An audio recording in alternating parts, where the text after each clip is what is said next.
Hi, Anna. Hey, Ben. So we had to pre-record this because on Saturday when we're playing it, you are going to be away from your computer, which apparently is possible to be for minutes or hours at a time. I've kind of forgotten what that's like, but it sounds nice. Yeah, it's my mom's birthday. Well, it was my mom's birthday on Wednesday. So we're going out of town tomorrow immediately after I do weekends. But I'm really happy that I'm at least getting an opportunity to congratulate you on your book. I'm super excited for you. I had the pleasure of reviewing, it's like a draft of it, obviously. And it was an important book, and I'm sure that you've gotten some grief, some criticism from people who I think in some cases have this weird intention to misrepresent the argument that you're making, but the argument you're making is an important one. And I think it's necessary for the left to really consider how damaging it can be when we're going around and rejecting people for whatever reason, for whatever cultural issue or rhetoric issue we might have with them. We do need to build a broad coalition. And that's something Jane McAlevey talks about all the time when it comes to organizing. You're going to come across all sorts of people you might disagree with. But, if you have class in common, you really do need to be working together to accomplish what we need to accomplish.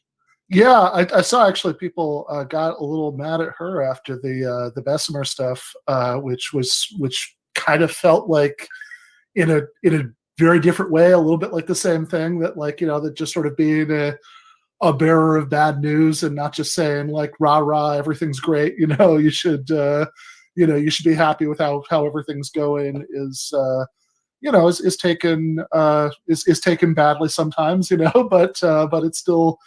But yeah, no, I really like that reference. So yeah, I appreciate it, and I really appreciate you stopping by, and that the dedication at the beginning of the book says to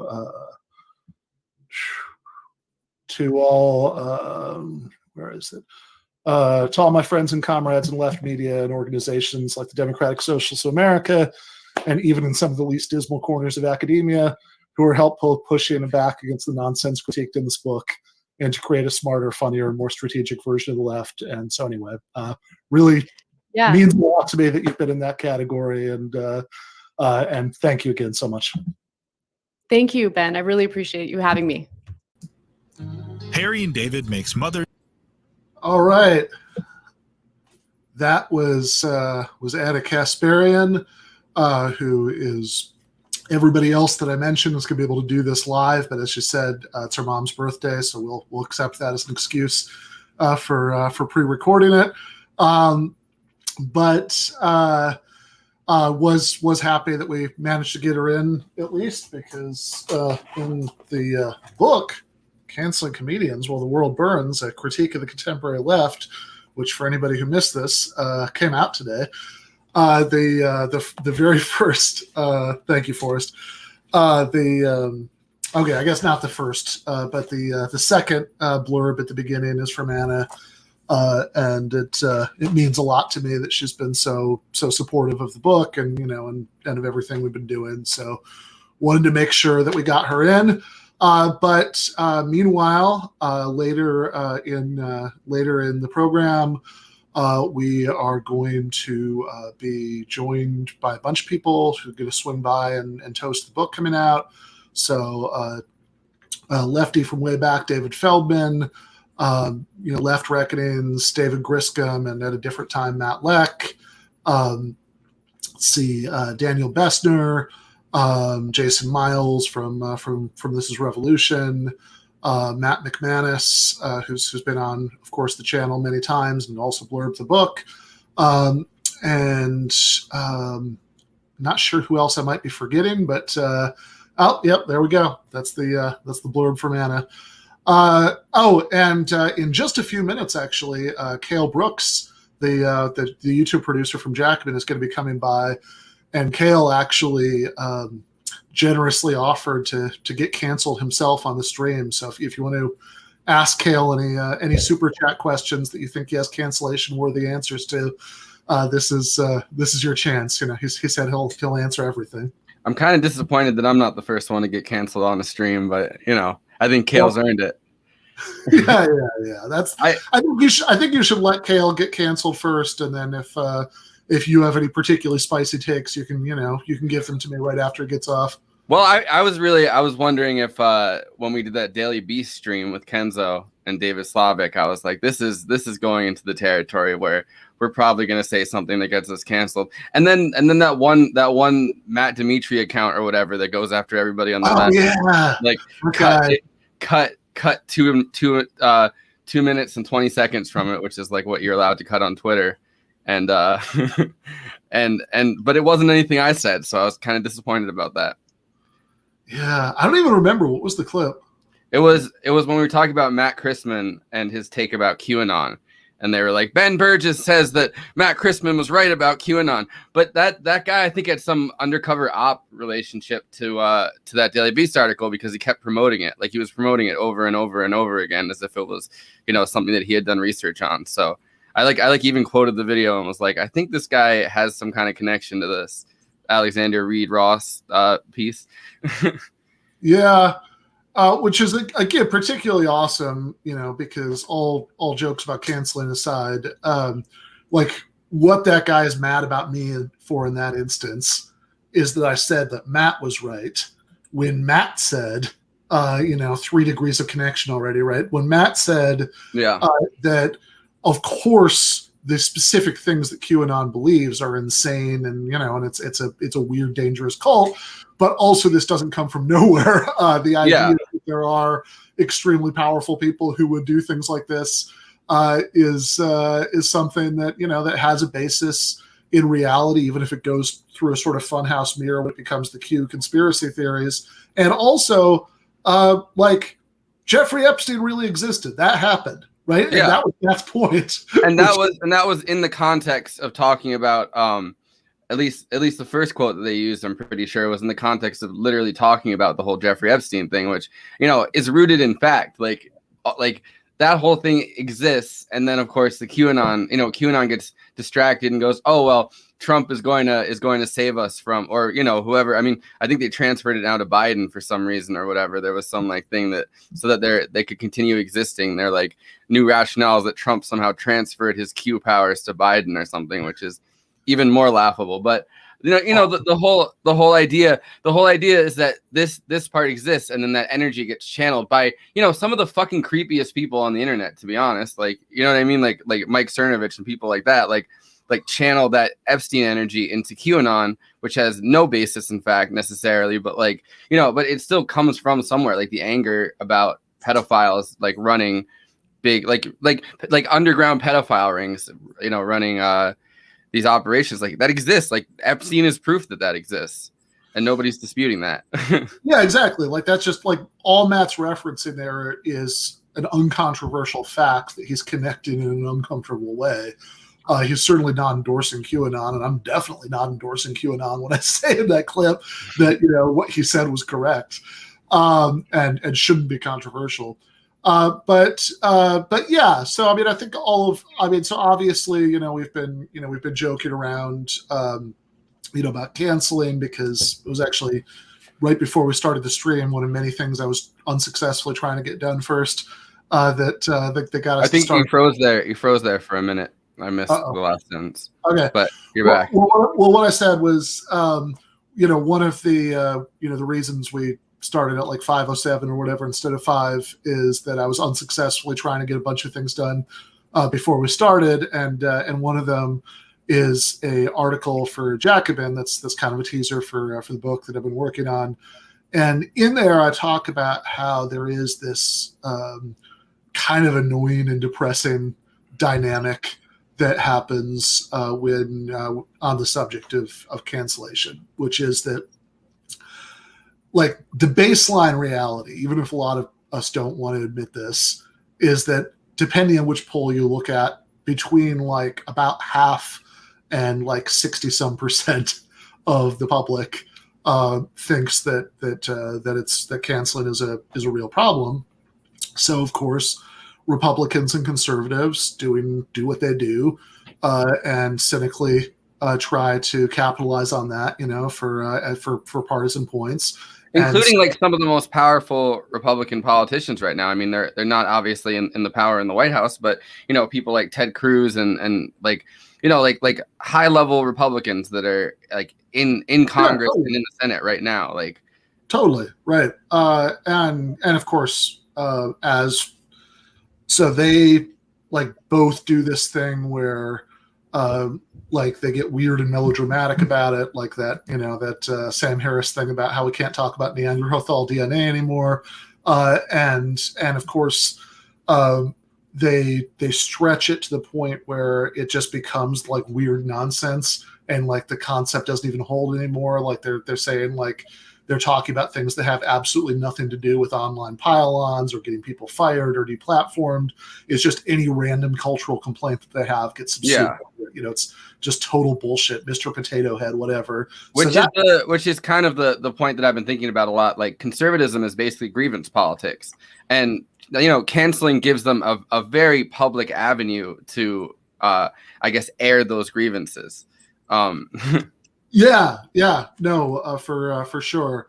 So that happens, and then the problem is then like liberals, progressives, and even in many cases like leftists and socialists, who basically just sort of follow the progressive liberal script in the culture wars, react to Republicans and conservatives doing their bullshit by doing a couple things. One of which is totally legitimate, which is pointing out that the Republicans and conservatives are like farcically hypocritical about the whole subject, right? I mean, like Donald Trump and his supporters would talk about cancel culture, even though Donald Trump had literally used the presidential bully pulpit to call on the NFL, to punish, Colin Kaepernick and other football players for engaging in political speech. Oh, but that's not cancel culture. It didn't technically, it wasn't for whatever reason. For some reason that doesn't count. And fair enough. We should always point out that these guys are ridiculous hypocrites. I'll never get tired of that. But then the other thing they do is, because there's this kind of cycle of knee-jerk reaction, in the sort of culture war news cycle, they'll say, really, there's nothing to this complaint at all, right? Instead of just saying you're stretching it too far, or some of your examples are nonsensical, Mr. Potato Head has nothing to do with anybody being canceled, or better yet, what I'd like them to do, which is to take ownership of the issue by saying, hey, we actually have a political program that could help with this. Like, online canceling would lose much of its terror if we abolished at-will employment, for example. So instead of doing that and kind of trying to take some control of the issue, or even just restricting themselves to point out the hypocrisy, far too many progressives, and I'm intentionally using that word in a vague way because I think it covers a really broad array. And also, again, even people who think of themselves as leftists and socialists oftentimes will say, no, there's just nothing to the complaint at all. It's just all right-wing nonsense, that nobody's really canceled. Cancel culture doesn't exist. Although they'll also do this thing where when somebody they like is canceled, they'll say, well, that's targeted harassment, right? That's bad. Yeah. Which I don't understand how those two thoughts coexist. But that's like the whole thing. Everybody's kind of trapped within their script in this cycle, and the whole thing is incredibly unhelpful. What I've argued elsewhere, I had an article in Jacobin last year called "So You're Still Being Publicly Shamed," which was kind of a 5 years later review of John Ronson's book "So You're Being Publicly Shamed," and what I argue in that article is that this cancel culture, or whatever you want to call it, the thing people are usually talking about when they use that phrase, is a real thing. It's a disease of neoliberalism. It's like kind of a rotted manifestation of our late capitalist hellscape, where we're incredibly atomized. People often feel most connected to others online. It's we have social media platforms that are, owned by for-profit corporations that intentionally design them to be as addictive as at all possible and to incentivize our worst impulses, to don't stop and think, just denounce. And also, again, most of us work in non-unionized workplaces with at-will employment, meaning that people are rationally very afraid of being doxxed, and conversely, that people who want to sort of get back at their enemies are very eager to use that tool against them. And not least, people correctly feel incredibly powerless within society as a whole. And so the opportunity to at least sort of lead an online denunciation or get someone fired or get someone deplatformed means that you feel that you feel like you're at least exerting some sort of control over something, which is and I think we've all been there. I mean, I think that your critiques of it and thinking about it has helped me think about my own I guess formerly liberal instincts to jump in on these things, because it feels good in the moment to kind of denounce the bad people, but it's definitely not helpful. But I don't know, I feel like I kind of look at it on both sides now, because I think that both you and Michael towards the end of TMBS talked about it a lot, this just impulse to kind of denounce people and shame people, and because you don't really think about the fact that there's a person on the other side of it and that it has real consequences. It's very easy to just sit there and grab your phone. Exactly. And people always do this thing where they say, well, nobody's really canceled, but say, well, what do you mean by that? Because if canceling means that you suffer undeserved reputational damage from 1,000 people denouncing you publicly over nonsense, then lots of people are canceled. If what you mean is that you're fired or deplatformed, that happens a lot too. People are, again, at will employment, etc. Oftentimes it seems like what people are really saying when they say no one is really canceled is that, well, even if people suffer reputational damage or just the sort of general psychological harm of 1,000 strangers screaming at you that you're a fascist or whatever, which I don't think is something humans are really built to shrug off, that even if that happens, people still have their friends and supporters. Okay, look at how canceled ContraPoints was, but she's still got, 1 billion people subscribing to her on Patreon or whatever. Or even if people lose their jobs, they'll find new jobs usually.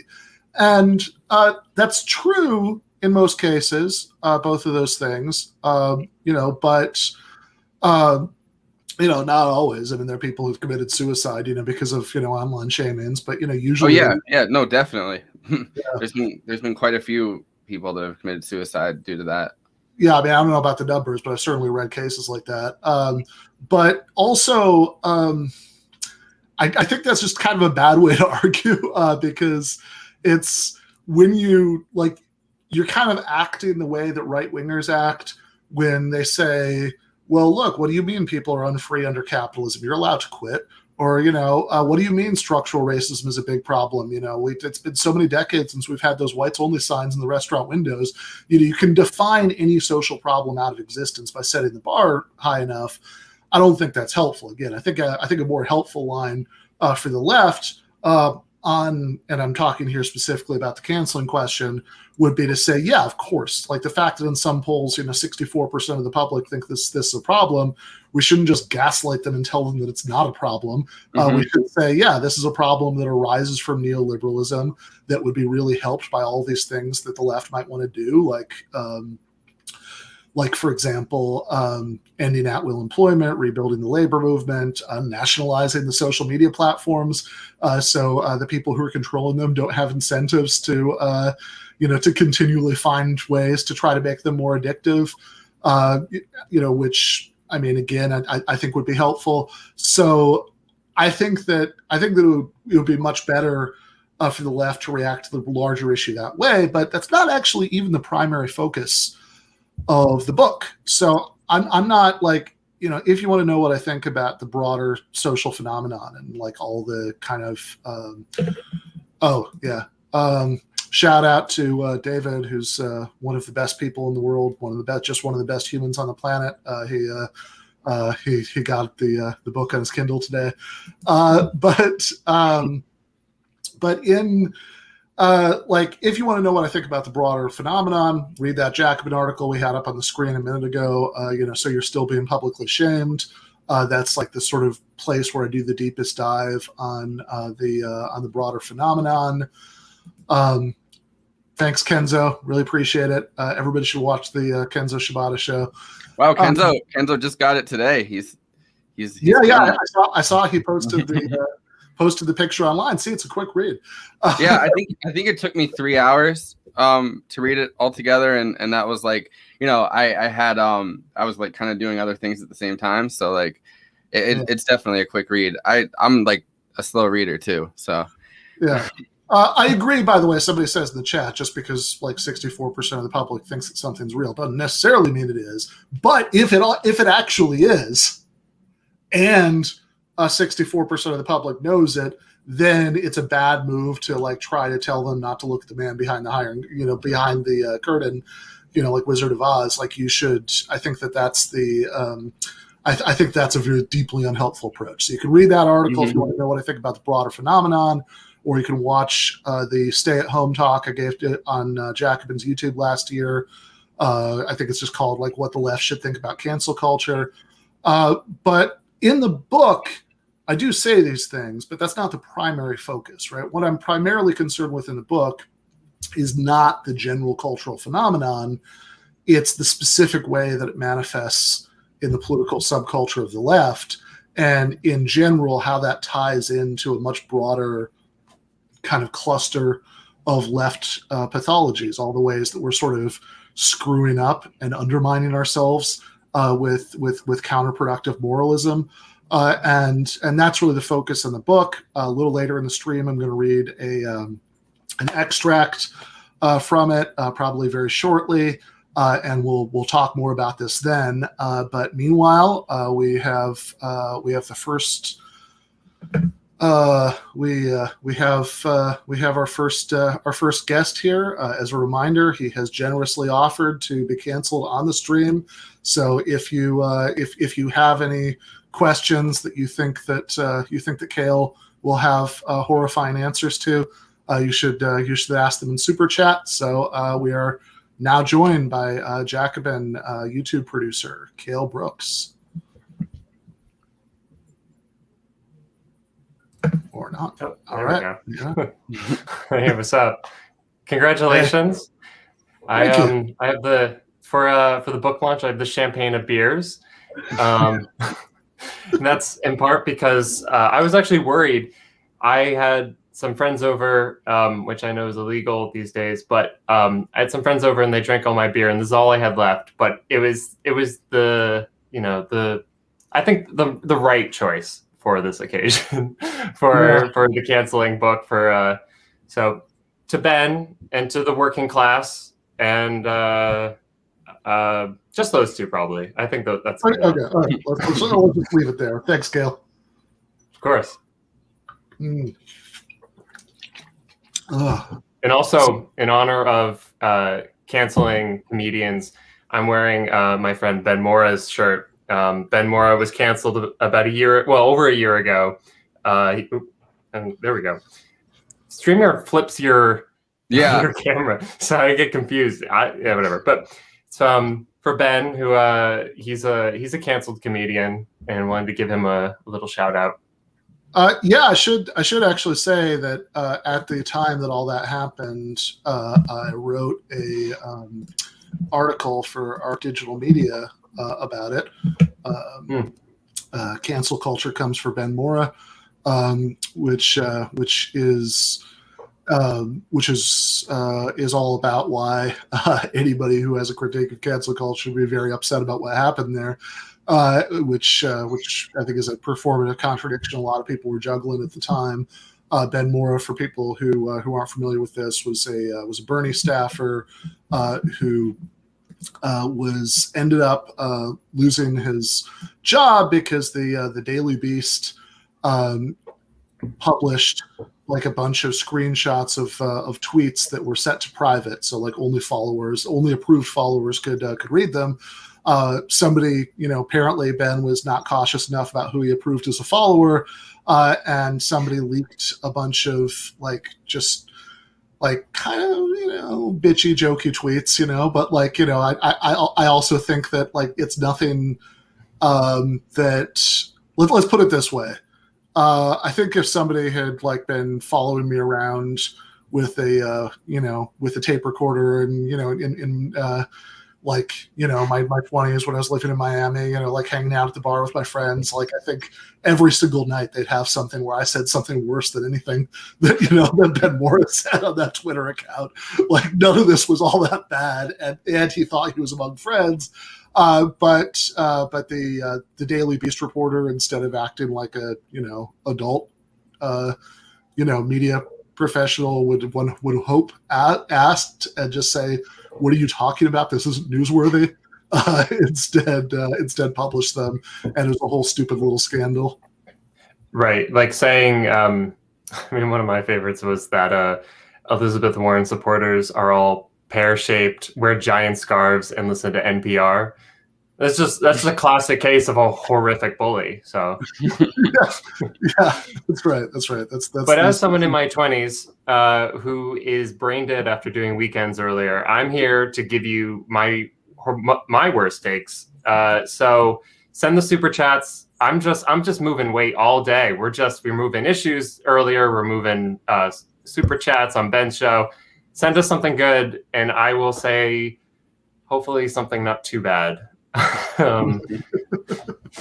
Fair enough.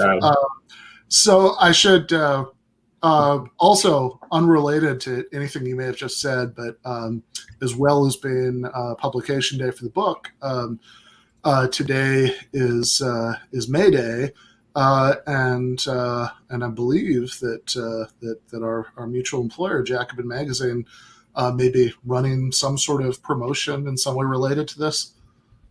Is this Bhaskar asked you to pitch to someone else to plug the art or the issue? So it's just you moving your responsibilities over to me.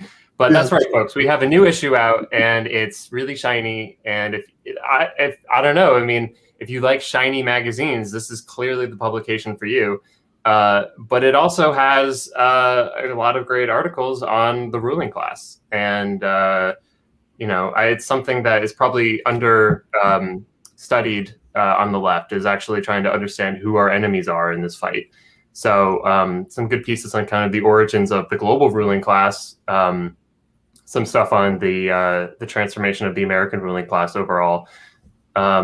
So good issue, should buy it. And if you buy it today, $1 for online, but $10 and you'll get this and the next 3 issues in your mailbox over the course of the next year. And that's a lot cheaper than if you do it any other day of the year. So if you at all are even curious about socialism, this is the day to buy an issue. Although I'm sure the Ben Burgess audience is probably okay with socialism or interested. So, and if you don't have a subscription, this is the day. And then, when things open up and your friends come over and they see your coffee table and they're like, "You don't have the latest Jacobin? What's wrong with you? I'm going to cancel you." You can correct that mistake now.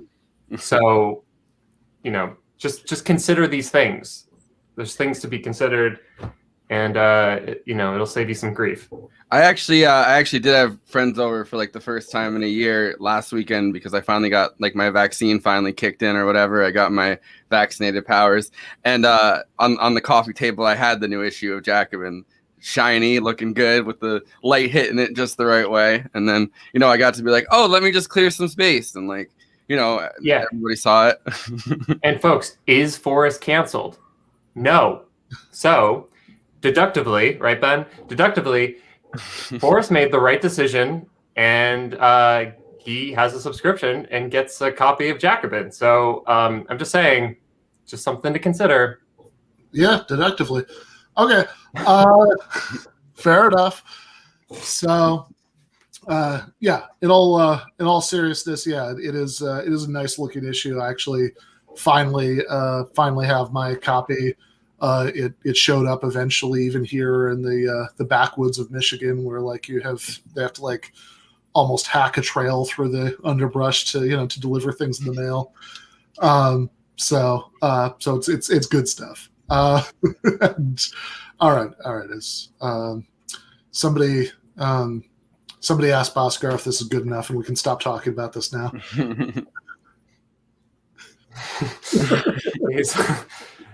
Yeah, we can move on from that. We can go to your book, which is the more important thing today. Now that we're on this stream,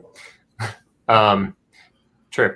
Yeah, no, Ben. I think this is a really important book for the left right now. In some ways, it's like you said, Ben was on Weekends last Saturday, and in some ways, I think you and Jen had an exchange where it's like, in some ways, it's kind of unfortunate that this book has to be important, because it speaks to the weakness of the left currently. That this is, and if anything, part of there's kind of a cyclical motion going on where, a lot of these kinds of pathologies would be minimized if the left was larger, if it was focused on much more important things, if it was, if we were vying for power, maybe within a Labor Party, if we were, we were in really intense and productive fights in rebuilding the trade union movement in America and elsewhere, then of course any one of these little incidents wouldn't really matter all that much. And yet, because of our weakness, not only do they matter, but we end up having to spend time thinking about them and having to like figure out how do we deal with the fact that there are left pathologies and find good practices, I guess, to overcompensate for that. But I really think that you've done a very good service in collecting so many of the how-to guide, the how to be like, I don't know, like not a dick at the DSA meeting. So it really is, I think, a useful book. And if anything, one other thing is that, maybe you have friends that maybe align politically with the left, and maybe they're interested with left politics. Maybe they're most of their understanding of the left comes from Bernie Sanders, which I actually imagine that's probably most people who have any conception of the left in America is. It's not DSA, it's Bernie Sanders.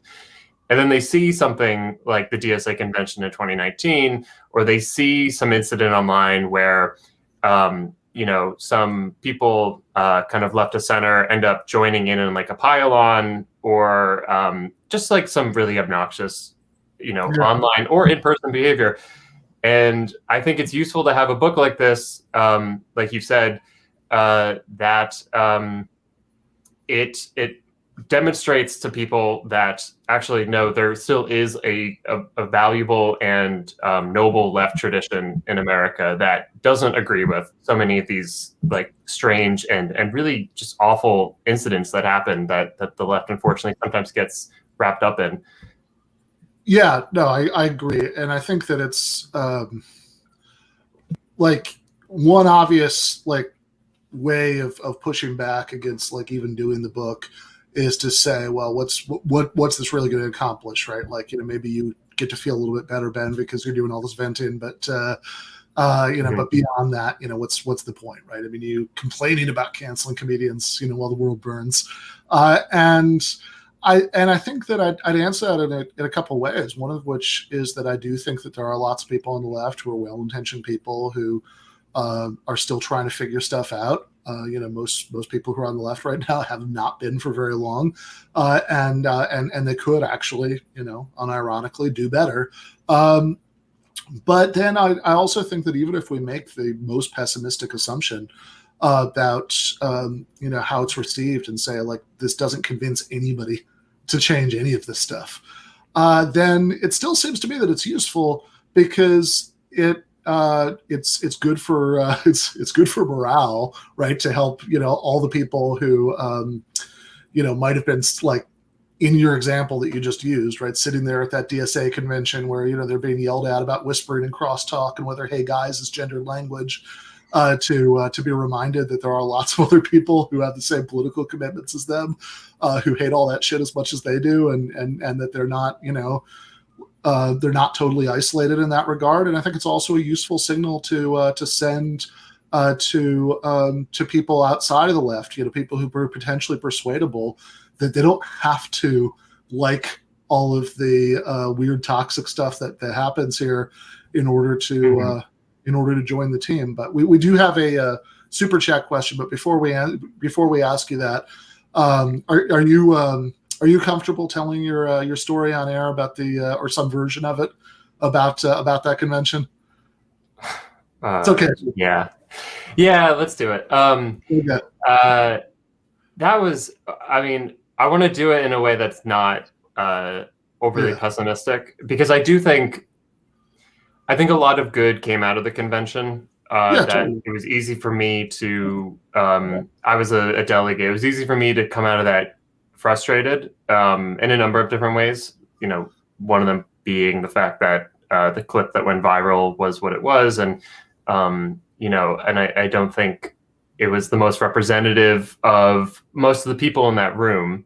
Yeah. Nevertheless, there was a lot of pretty awful behavior at the convention. And there was this kind of, there was something weird going on where, because there's some people who are actively encouraging certain very strict behavior, then you sitting there are both like, you're thrown off. You're not thinking about the political question at hand, what's being debated.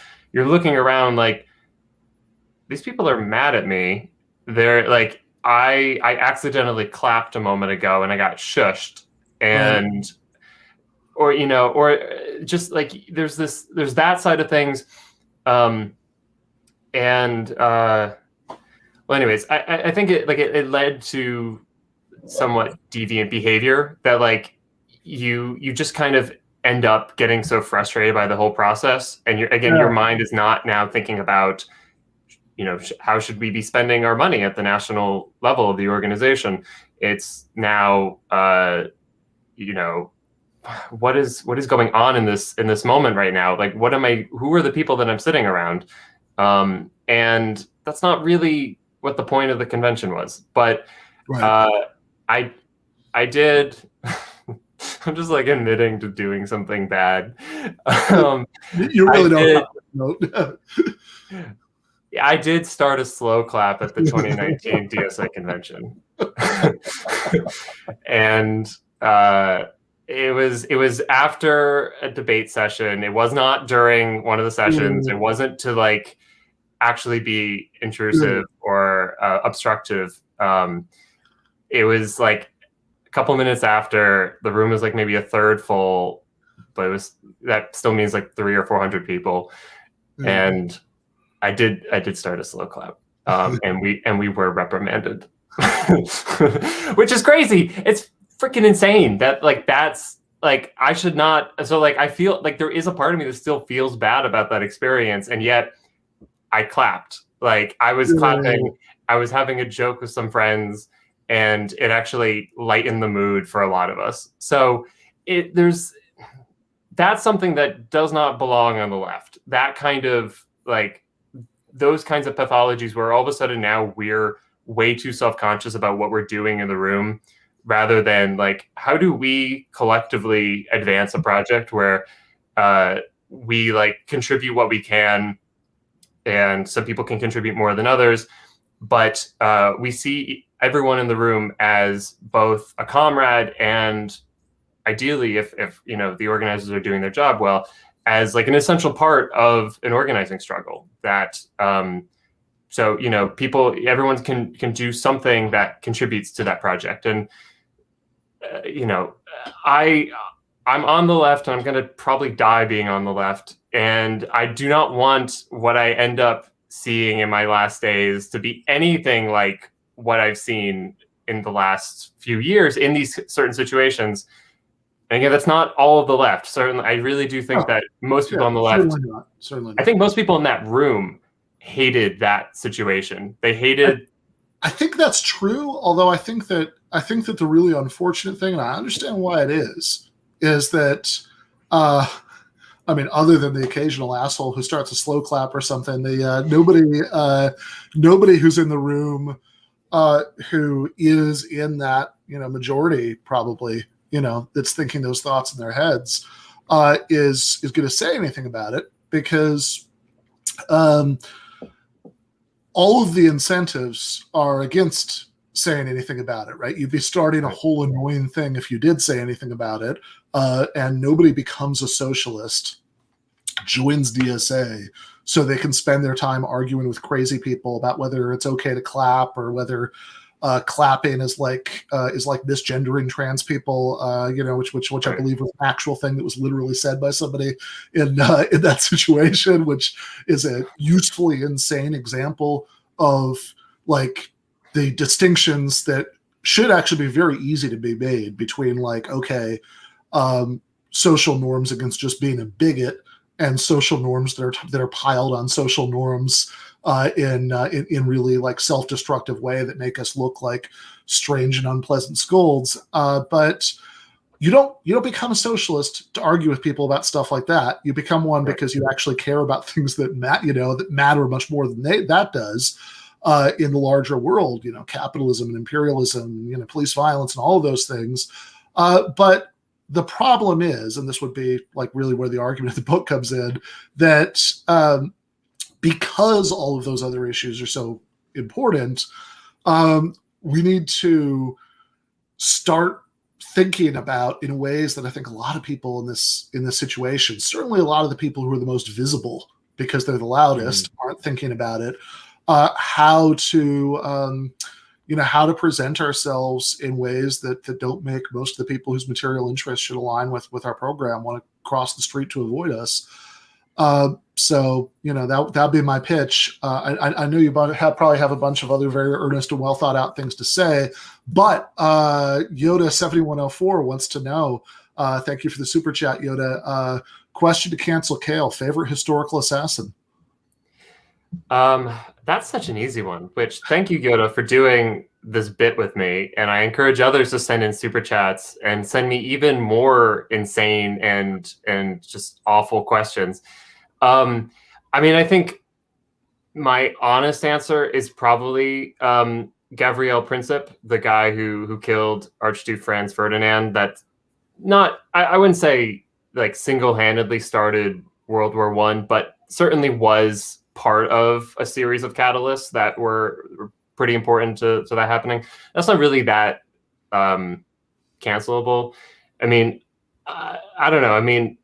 Okay, I'll give you a freebie. Like Lee Harvey Oswald, I think people remember JFK too fondly, and he and the best and the brightest got us into Vietnam, and was just basically like a technocrat. He was basically like the forebearer to like Elizabeth Warren wonky Democrats. And I don't know. I'm not saying he's my favorite because he killed JFK. No, I don't know.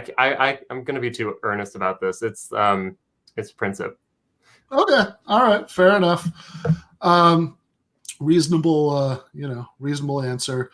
To go back to the tempted to say whoever stabbed Bolsonaro, but then again, they couldn't get the job done. So I don't know about that. Yeah, I believe to be a historic assassin, you have to have succeeded. So it already cuts off a good chunk of people who could have been in the running, but Bolsonaro getting stabbed also played a big role in Bolsonaro winning, because I was actually just thinking about that. Yeah, that joke that he was able to do the Nixonian sympathy thing, and and of course, right. Obviously, you can't stab your way to political power. It doesn't work that way. It would have, even if he had killed him, one of his dipshit fascist sons would have been able to take the mantle, I'm sure, and get the sympathy vote. Yeah. Well, you see, the left is learning. You can't stab your way to political power is a lesson that took, all political persuasions, but, the left too, a long time to learn. Yeah. All right. Fair enough. Well, so Sex Toilet, thank you for super chat. Says, thank you, Comrade Sex Toilet. Yeah. Yes. Comrade Sex Toilet, which is a very appropriate person to cue the destruction of Kale's career that's going to happen here, wants to know what's Bill Cosby's favorite Marilyn Manson song? This is, I mean, you got ask me what my favorite Bill Cosby bit is or something. Like, this isn't. I don't know Bill. Like, I don't keep up with him. We've kind of lost touch over the years, so I don't really know. I'm kind of, the other kind of sad part of this is that I'm a little too young for Marilyn Manson, so like I only know all of the beautiful people. So, but not, I guess that's, but young enough for Bill Cosby. I mean, that's the question. well, I mean, I feel like he's lasted a little bit longer. I think he's lasted through the cultural zeitgeist, whereas Marilyn Manson hasn't. And so maybe we should all look in ourselves and ask ourselves why that is the case. Why did we hang on to Bill Cosby as long as we did and not Marilyn Manson? Steve? I got blocked by Bill Cosby right before he went to, prison. Yeah, I don't think it was him. It was probably whoever runs his Twitter account. I doubt Bill Cosby's like sitting there tweeting, but like, yeah. I really want to believe that was Bill running his own Twitter account. That it was like one of those Trump situations where he has like PR people who sometimes try to take away his phone, so he can't tweet, but really Bill, stop tweeting. Yeah, I'm still. I actually saw Bill Cosby do stand up many years ago. That is a thing that happened, but he had a very different sort of people regarded him in a very different light back then. Let's say that much. I fear that I'll never get unblocked now. Yeah, you probably will not. That's something you fear?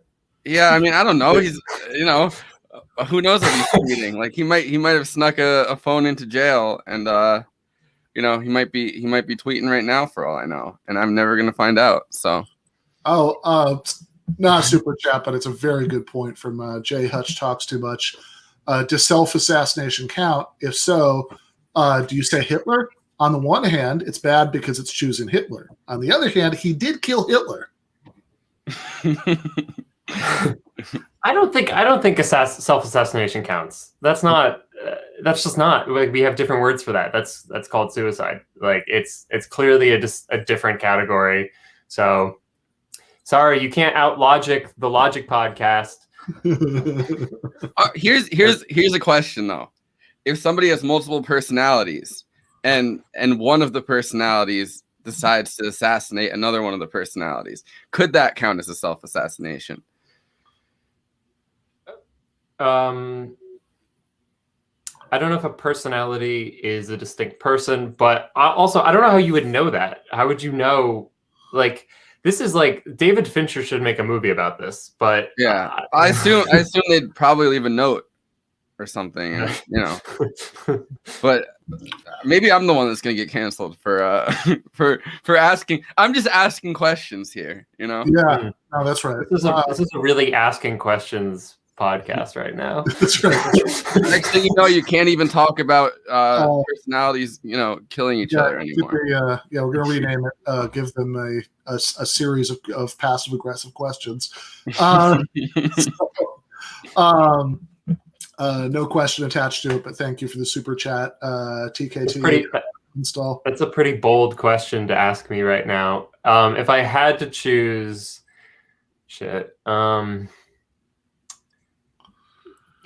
God, I'd have to say feminism. Did the question not come up for you?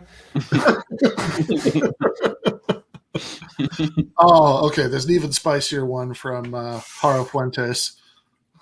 I don't think you can say that about Adolf Reed. I really think that he's a much more genuine guy than like he comes off in his writing. He's genuine. He's a much more he's just such a sweet guy. He's like one of the sweetest people I've ever met in the left. So I don't think that's really fair, Haro Fuentes. But I don't know. Maybe we'll get Adolf Reed to do Again, not Adolf Reed. Okay, here we go. There is a socialist answer to this question, I think. I think Victor Berger, the guy that was on the right of Debs, that was like one of his he was the sewer socialism politician in Milwaukee. He was a staunch segregationist and racist, but he also kind of created like one of the few examples of I guess direct socialism at the time. Okay, all right, fair answer. Kale, who's your favorite racist? If you had to pick one. If I had to pick one, yeah, I know it really is tough,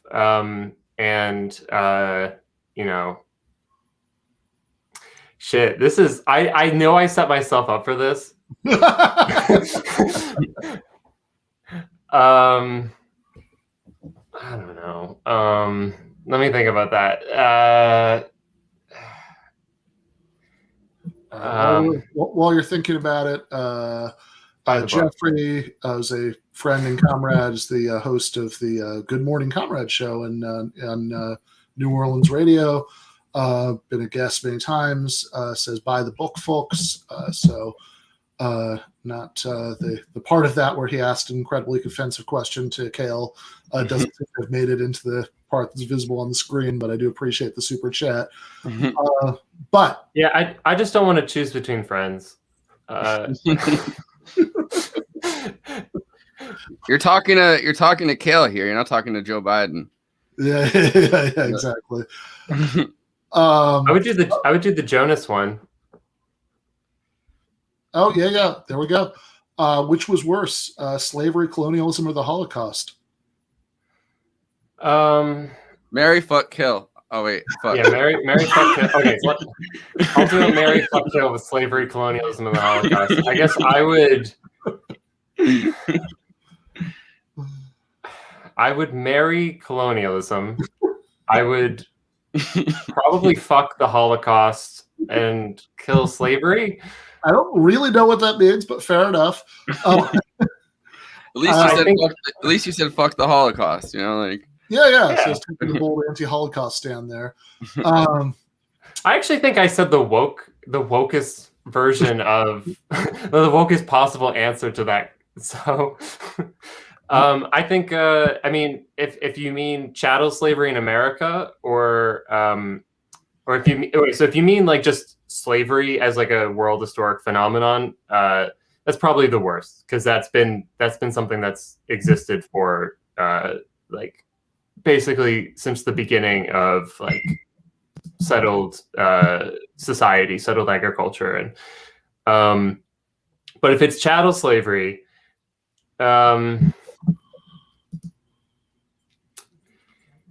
probably, the Holocaust it's just because of how like systematic it was.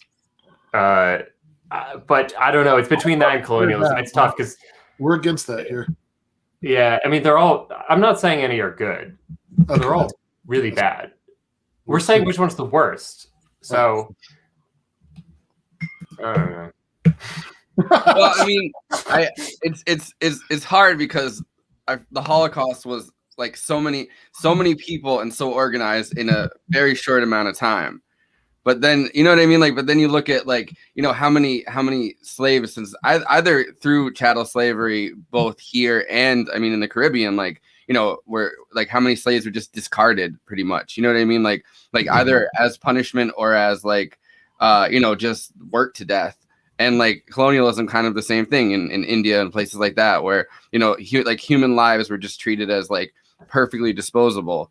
It's kind of, yeah, but the thing with slavery though is that very few slaves were worked to death in the sense that you're saying it, because the point is that this was these farmers' capital stock. Like this is what they had to continue to make a profit, and so they had to keep the slaves alive.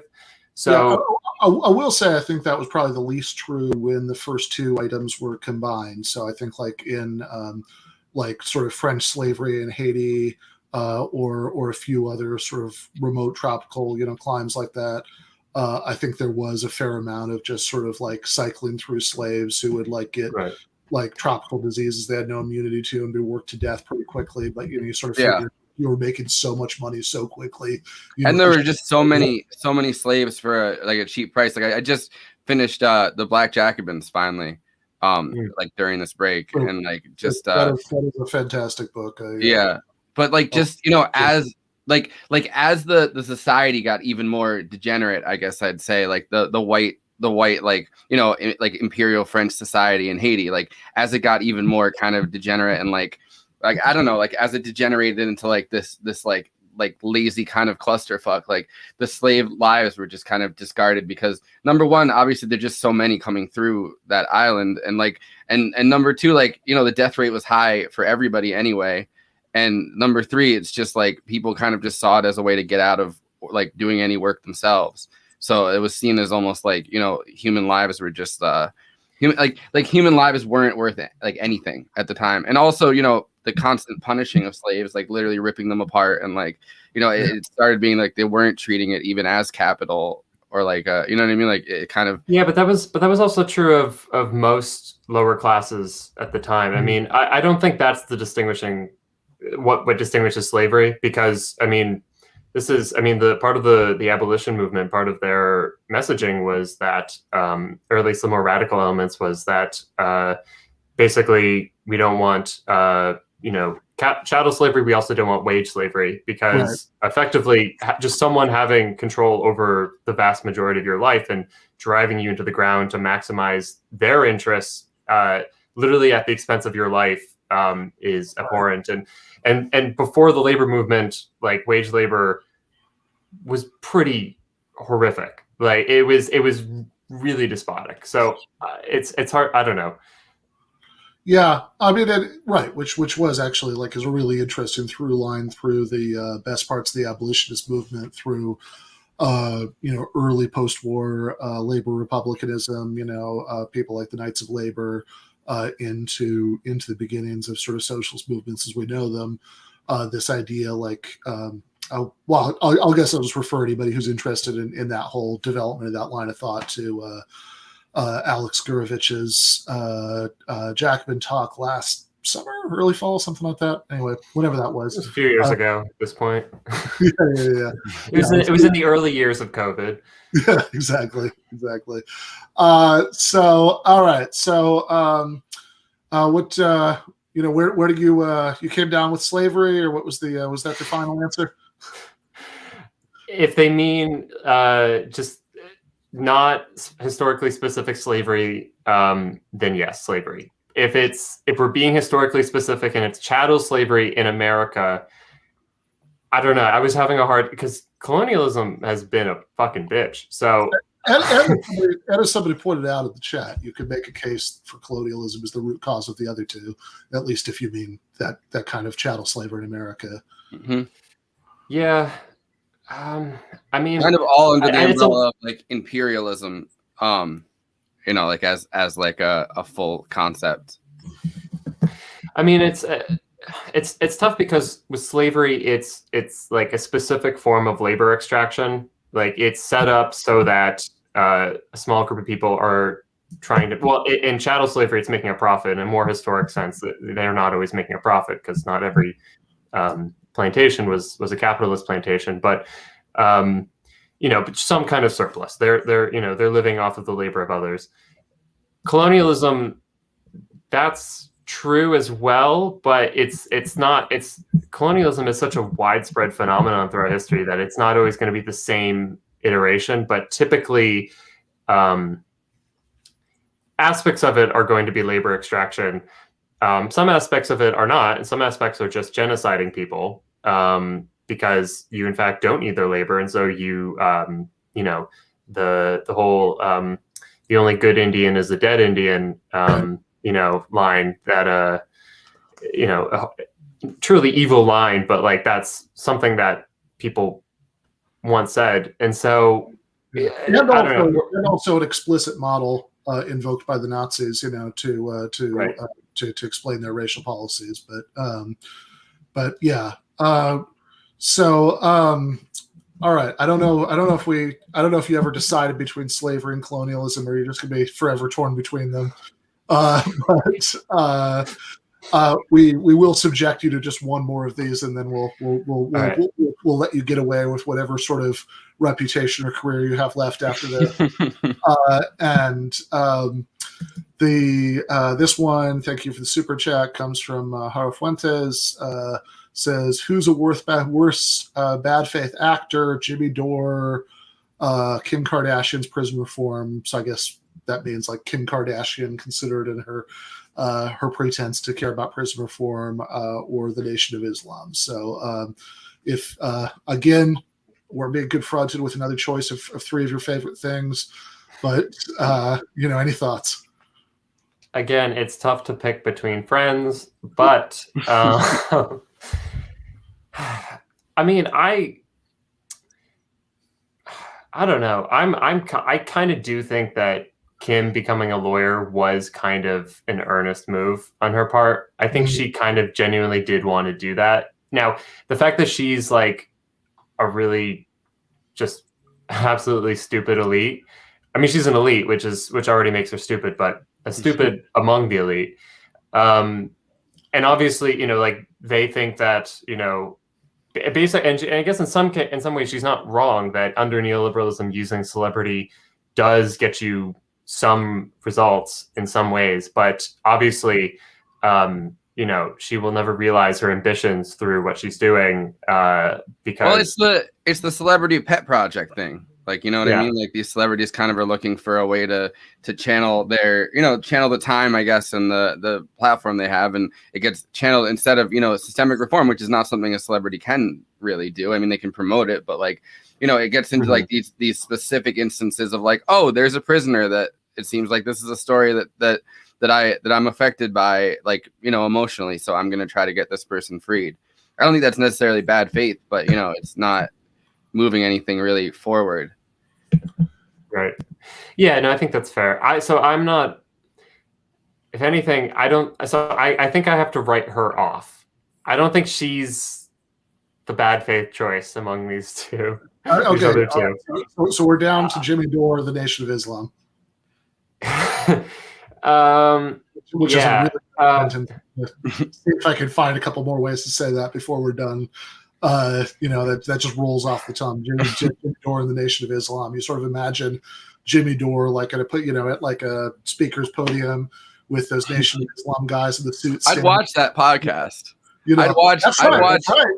I'd watch a Jimmy Dore, Louis Farrakhan co-hosted podcast. I think that would be hilarious.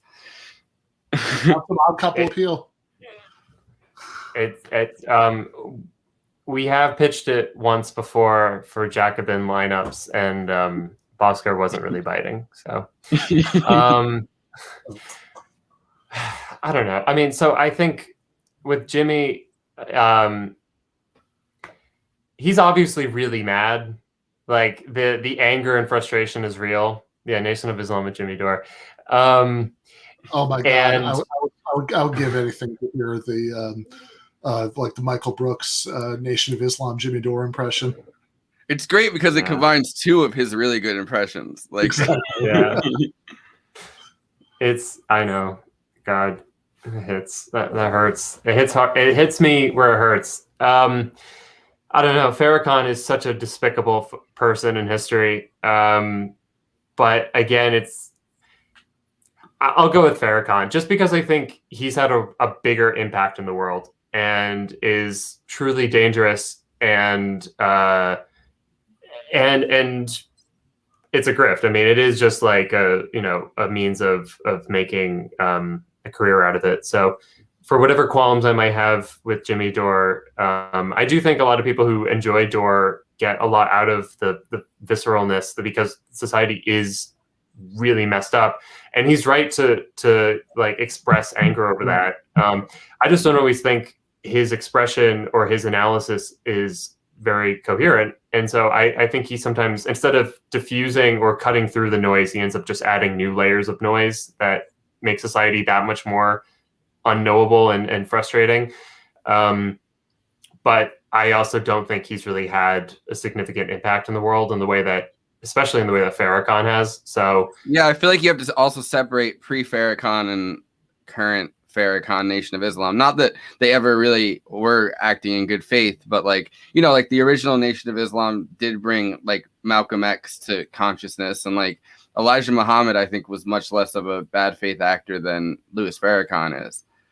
Yeah, I do think, just for the record, that like a lot of the things that Elijah Muhammad believed, like that that white people were invented in a laboratory by a wicked mad scientist who sounds suspiciously Jewish, that like that's probably not empirically correct. You know, just for the record. But yeah, fair enough. So Kale's going to go with Farrakhan to reference a somebody who actually has been widely very canceled. Freddie DeBoer had a really good article about Louis Farrakhan a few years ago that people who are interested in should check out. Which is where I learned that Louis Farrakhan had very briefly had the beginnings of a career as a calypso violinist before he started doing what he's better known for. So, the more you know. But thank you so much, Kale, for coming by. As always, congratulations on the book. People should buy the book, or at least like get the ebook. It really is actually worth reading this. Like I'm Ben's friend, but this is really useful information, and I think we'll have a healthier and stronger left if more people take some of Ben's arguments seriously and then actually act on them. So I'm out of beer, but there's a little foam. The foam. All right, drink your foam toast. All right, foam toast. All right. Thanks, Kale. We most of these are not going to be anything like that long, but Kale made such a generous offer about being canceled on air, and also delayed some travel plans until tomorrow, so he could be with us tonight, which I really appreciate. Now are joined by philosophy professor and extremely frequent GTAA guest, Ryan Lake. Ben, cheers. Congratulations. Yeah, thank you. It's no Miller High Life, but, it'll work. Yeah, I agree.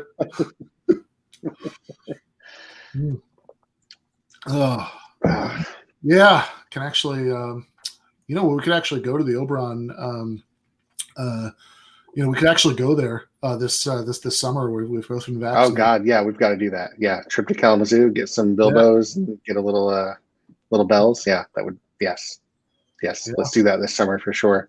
Yeah, said Oberon. Yeah, you know what I mean. Yeah.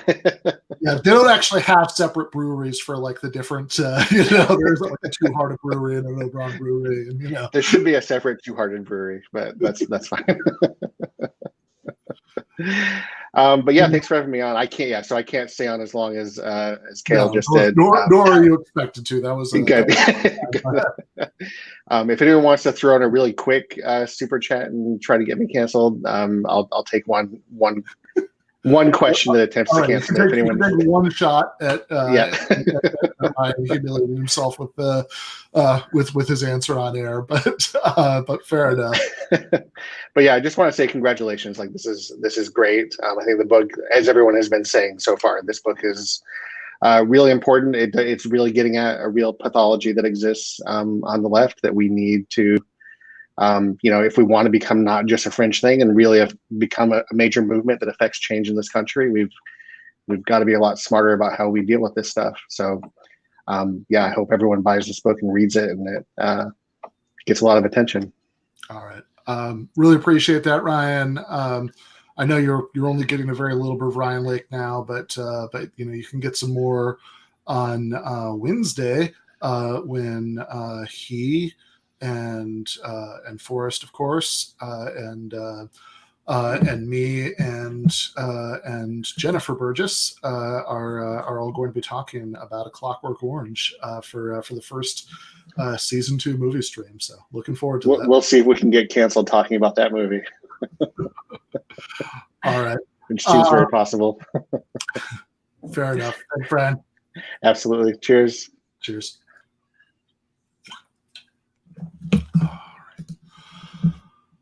All right. Yeah, I fully expect that when Kale comes back at some point in the future on the show, he's going to be able to have, like, he's going to have an itemized list of his favorite racists and well thought out explanations of why they're the best ones. You're muted, Forrest. The thing is that question, like, there are a lot of possible answers considering the fact that, you know, like, so many historical figures have had problematic racial takes, because obviously, you know, at the time that they were saying it, you know, it maybe either it wasn't problematic or it was, but like society accepted it or whatever, you know what I mean? Like, so it's interesting. Yeah, right. Like you can make a case for, like, I don't know, like maybe Immanuel Kant is my favorite racist, you know, that something like that, you know, that you can find all kinds of people who actually did make amazing, worthwhile contributions, but who are also carried around some very stupid and very dangerous attitudes because they were so, you know, because in the societies that they were living in, you were just kind of swimming in them. I should say, I know the least funny thing you can do to a joke is to explain it, but because the Carfax was nice enough to ask this as a super chat, I'll just really quickly say that it is a joke. The point is certainly not to get our friend Kale actually canceled in any of the meaningful senses of that term, like, you know, being the subject of a unfair mass online denunciation or being fired from his job. Although I really wouldn't worry about that one because I think Bhaskar is one of the least prone to cave into that sort of thing of anybody I know who's in that position, or you know, deplatformed or any of these other things. It's just, you know, since the book has the word canceling in the name, it's you know, it's an obvious joke and we're going to beat it to death. So if you're going to stick around, just wait for us to beat up the corpse a little bit. You know, there will for sure be more of that. I actually do not want people to be more mad at me online than they already have been, just on the basis of reading the title and taking a gander at the cover of the book and not reading a word that's inside.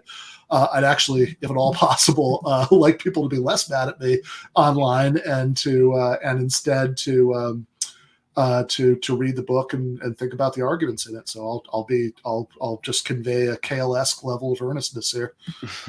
It's kind of also funny that, like, releasing the chapter list the other day, you got a bunch of pushback on that because it literally is just a list of pathologies that, like, you know what I mean? Like that you're saying that we need to take a closer look at.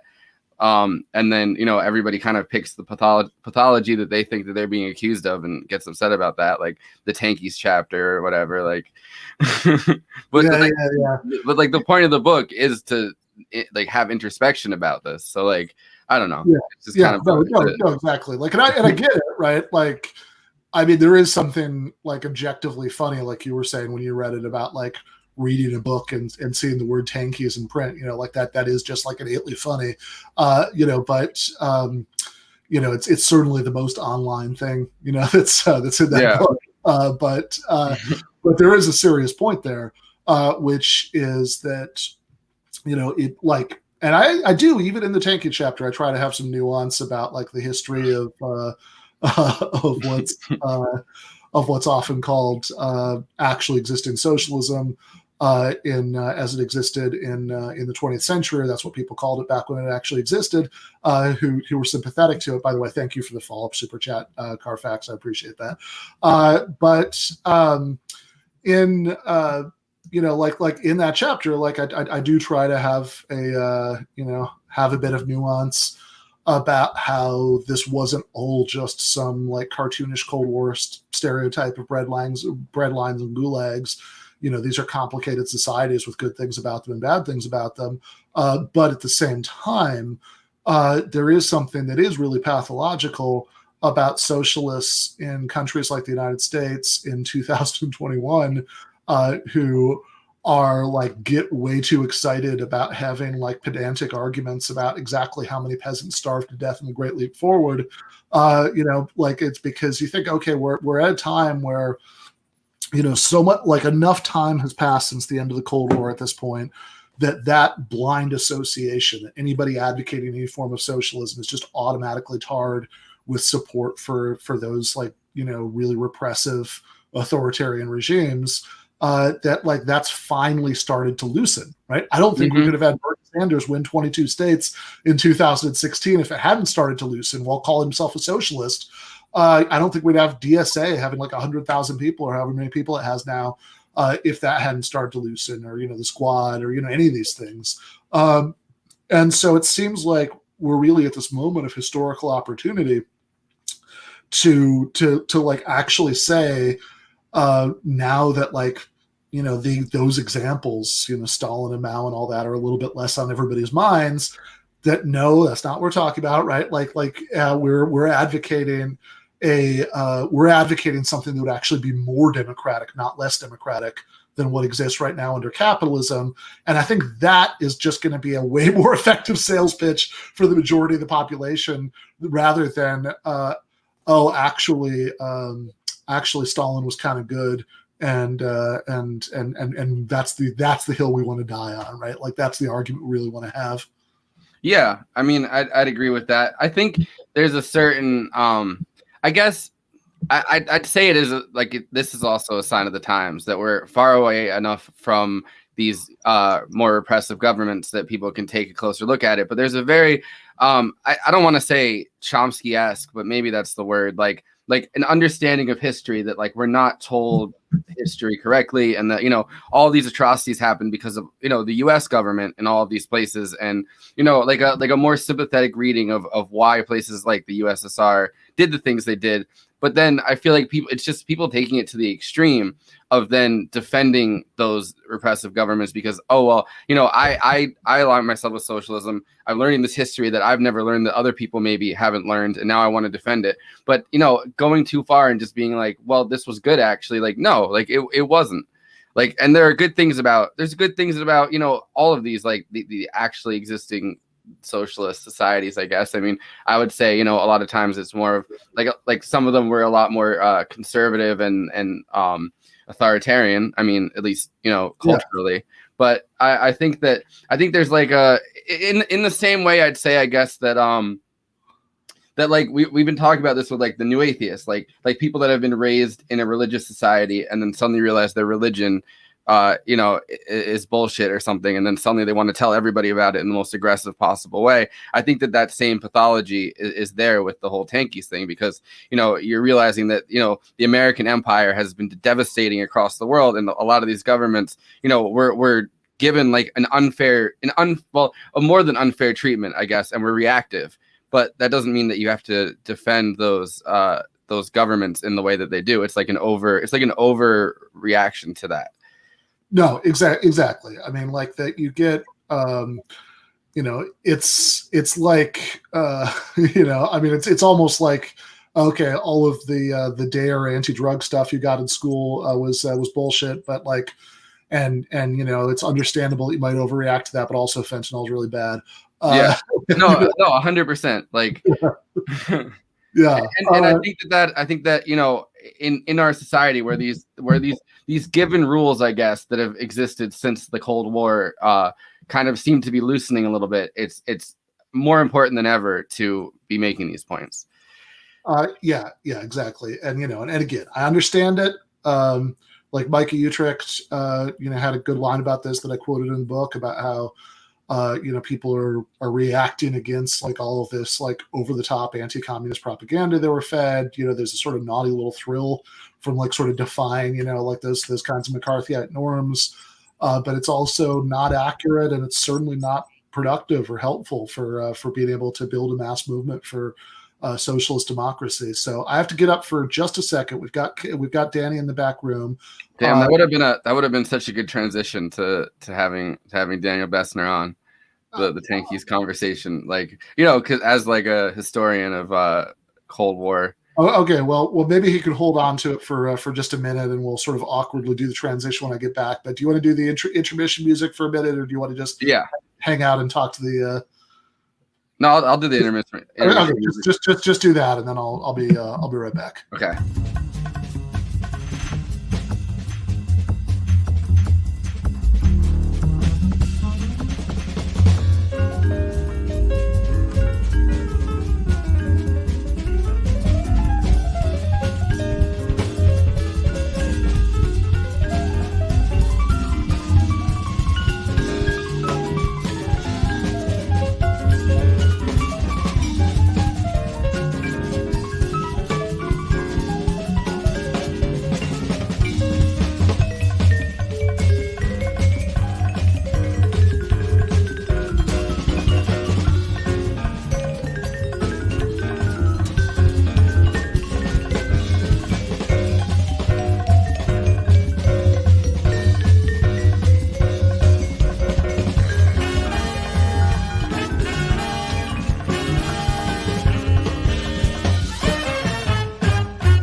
All right. So we were just talking about the Cold War, and I think the next person who's going to make a cameo here was I believe, if I'm not mistaken, was born in 2011. So but he's read a bunch of history books about the Cold War. Our good friend Daniel Bessner. Hey guys, sorry, I literally was holding on to the thing and it just toddled. But congratulations, Ben, on your book. Thanks, Danny. I got a drink for the occasion. What are you drinking? Maker's Mark. It was what I had, but I should have probably put some ice in it. But I decided against it in beautiful sunny California, which you can see behind me right here. Yeah. I'm actually going to be seeing you in beautiful sunny California. Yeah, very soon. Yeah, it'll be fun. I'm actually seeing our mutual friend Megan Day later today. Nice. Yeah, so it'll be a good time. So how's everything going?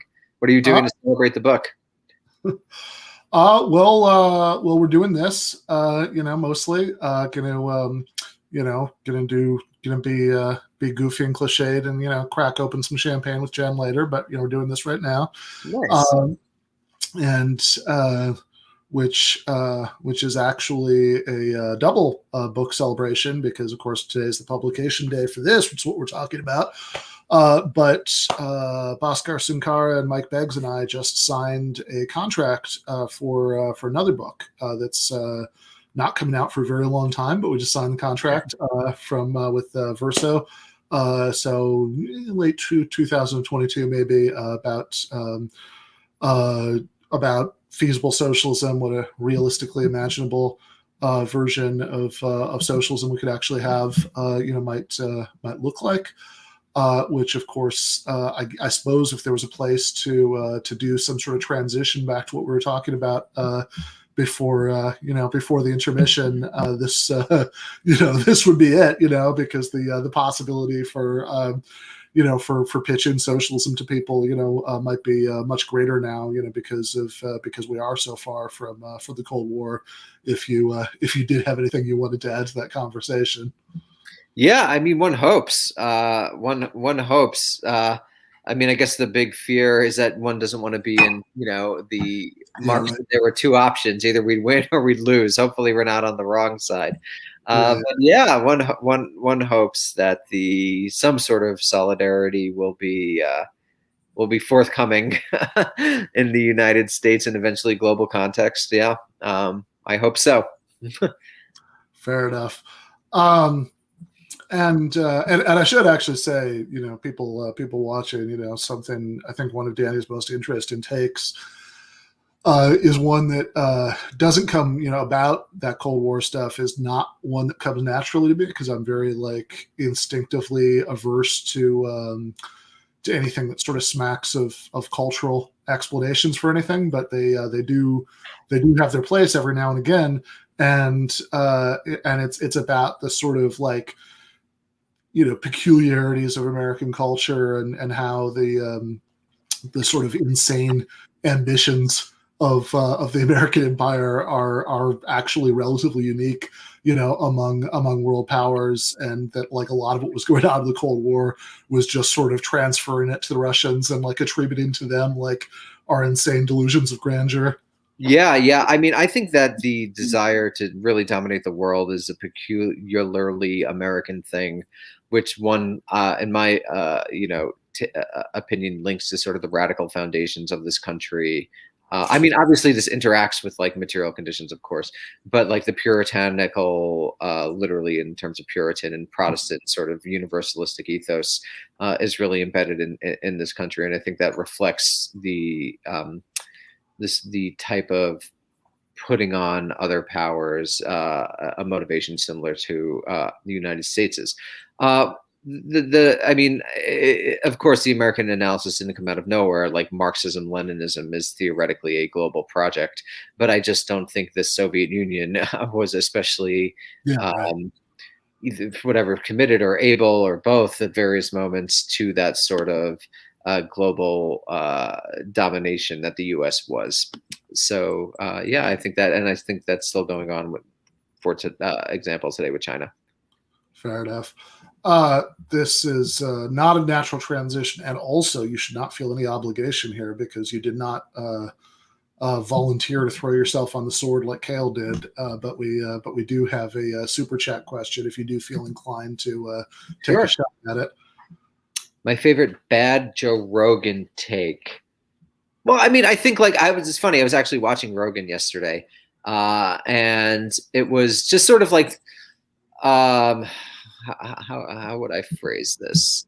There was a dismissal of the problem is it's not wrong. So Bill Burr was talking about the Chaz, right? Yeah. And he was give it 3 days, when they have to get the garbage or something. And I didn't like that easy dismissal. He's not wrong, but I just don't sort of easy, look at these dumb lefty idiots thing, because it's not Elon Musk is any more, sophisticated. So yeah, I guess that's sort of general, just cliche dismissal of sort of strange left-wing protest politics, which has its problems, but I just don't like that easy dismissal. That's his worst take, in my opinion.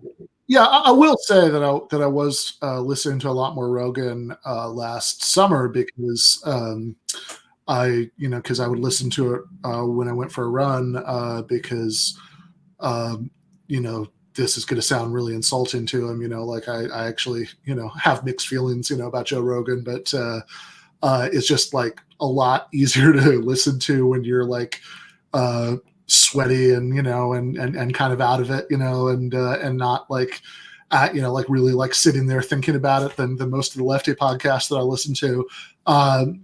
And he did have some very bad takes, during the post George Floyd unrest. I think he was just basically, I think he took a lot of kind of right-wing talking points about riots and stuff, much more seriously than he should have. And I remember that even specifically about Chaz, that like, you know, I mean, I think there's like a left, you know, critique to be made of Chaz for sure. The idea of doing stuff like that, but also like I think Rogan bought in way too much to some like hysteria about like how it was like being like, you know, run by some warlord, and you know, just all this like really over the top fear mongering that the right was doing about it at the time. So right. And it was like Bill Burr was like, Joe, what are you afraid of? They're going to get 4 blocks and 5 blocks, and then what do you think is going to matter? I mean, and that what I thought was the right thing, and then sort of just that is exactly the right way to push back against that.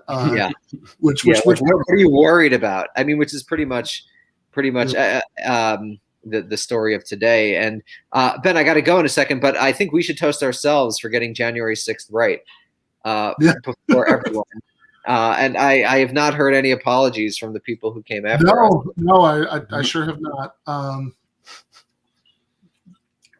All the people who took it as an article of faith that we were like 5 minutes away from mass executions and the imposition of fascism, the end of any pretense of bourgeois democracy on January 6th, because 800 out-of-shape boomer conspiracy theorists were wandering around taking selfies.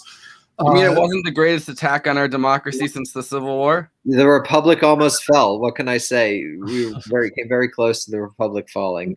Yeah, which also is just one of those things. It's like, even before we found out everything we found out since then, that the Brian Sicknick thing was bullshit, that his death had absolutely nothing to do. I mean, maybe the stress, but not in any other sense, right? He certainly wasn't killed in any sense, by rioters. That the zip tie thing was bullshit. That the guy who's photographed with the zip tie was a bartender who was there with his mom. He picked up some zip ties that were dropped by a cop and got his picture taken. Those are, every element of this, this is like a dumb right-wing riot. Yes, it was a riot for sure. Yeah. But that is all that it was. The thing that makes it much worse than stuff like Chaz is that they had a really bad cause, because they were told all these lies about how the election was stolen, and they also just have like really bad, gross right-wing beliefs. But it wasn't there was zero threat. Yeah, zero. To regular bourgeois democratic institutions, none whatsoever. Yeah. And that line from Joe Biden's pseudo State of the Union, whatever that was, that Forrest just quoted about.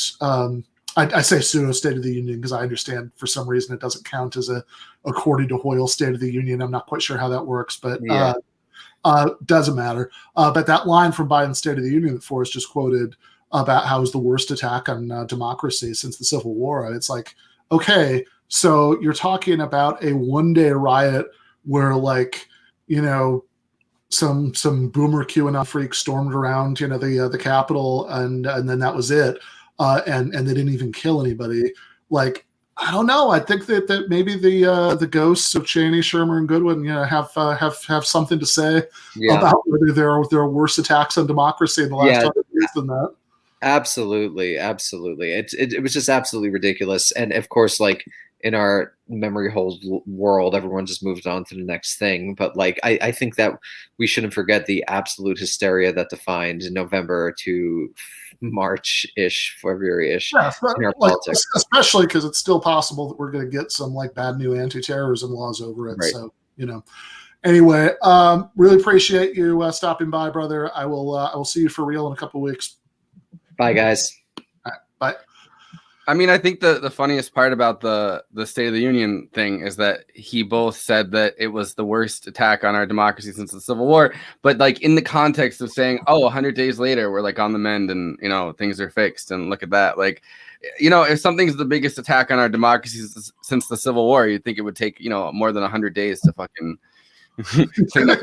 yeah, exactly. That's you'd think the worst attack on democracy in the Civil War would take more than hours to get under control, especially because the only reason it even took hours was because they dropped the ball in the first place on security. Yeah, which, I mean, who knows if considering they were sympathetic to right-wing politicians. Who knows if there was a little bit of not conspiracy, but like, I don't know, like, who knows how much. Yeah, I guess those there politicians could were. have been some of the negligence, could have been like because had to do with the fact that various decision makers were basically sympathetic with them. I think that's probably true. Some of it's also just incompetence, whatever. I'm sure it's a mixture, but I mean, nobody that's not cued into that, no pun intended, expects that that a riot like that is going to happen. But I don't know. It's funny though, because you think about like the 90s and things like Waco, like people taking their like literal like last stand against like a federal system, and like all of them being taken out pretty much. Yeah, you know what I mean? Yeah.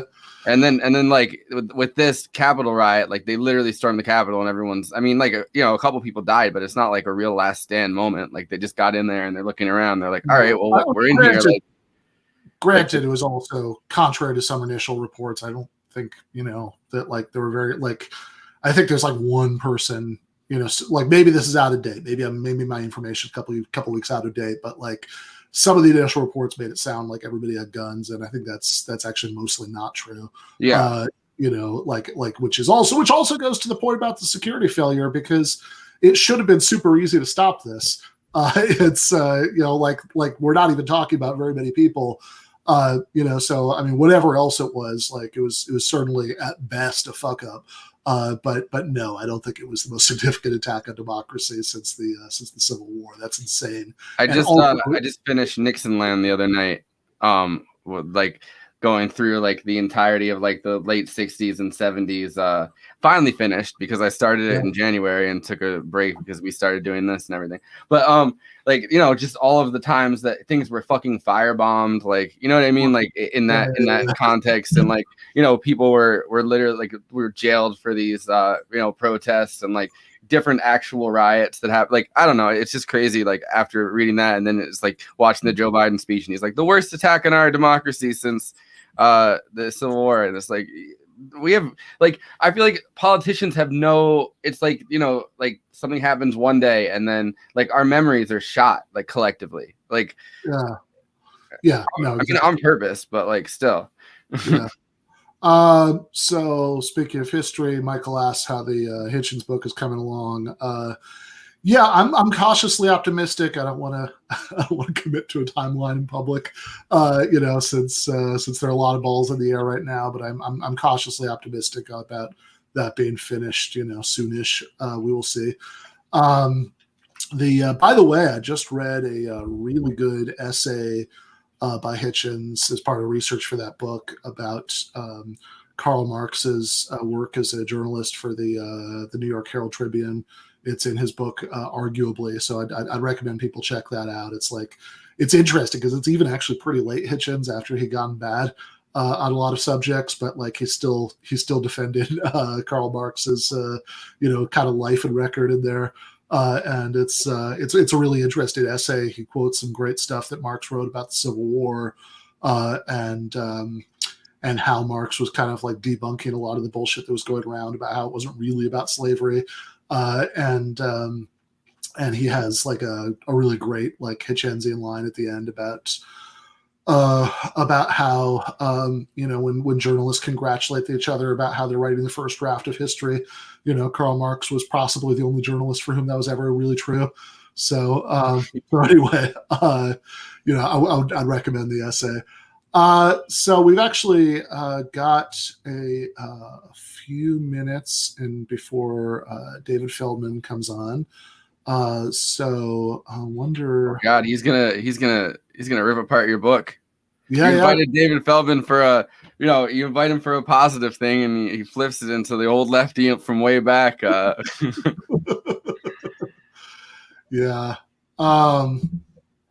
Yeah. Oh, and I should also say, with regard to Yoda's chat comment there, about the comparison to actual revolutions. I remember Glenn Greenwald.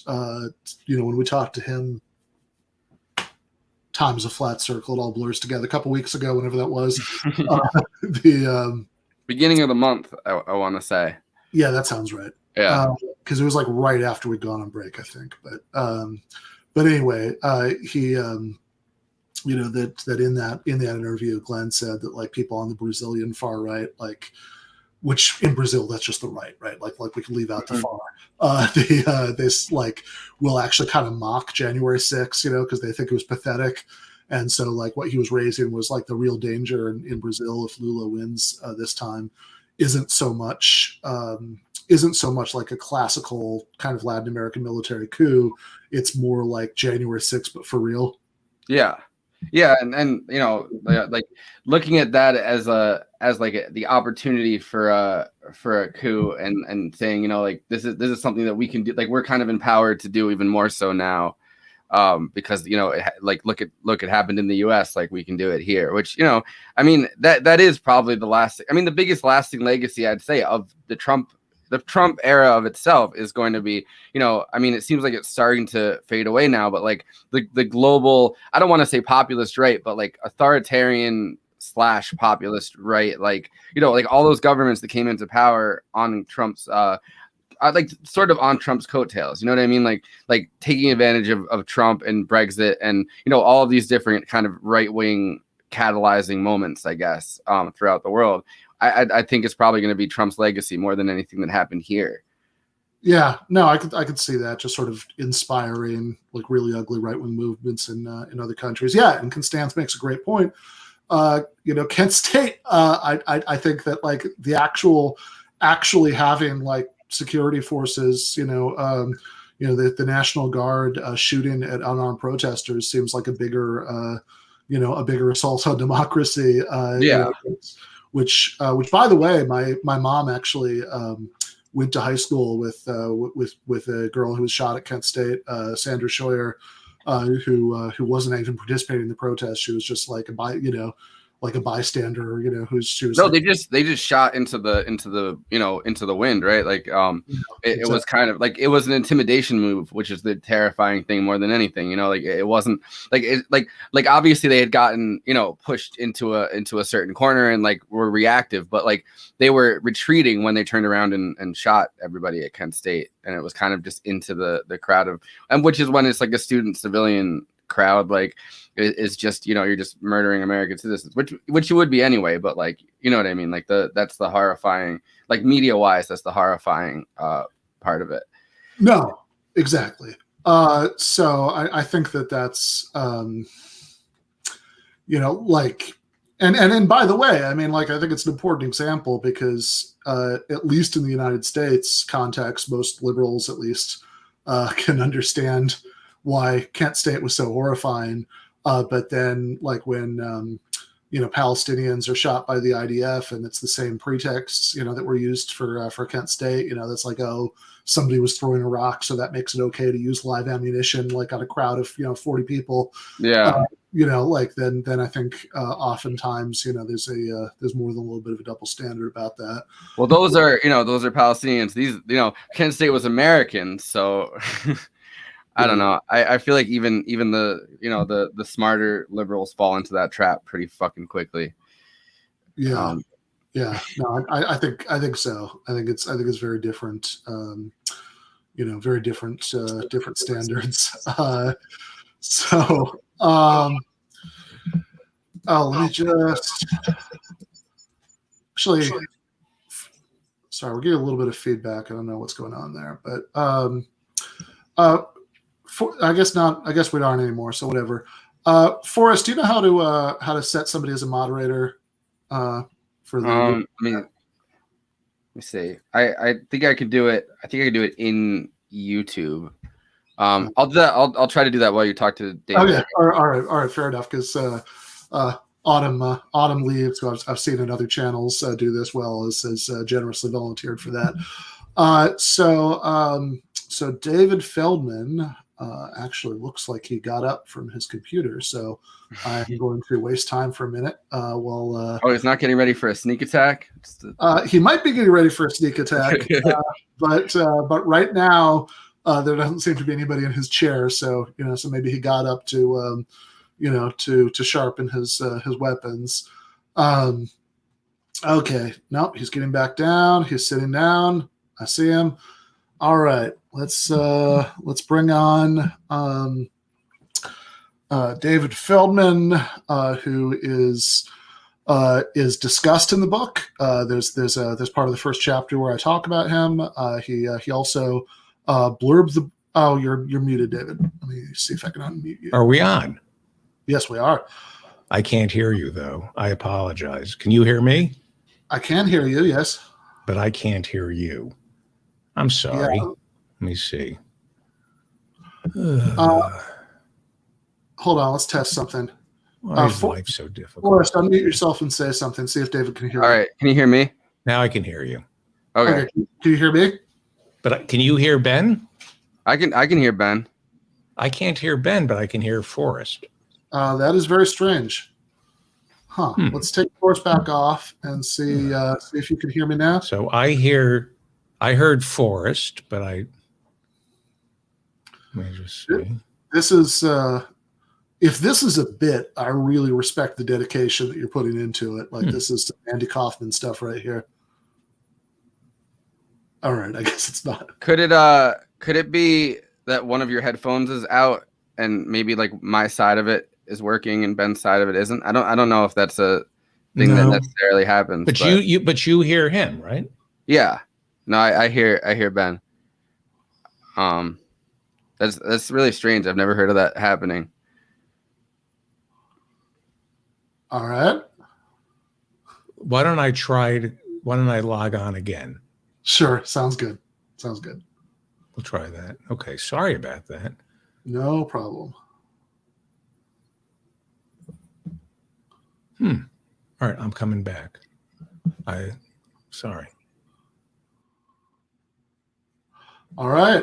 Well, that was David Feldman. If that was going to be his entire contribution to the stream, and if that was actually on purpose, if that was a bit, then I would actually kind of respect that. But I don't think it is. I think he actually is having technical difficulties right now. So presumably, David will be back in a moment. Let's see. Up until then, is there anything going on in the chat? I don't want to start anything else if David is about to come back. Oh, no, here he is. I can hear you. You can hear me? Now, yeah, sorry, I don't know what happened. Okay. What happened to Flacco? Oh, he's around. He'll be back. Okay. When do we start? We've started. How am I doing? You're doing awesome. This has exceeded all expectations. Thank you. Thank you. Am I winning? You've most definitely won, I believe, 3 arguments in the time that you've been on air. Good. All right. There's a super chat question from Yoda who says, "Look, I know you want us to not cancel comedians anymore, but can we at least cancel David Feldman?" So I just got here. They're already starting on me. All right. Fair enough. So I understand there's a statement that you want to read. Well, you know what? I wrote a statement and it goes on and on and on. So I rather not read it because it'll take up 2 hours. But I figured since, you're teaching me how to argue, I wanted to talk to you about, first of all, your book is fantastic. Congratulations. And everybody should buy it. And I hope you'll come back on my show next Thursday to continue to promote it. Absolutely. I figured I would take the side of this so-called cancel culture that everybody seems to be worried about. Okay. And not necessarily for the sake of argument, I will defend to the death of you, maybe me, the right to cancel somebody. I don't think it's as big a problem as most of my comedic friends maintain it is. My opening statement is the following. Okay. The conflation of crimes and the politically correct, that a lot of comedians who have committed crimes seek cover as victims of the cancel culture. For example, Bill Cosby, not a victim of the cancel culture. Fair enough? Yep. I'm with you so far. Louis C.K., not a victim of the cancel culture. People say he was canceled, but he committed a crime. He whipped his thing out and pleasured himself. Yeah, no, he did. My understanding, from most accounts at least, there's one that seems to conflict with this, but most accounts, his MO was to ask before he did it. But there are two ways you could say. I know Louis C.K. I can assure you, he's a great. Did Louis C.K. show you his dick? No, but he would whip it out. He was very proud of it, and that ended up canceling Louis, who I consider a friend. Yeah, but he's got a problem. He whips his penis out and pleasures himself when he wants to. It wasn't anything Louis C.K. said.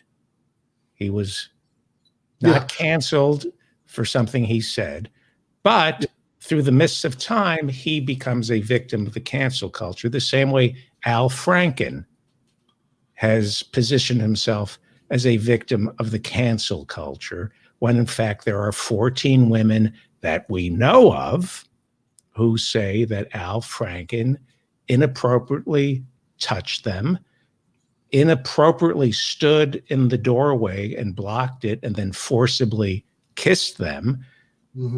The Democrats and Al Franken conveniently forget the 14 women who stepped forward, the 14 women that we know of, and they rewrite history, and they say he was denied due process when in fact he was free to go before the ethics committee, but he chickened out. Al Franken chickened out because he did not want to embarrass his family anymore. And now he's trying to rehabilitate himself as a victim of the cancel culture when in fact he was guilty of, sorry to use this term, sexual assault. When you forcibly kiss a woman or grab them inappropriately, that's sexual assault.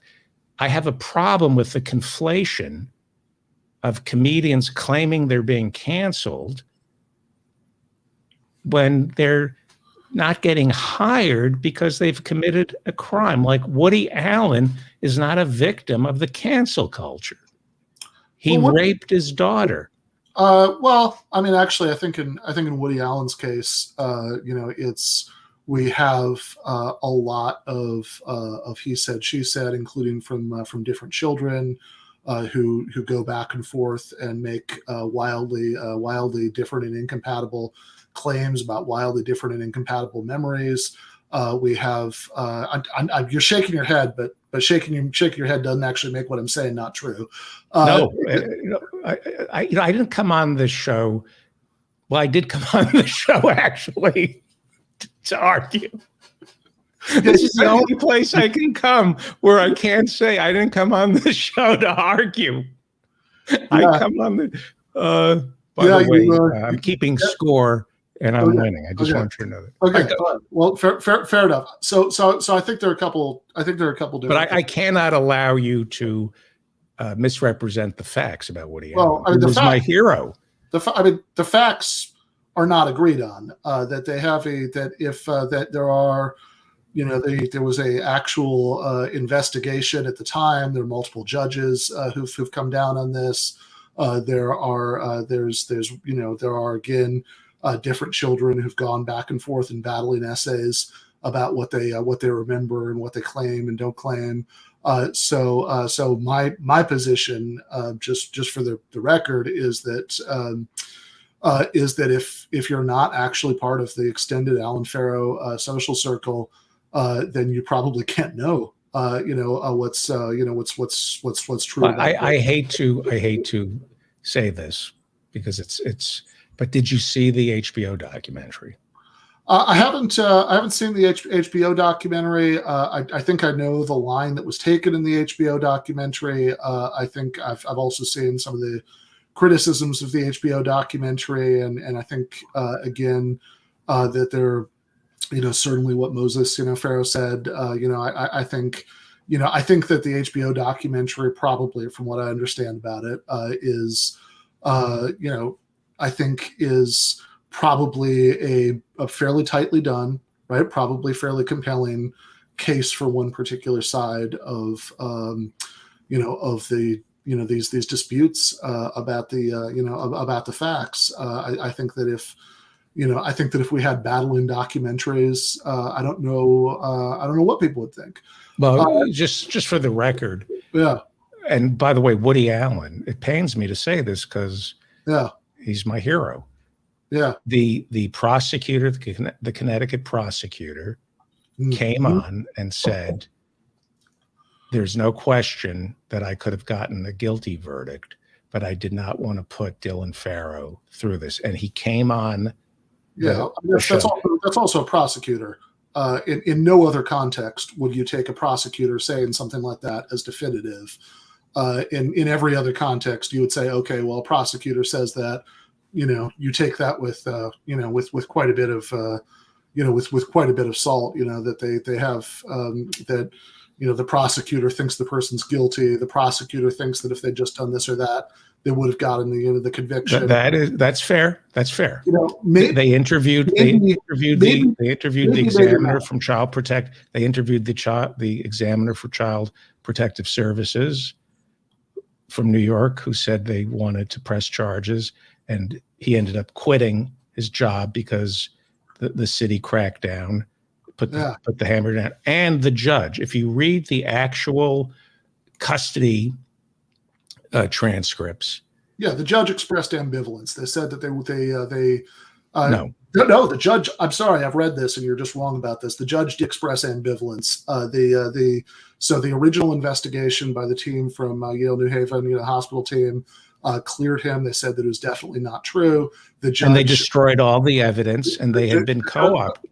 The judge threw out all the evidence. The judge said that they acknowledged that there wasn't enough evidence to establish it. They also weren't convinced that it wasn't true. They expressed ambivalence. Like that is just the words that they used. That's the Yale group. No. I'm not talking about the Yale group. I'm talking about the judge. The Yale group said it definitely didn't happen. The judge essentially said they weren't sure. So I think that the judge in the custody trial said, yes, the judge in the custody trial said they weren't sure. That he should not be allowed around any of the children without supervision, and that he doesn't understand boundaries. Yes, but also what I said is true. Both of those things are true.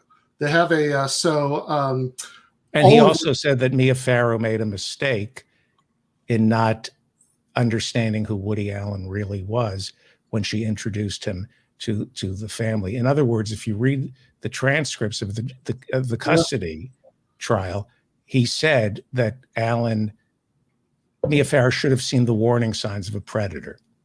Yeah. So none of that addresses what I said.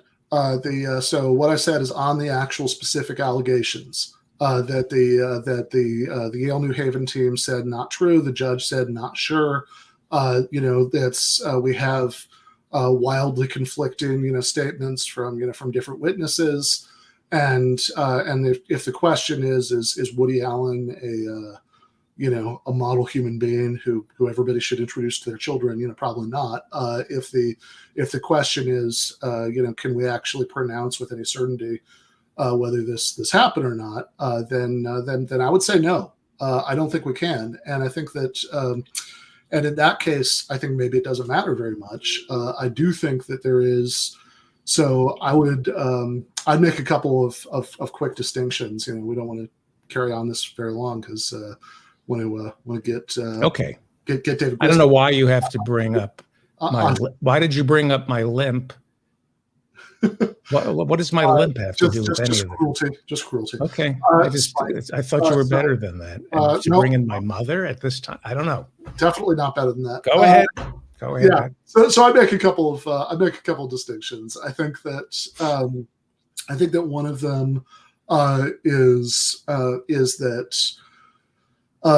Between the fact that it's undeniably true that some people really have done bad things, and that sometimes people in that situation like to hide behind blurring the lines and and suggesting that they're in the same category as people who are kind of ostracized over nonsense, which also happens. That both of these happen, but they're different categories, and we shouldn't let go of either half of that reality. That's one thing. I think another thing is if we are interested in whether any individual case is on one side or another, that I do think that we should be careful about sifting through all the evidence and not just like, I kind of looked at this presentation from people who think this thing and they told a very narratively compelling story, so now I believe it. I think that like some sort of even informal notion of due process is a good thing. I think that could actually really matter. I would bring up Shahid Buttar as a case for why that matters. That when if you take accusation as guilt, you end up being a very easy mark for anybody who wants to be disruptive. Shahid was on my show last night. It's ultimately an untenable position. But again, let me just find. Sure. There's a distinction. Is he being canceled because of something he said, or did he? He was accused, and I think he was innocent. He was on my show. Yeah. We went over it, but it's not for me to decide. Yeah. But is that cancel culture when a woman steps forward and says, "I've been sexually harassed by somebody"? Does that fall under? I mean, to me, cancel culture is David Feldman tweeted something out. It's inappropriate. Let's get him. Yeah. Well, so I think that the serious thing I'd say about this is that the term is, an imperfect term for a whole cluster of cultural trends. And certainly the most clearly objectionable thing in that cluster are when people are gone after over like some individual thing that they tweeted that's like taken in the worst possible light. I agree that that's like the sort of easiest case. That's the worst, right? But also I think that one of the things that is objectionable that falls into that cluster of trends has to do with a circumstance in which information spreads very easily. There's a lot of cultural incentive to take a strong moral stand right away, and people rush to judgment. In fact, I think that's part of the problem when the sort of bad tweet cancellations happen, that there is this sort of mass rush to judgment. And so I think that that taking accusation as immediately tantamount to guilt, like I think whether you want to think of it as the same thing or not, or whether you want to think, okay, these are two things that both exist and they're same bad, they do seem related to me, but I'm not like too hung up on the terminology, with what you want to call it.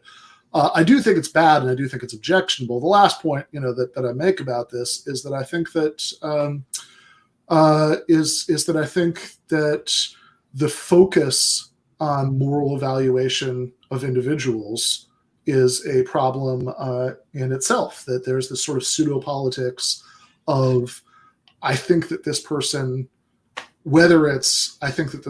is just bad because of some total nonsense that's not important, or whether I think that they're bad maybe for very good reasons, right? Maybe like you have good reasons to think that they really did commit some serious crime.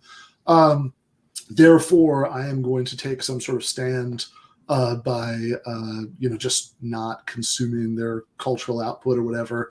I think that my biggest objection to that wouldn't be that its impact on those people. I mean, I think that Woody Allen's going to be totally fine. My biggest objection to that would be that it's a kind of unhelpful, symbolic pseudo politics. That if Woody Allen really did what he's accused of, that he should be in prison. But also, I think that prisoners, should be allowed to continue to create. I don't know. Maybe you can't make movies in there, but you can write books. That's true. I agree with you. I think prisoners should be allowed to vote, and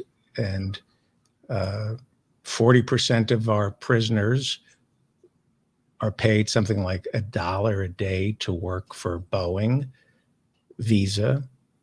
They take our travel reservations, so I see no reason that Woody Allen can't. yeah, I want if Woody Allen really did what he's accused of, and again, my position is that I have no idea. But if he really did, then he should be in prison. But while he's in prison, I want him to be allowed to vote, and I want him to be paid $15 an hour. As I don't know, maybe he can like punch up jokes from there or something.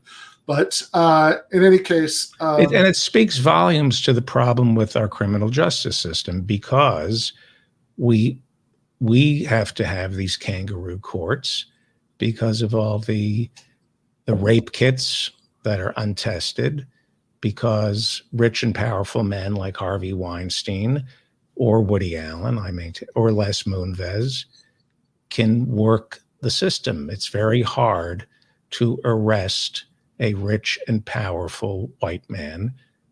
And so people turn to Twitter and Facebook for what are sometimes called kangaroo courts. But how else are you going to prosecute somebody like Woody Allen when he has a multi-million-dollar machine?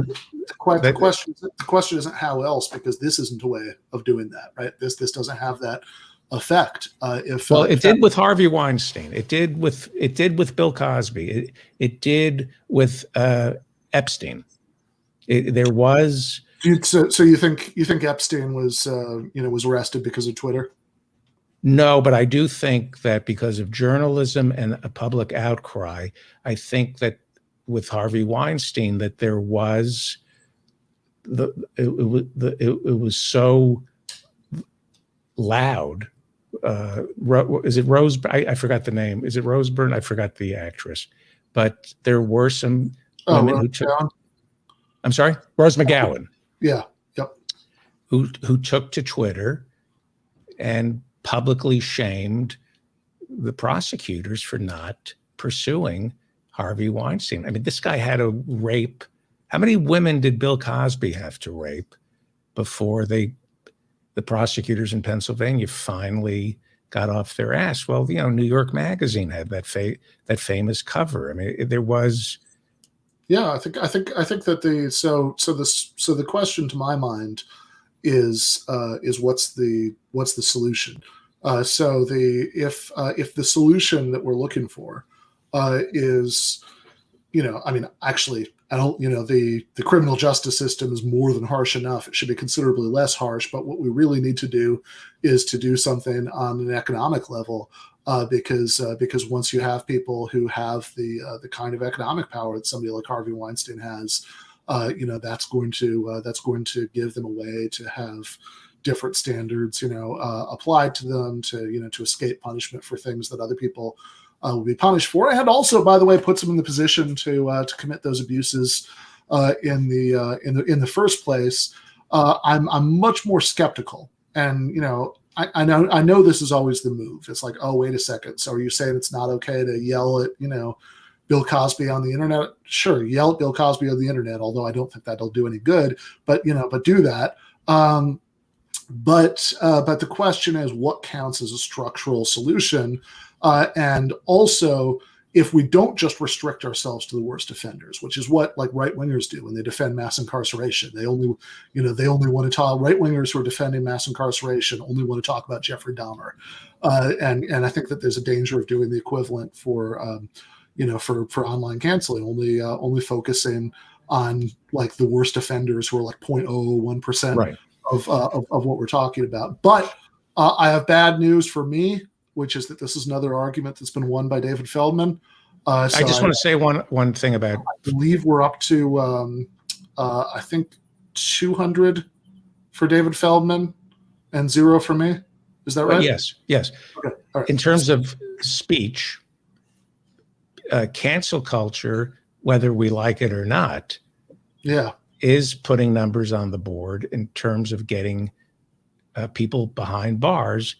And one of the ways speech prosecutes people is by making a bold statement and then challenging somebody like Donald Trump to sue you for libel or slander, because then they have to prove that you're lying.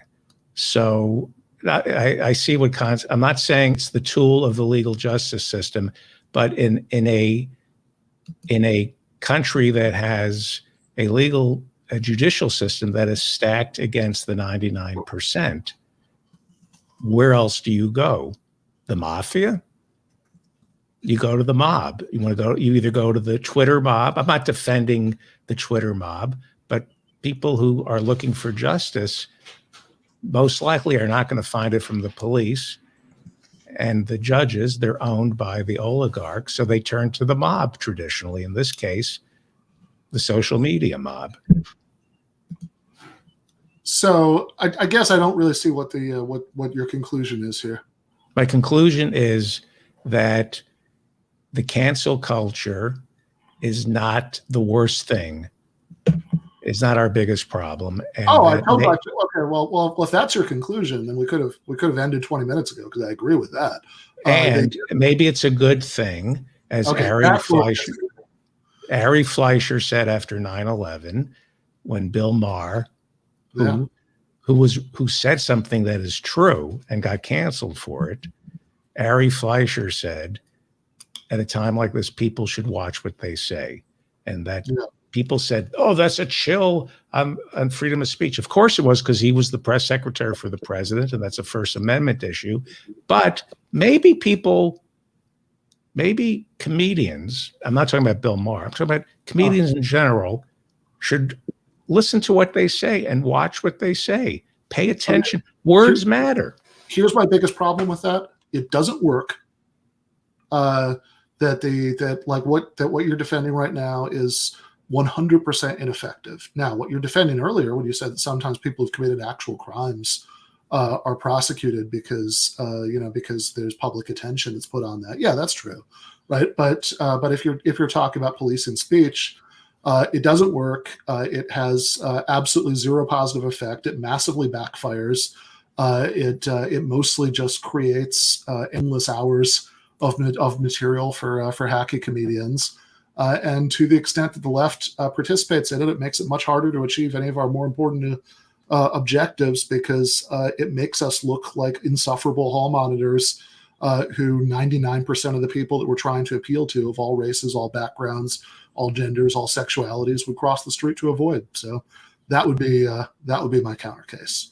Okay, So, I get busted on my show all the time for inappropriate speech. Yeah. And I say, oh, I didn't know that.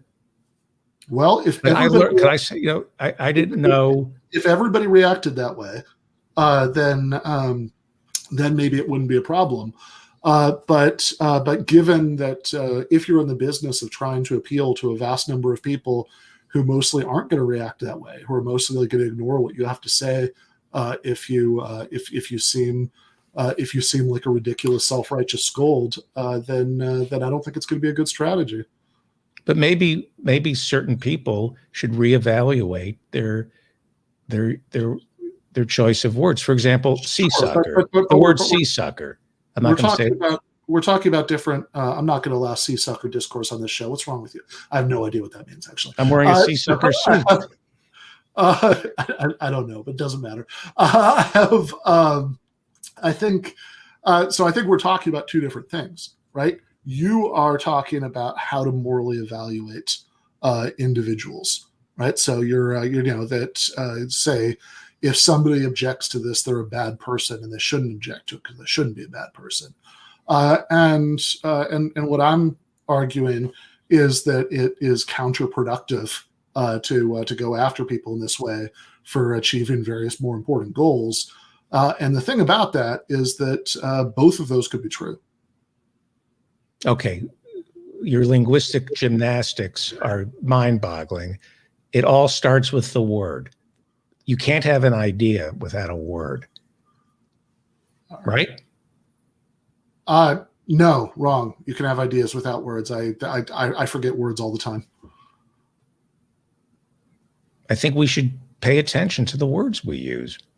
And if somebody calls you on a word and they find it offensive, somebody's reaction shouldn't be, oh, cancel culture.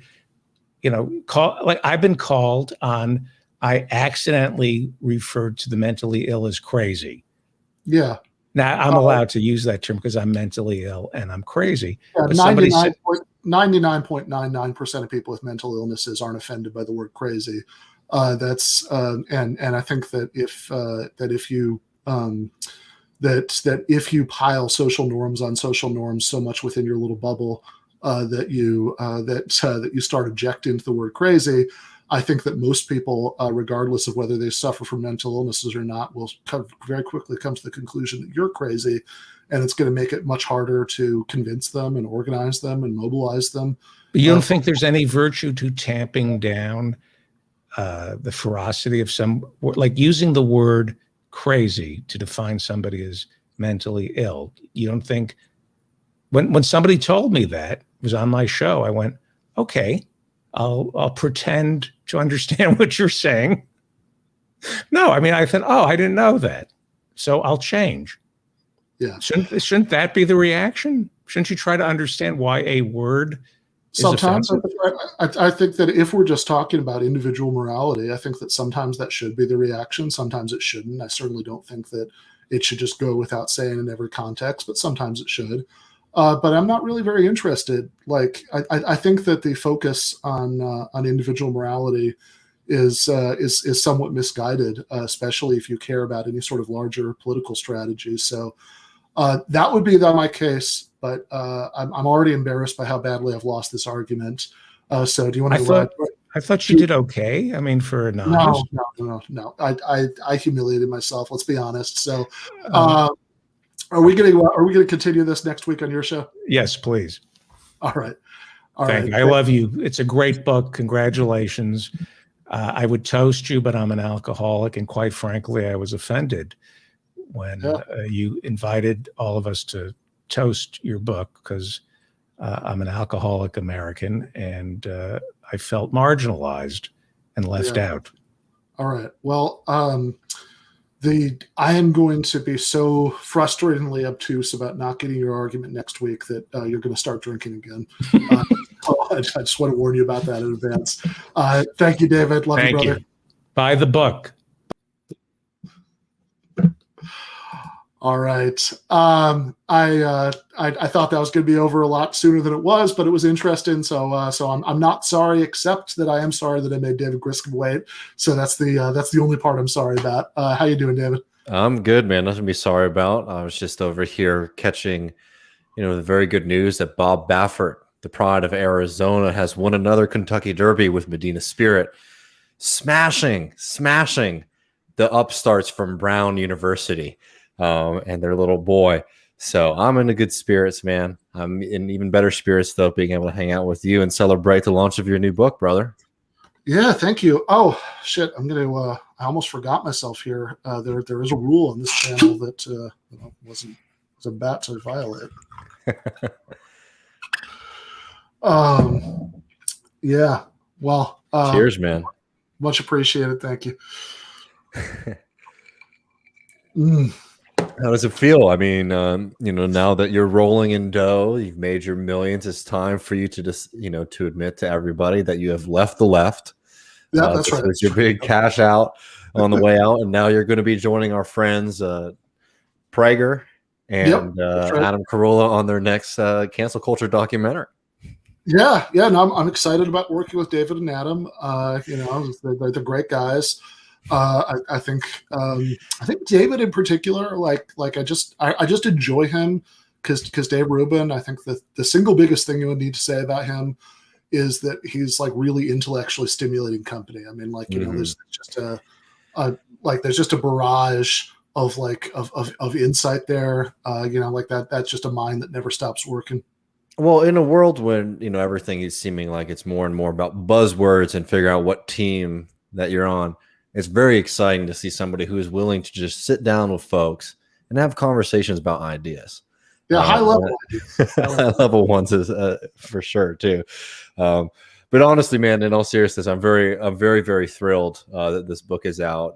We talked to Ben on Left Reckoning on Thursday, and you've been all around telling people about this book. But it's a really great one, and y'all should definitely pick it up if you haven't already. Yeah.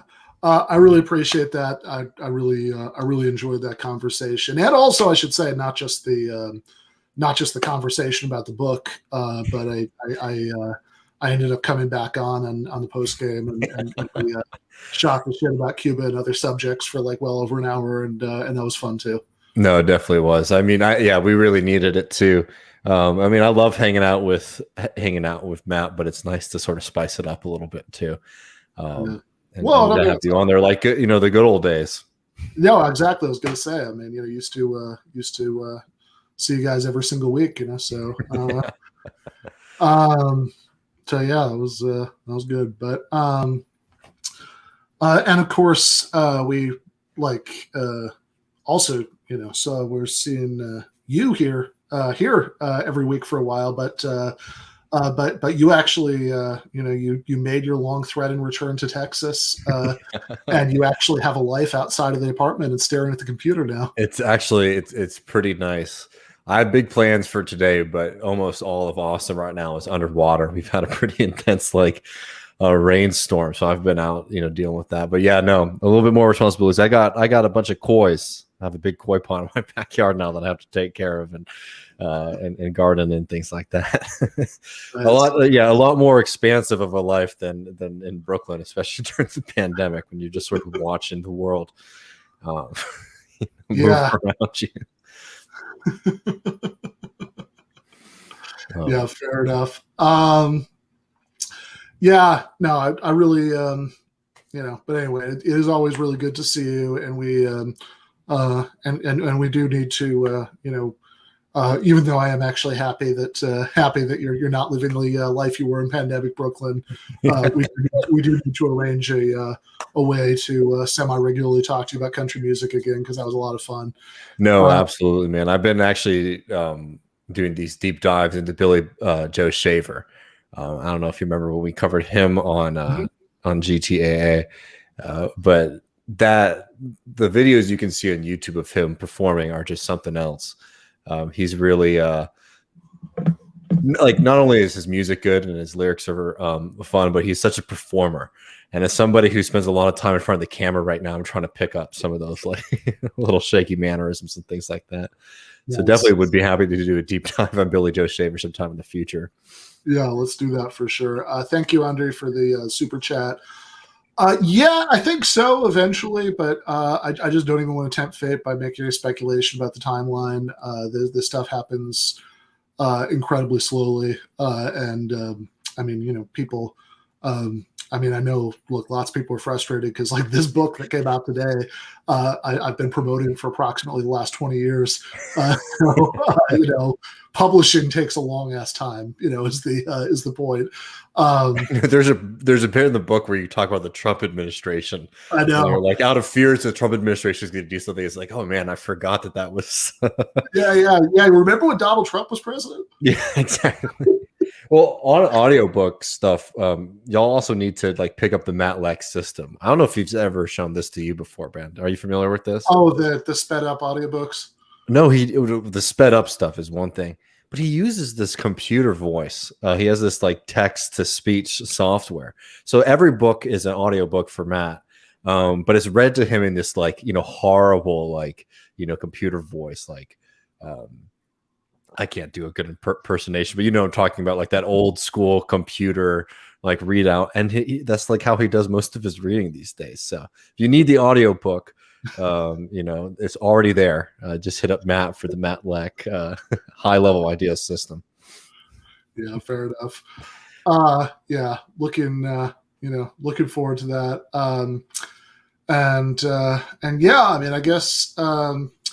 I guess when I go on the PragerU tour, I probably won't see you anymore because I'll be too afraid that if I'm around any leftists, they're gonna ask what I'm going to debate Sam Cedar or something, and I'm not going to want any part of that during that part of my life. But it's been fun, man. Yeah, it's been a blast. It's been an honor. But no, yeah, thank you so much. This wouldn't have felt right without you in it. So. Thank you. Of course, man. Cheers. And congratulations again. All right. Thanks, David. All right. So that was, of course, the great and powerful David Griscom from Left Reckoning. from and of course before that from the Michael Brooks show, which is really the most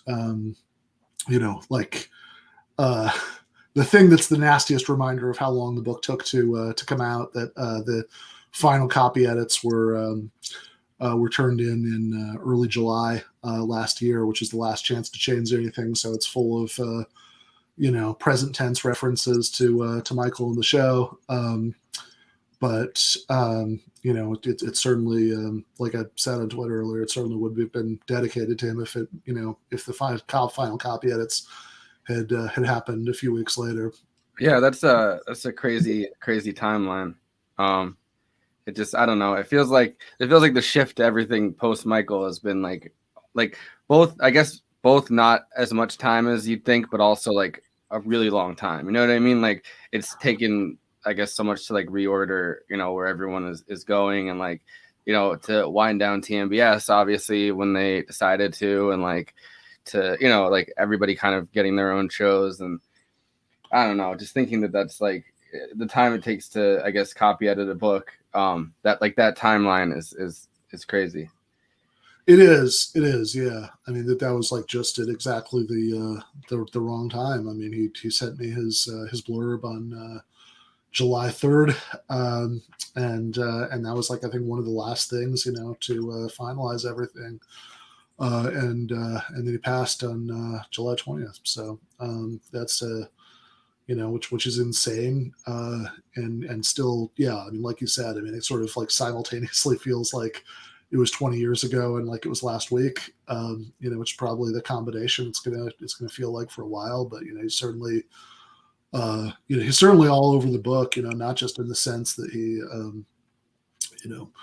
like there are many conversations with him in the background of like kind of the impetus for the book, and and he read all kinds of partial and complete drafts, and made comments and suggestions, and which were certainly all always taken, and yeah, and again, I also just don't know that, like, just on a more basic level, a lot of the way that I see this stuff, I don't know that I would see it, if he hadn't been, part of my life in those years. So anyway, that's a depressing place that went for a minute there, but that's let's see. So we've got Matt McManus waiting to I think he turned his camera off, so we're going to give him a minute to yeah, there we go.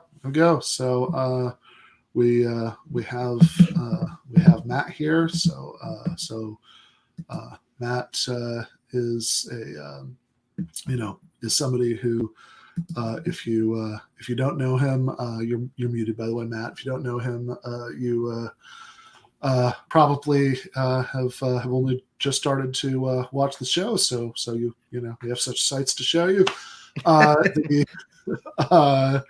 He's a political science professor. He's written various books. I'm not going to try to rattle them all off.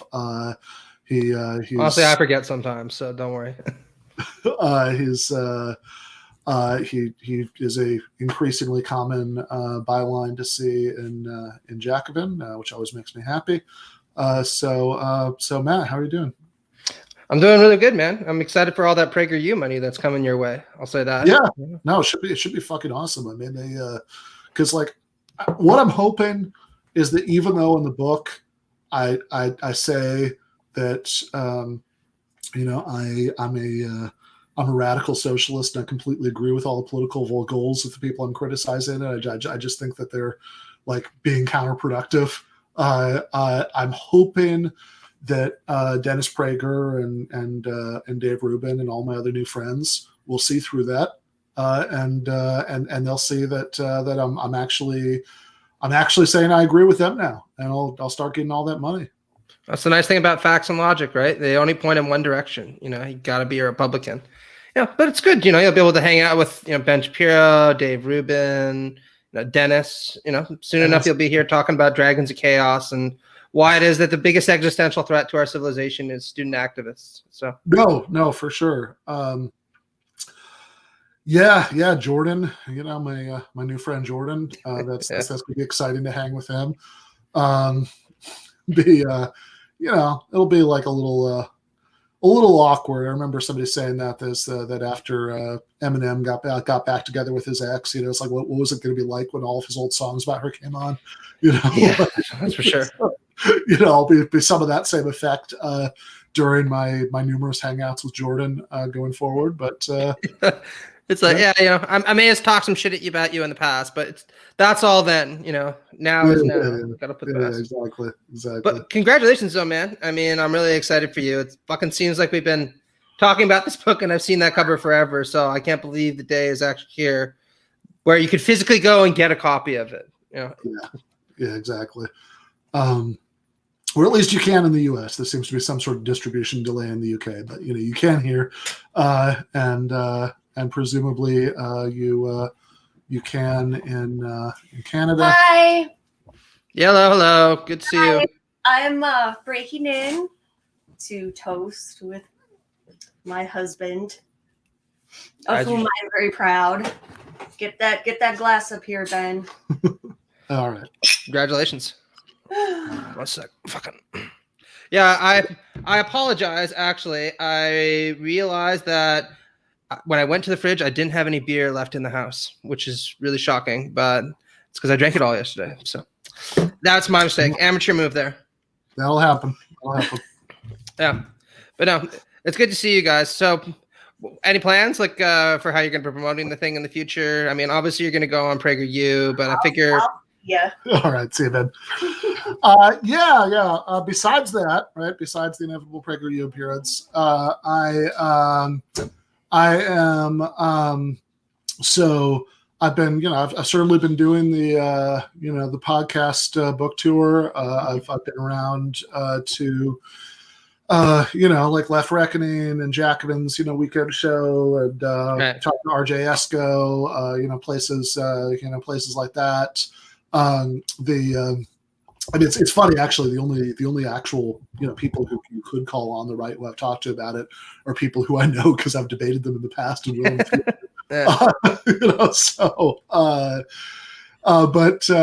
But yeah. You should bring up Jesse Lee Peterson.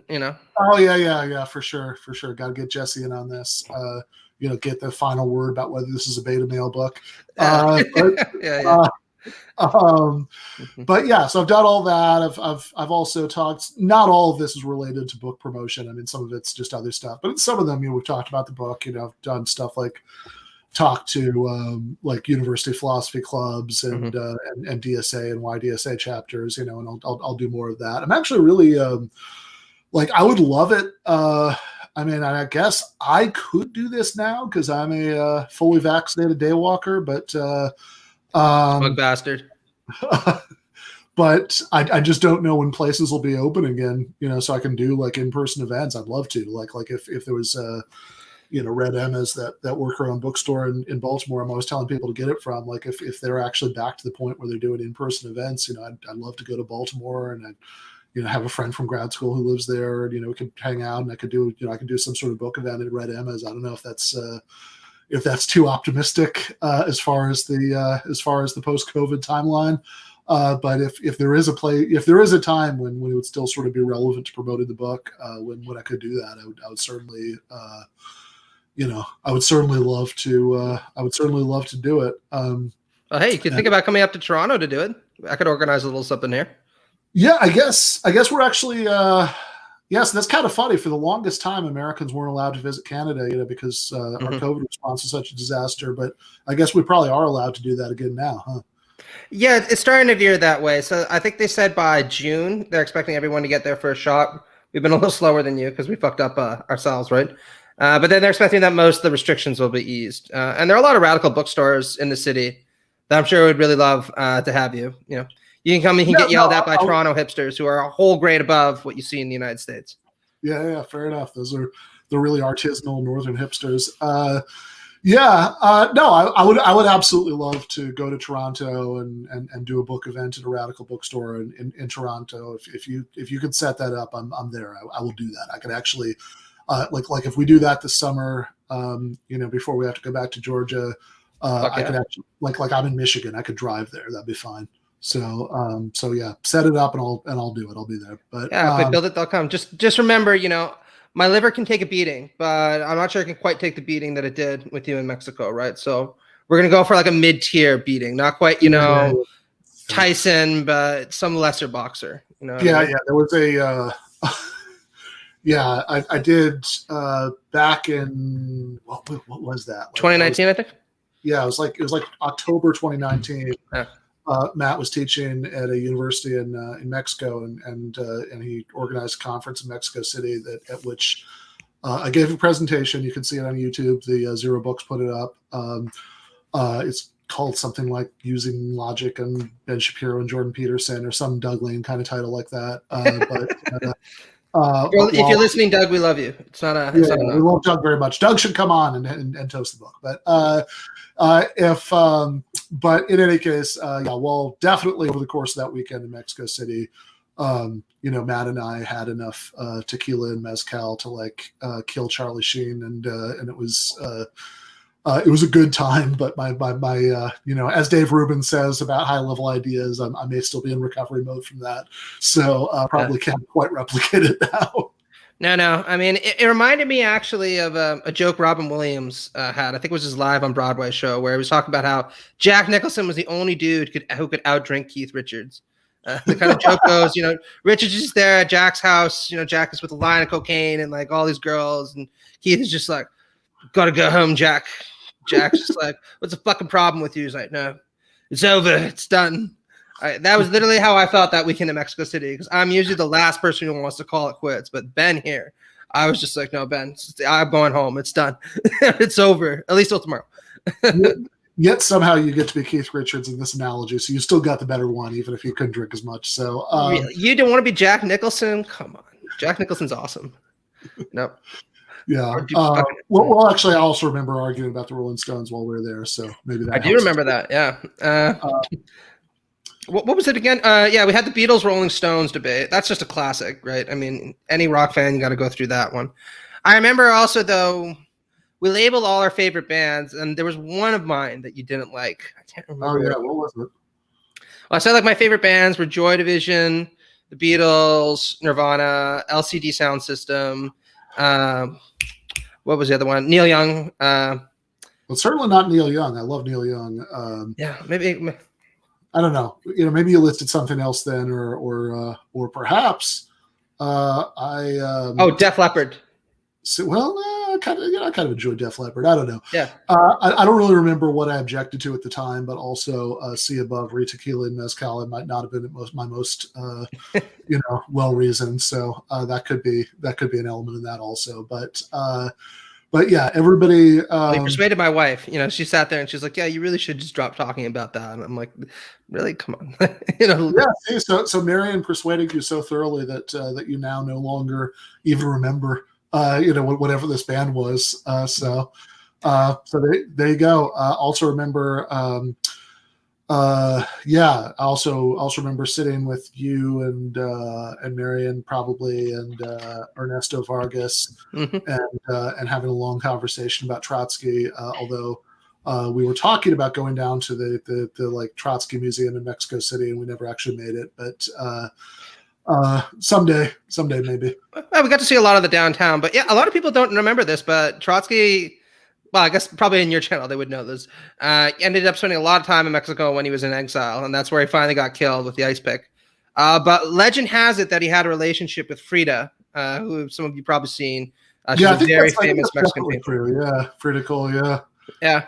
So, I mean, there's a legend, and you can go to the museum there, and it's the house where they lived, and they'll show you where he was murdered and everything. Yeah, some interesting little bit of history. That neighborhood is actually pretty dope too. Like they have fucking amazing restaurants there. So yeah. I mean, whatever. It was a wonderful weekend. No complaints. Got made it to the Mexico City Chinatown.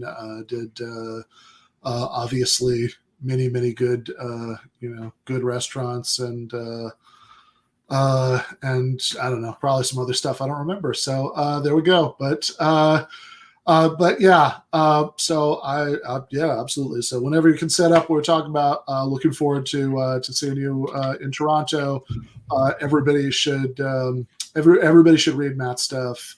He's very despite whatever wrong musical opinions he might have that I've forgotten about.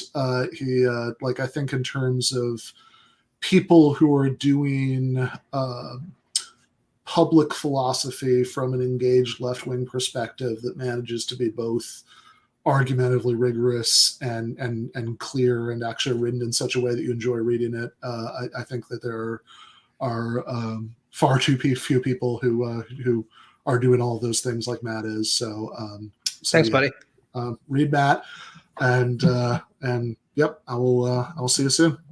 Yeah, peace, bud. Congratulations again. Fucking everyone here, if you haven't already, you should buy Ben's book. Buy 2 copies, actually, if you want to be really supportive. Yeah. Judging people who only buy 1 copy. So, all right. Thanks, Matt.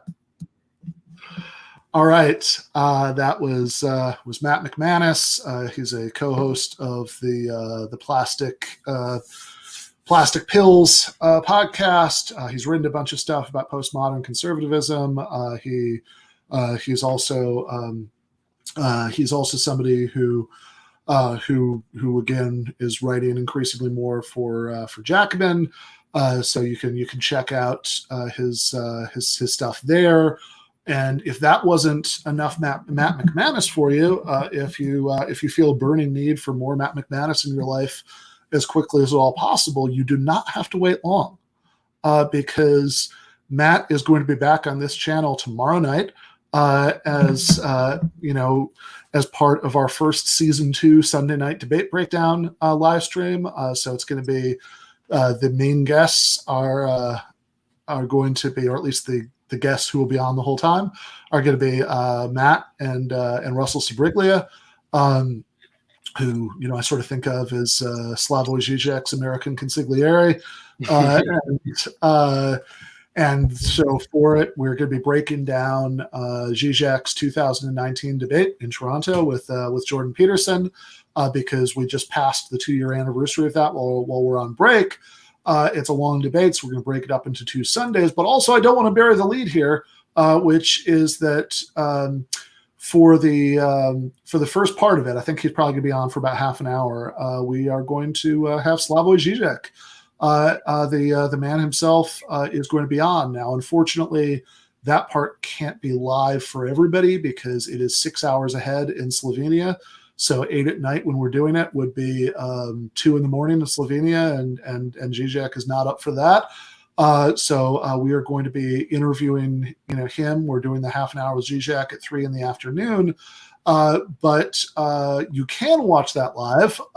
If we haven't shilled enough else today, we can take a minute and shill the Patreon, because we're like, patrons can sit in on our recording that interview with Žižek on Sunday afternoon, and then the people can see it that night at 8. But if you want to watch the interview with Žižek live and maybe ask him a question, there is the patreon.com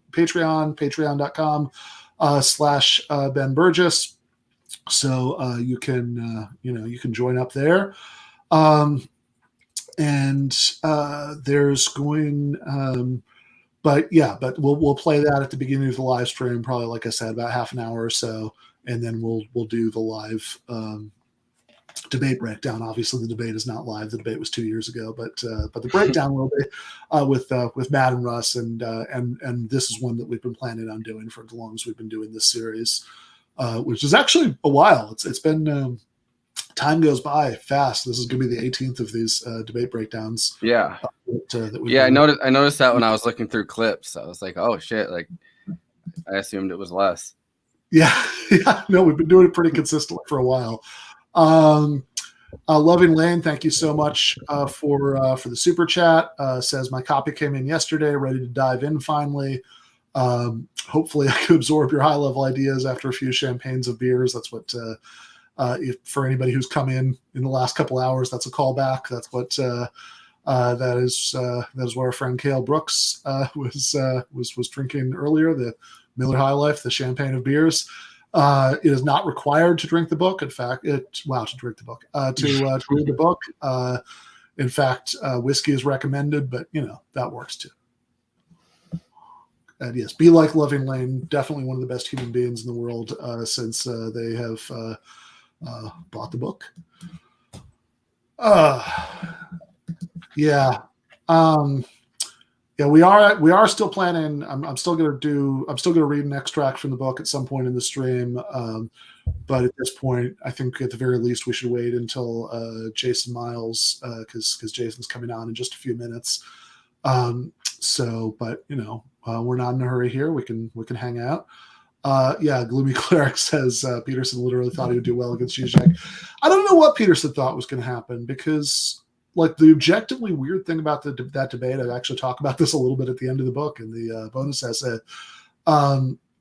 is like he just didn't prep for that thing at all. Like his prep was like he skimmed the Communist Manifesto for the first time in 40 years. I would think at the very least, I mean, if you're going to debate Slavoj Žižek, you'd read a couple of books by Slavoj Žižek. Yeah. I'd like to think that, what was going through Peterson's mind is that he was so caught up in like the fame and money by that point, that he kind of just thought he was going into like a heavyweight fight almost, you know what I mean? Like, which is, I mean, to some level is why I think that debates aren't always the most effective strategies in the world, because I think that it's not necessarily conducive to someone like Zizek, who is a very challenging thinker. I think he did great against Peterson, but like it's not like he's a conventional Marxist. And I think Jordan Peterson probably went into it thinking that he was going to be debating a conventional Marxist who's just going to like quote a bunch of stuff from the Communist Manifesto, and then they go back and forth, and you know what I mean? Like whoever was on his side would stay on his side, and whoever was on Zizek's side would stay in. Right. You know what I mean? So I think it's conducive to very like these kinds of really high profile debates. Like maybe not like just on a YouTube stream, but like these like pay-per-view style debates like Peterson was trying to start. Doesn't seem like it would be. It seems like Peterson's kind of conventional ideas. He has his spiel, I guess, and then he would assume that whoever was defending the Marxist side would have their like spiel that's like that like you've heard before, and it would just go back and forth. And that's not what happened, and he got decimated because of that. But I also think that a lot of times that is what audiences expect too. Like I remember people being a little bit disappointed that Zizek kind of like he was very friendly and like it wasn't at all what Peterson expected he was going to be going into. Like it also wasn't what a lot of lefties in the audience expected was going to happen, which is why they disappointed. Yes, I suppose that's okay if you read the book sober. That's all right. Honestly, I'm just insanely happy if anybody actually reads it and gives it a hearing. But yeah, no, I think that's right. So there are a couple things there. I mean, we're actually talking about this a little bit on Left Reckoning on Thursday. When I was back in the post game, because David was talking about a debate between Leo Panitch. Oh, this is what it was. Leo Panitch and Yarn Brook, which is a really weird pairing. And even you and Yarn Brook was a weird pairing. That was a funny debate to watch. Yeah, and the thing is about this, right? Like I have no I have I think Leo Panitch, was a genius, and he's also somebody who's a really important mentor to to people who are significant to me, like Adam Proctor, but also I don't know that would necessarily be the format that I want for him. Like kind of somewhat similar to what you were saying about the Zizek thing, although I do think Zizek knew what he was doing in the Peterson debate, and I think that was actually a good strategy for it. But like in general, because I think sometimes, I mean, I'm obviously a big fan of and defender of the value of doing debates, but I think sometimes on the left, we think that just because somebody is like a good thinker and like we really respect them and like we think they have really good insights, that therefore they would do well in a debate. And that just doesn't necessarily follow, because debates are a very specific kind of format. It's something that's like doing a debate. You have to walk this weird fine line between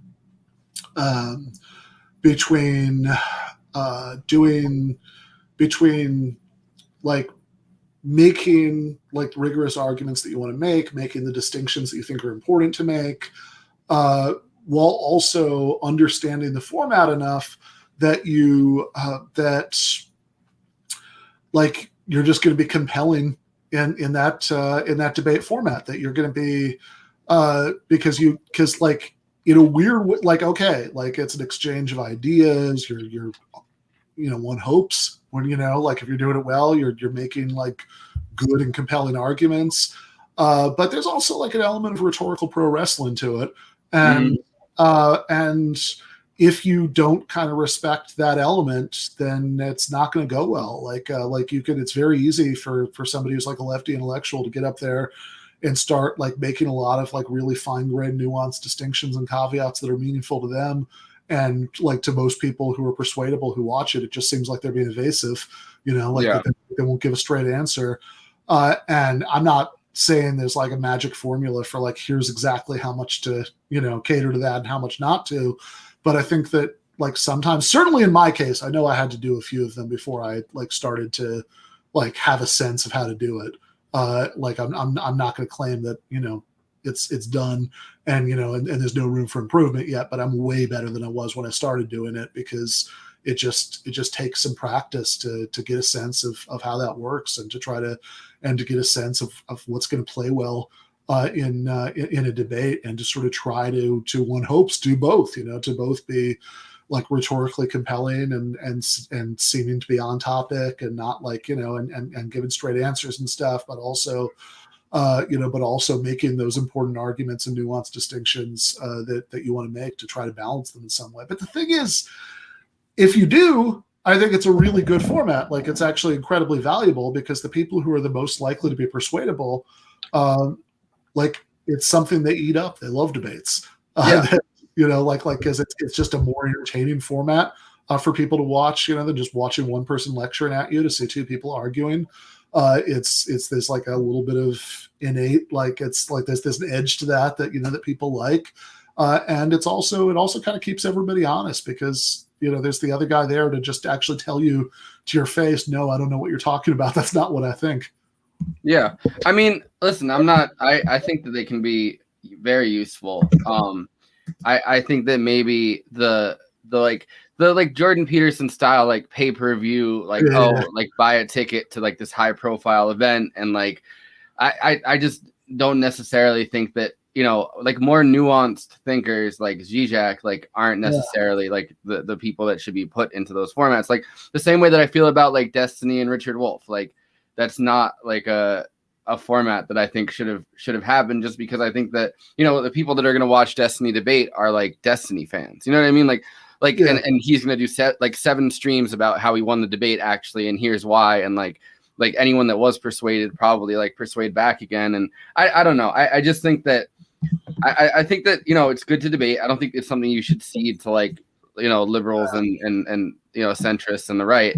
But I also think that I don't always think that like these big high profile clashes, I guess, between people are as especially like a perfect example is the Gene Epstein thing that you just did. Like I think that like I've watched debates he's done before, and he kind of has the same script for a lot of it. You know what I mean? Like it's like he goes to the debate circuit and like has like the script that he uses pretty much, and he like replaces the leftists that he's debating, like their name, and then says similar things about like workers co-ops and like working within the system. And like it just feels sometimes like I mean, it feels phoned in. And then when you're making more nuanced arguments, he like kind of doesn't know how to react, because he's kind of just like doing his debate script. It is kind of like a pro wrestling thing, because I don't think when you change like the parameters around for him or something, like he doesn't have a way to follow that. It's not in his script, I guess. Well, to the I want to be real careful about how I comment on that one, but I think that I think that the extent that that's true, that might make it useful to to switch it up, and with any luck, the kind of person who's going to to watch, to like be really interested in watching that, like are often people who are like really intense and clearly no shade coming from me, probably like a little bit like nerdy and pedantic, and I think that if you show that person, and obviously not all of them are persuadable, probably most of them aren't, but if you show that person somebody who is not saying the things they expect you to say, then that if there's a chance to to get through, then I think that might be the chance. But yeah. And I'd also say, actually, real briefly, we'll obviously be talking much more about this tomorrow and next week when we do that debate breakdown. But I think that my line, this is what I say about it in the book, which, by the way, is Canceling Comedians While the World Burns, available now from fine booksellers everywhere. But what I say in the book is that I think it's good that Zizek approached it the way that he did. I think he knew what he was doing, because what a lot of people wanted was for somebody to come in there and just kind of rhetorically crush Jordan Peterson's skull. And don't get me wrong, I would have loved that, right? I would have found it incredibly satisfying. And I'm sure Peterson, was afraid of that happening, which is why he didn't talk to Richard Wolff, when he had that chance. And he gave a sort of weird, inconsistent excuse for not doing that. He basically said that Richard Wolff calls himself a Marxist, and Marxism is like Nazism. So you can't debate. Somebody like that is essentially what Peterson said about Wolff. You can't debate someone like that. You can't. Yeah. But then he debates Slavoj Žižek, who is not only also calls himself a Marxist, but frankly, on the whole question of Stalinism, actually existing socialism, whatever you want to call that, Žižek is a lot more ambiguous on some of that stuff than Wolff is. So like Peterson's stated excuse for not debating Wolff would have actually gone double for Žižek. But he debated him anyway, which is where it starts to get hard not to suspect some cynicism that he knew, like you say, and it would be a big draw as a pay-per-view event. But I think that... Well, there's that story that Russell Zeriglia tells all the time, that the guys were running up to them at the debate saying like, oh, you'll never guess how much money that the debate is making, like these ticket sales. And then Zizek was obviously like, I do not care. Like, yeah, exactly. I don't know. I like Zizek a lot. Like I like his line of thinking. I think that he's a very interesting and challenging thinker. And I just think there's a lot of nuance to what he's come up with, I guess, as in terms of worldview, and also kind of lack of worldview, like lack of like tangible, ideological worldview, I guess. Like a lot of what he says is just to be provocative, as he says. I think that it's an interesting debate format, so it'll be interesting to talk to him about it. But I also think that the pay-per-view kind of like socialism versus capitalism thing that someone like Jordan Peterson would be expecting, it's not what was going to happen with that. And I'm a little bit skeptical of the whole like pay-per-view, like, oh, ticket sales are everything style. Yeah, well, I guess the one thing I would say though is that like you're going to get a lot of eyes on it, for better or for worse, and that if you want to get like your lecture on socialism in front of as many eyes as possible, that's the way to do it. Of course, that could be a disaster depending on how you present things. But I think that Zizek's insight there was that most of these guys, and in this case I do mean guys in a gendered way, who follow Jordan Peterson, are not hardened reactionaries. Some of them are, but most of them aren't. Most of them are just like confused dudes who like feel a little lost and alienated and are kind of looking for something. And you cut out for a second there. Oh, I said like most of them are just kind of confused dudes who are kind of lost and alienated and looking for something, and showing those guys like a sort of funnier, more appealing version of the left, like Zizek was doing, like I think that he knew exactly what he was doing, smothering Peterson with kindness. And I like when he decimated one of the 12 rules, which is like put your house in order before changing the world. And he's like, what if like putting your house in order, like in order to do that, you have to change the world. Like, what if you're in North Korea or something? Like, you know what I mean? Like a way more like nuanced like take on that thing, like flipping it on its head in a way that Jordan Peterson wasn't prepared for, and just looked kind of weak for, like weak intellectually for not even considering. I totally agree with that. All right.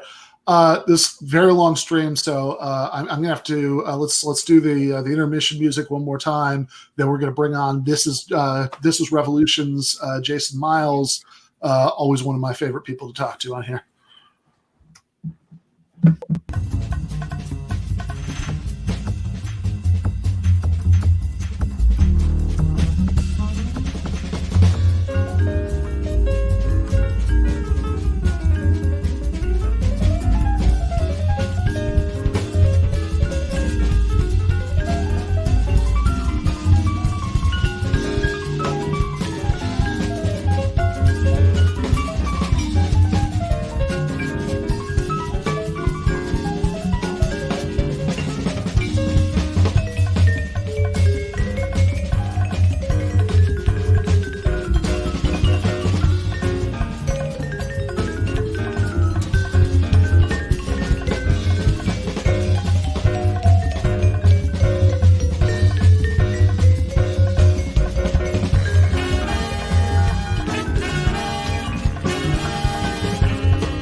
All right.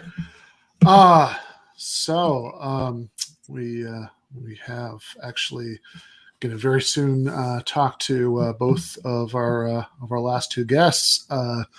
Maybe overlapping, but right now we're joined by Jason Miles. How you doing, Jason? Good. I got my glasses on, so we can all be one happy blind family. Excellent. One of the rare times I'm actually wearing my glasses on camera. I can't see. That's why I have these. These are prescription. I'm equally as fair well. enough. Look what woke up my child today. Hey, the dog went crazy when the guy dropped it off. Came today. I was like, God damn it, Ben. I should go drop him off at your house. So you have to deal with this whining kid. No, he's not bad. He's two. I'm excited to check this out because I want to read it before you come on our show. And we're going to interrogate, as Pascal loves to say, interrogate you about this book in a good way, a good interrogation, not like the movie. Yeah, the thing about I think Sigmund Freud, he was in Vienna when the Nazis came in, and he was like, like kind of detained and interrogated for a while, but then they decided to let him go, if he left the country. But in exchange, he had to write a statement saying that he'd been treated well And so Freud wrote a statement, said, being interrogated by the Gestapo was very pleasant. I would recommend it to everyone.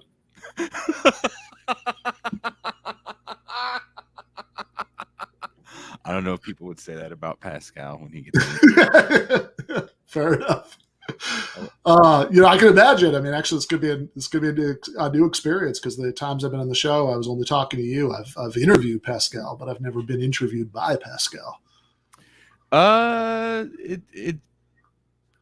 excited for it to tell you that. Not that he's like, I'm gonna fuck Ben Burgess shit up. I mean, that's definitely not what he's trying to do. I just enjoy my co-host.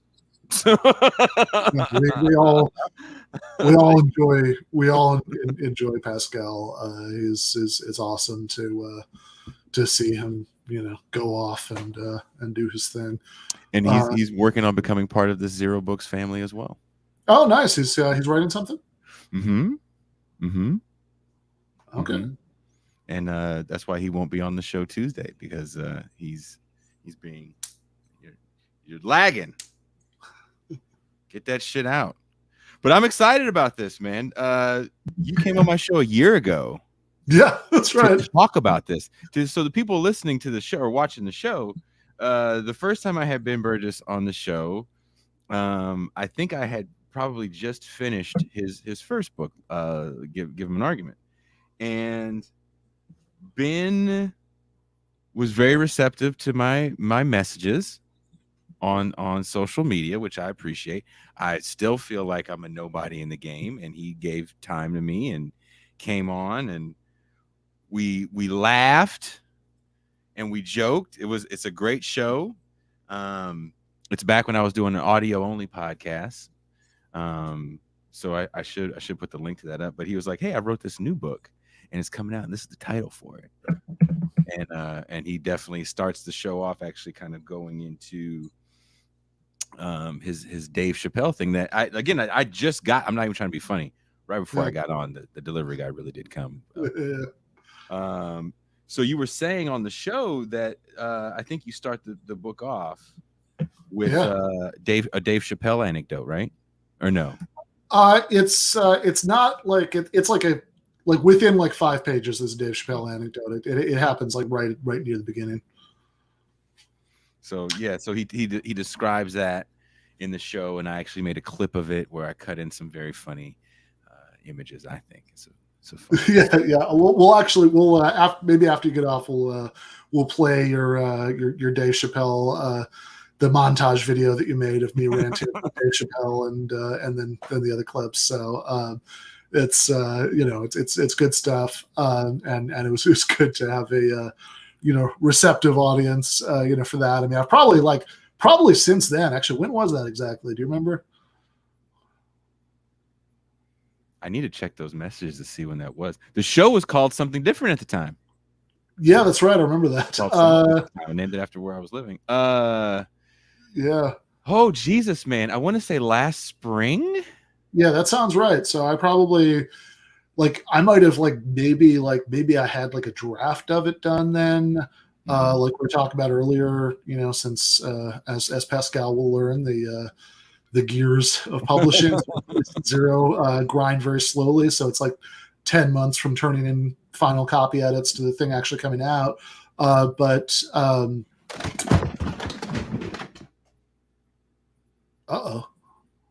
Yep. All right. Well, I'm not going to make a canceling joke here because that'd be very happy, but something happened there. Can you hear me? Barely. Hold on. No problem. Everything just collapsed on me. Oh my God. Oh, good stuff. Man. Oh my God. Oh. Hey, while we're fair enough. I was okay, it's okay now. Well, hey, while Jason's sorting out his technical difficulties, we're joined by Matt Leck of Left Reckoning, who is, fun fact, was the very first guest on the very first episode of Give Them an Argument. That's right. I was very honored about that. Hey Ben, how's it going? I'm doing pretty good. How are you?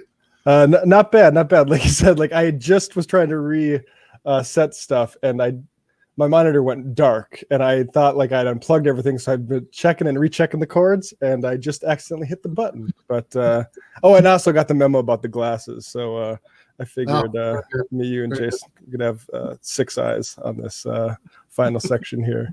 But yeah. Congratulations, Ben, on this second book. I have read this, unlike Jason. I read it all, even the appendix, and I think it's a wonderful book, and you should be very proud of yourself. All right, I appreciate that. Oh, and I have a beer too. I also got that message. Yeah. So cheers. I have one. I haven't been drinking. People have been getting after it during the pandemic with alcohol. I've been going the opposite direction, but I did go up to the Narragansett Bay during COVID last summer. It's kind of like the first thing I was doing, where when you have a sort of a public facing career, you like to follow the rules 100%. Me and my girlfriend broke them to take a little trip to Newport for a day, and I became a fan of Narragansett beer, so that's what I'm drinking tonight. How's it going? Have you guys been doing a lot of drinking, or are you pretty okay? A little bit, not too much, but a little bit. I had, I drank an Oberon earlier, sort of over the course of a long time as the stream was going on, and then when David came on earlier, obviously I had to follow the rule that was established, during the month that he was doing the Outlaws and Revolutionaries segment on the show, which is that when David Griscom comes on the channel, you have to switch from beer to whiskey. So I had to, oh wow. It's okay, he's off now, but I had so I had a little bit, but not too much. We're still pacing ourselves for this. Yeah, well, good. How much longer are you going? Not too much longer.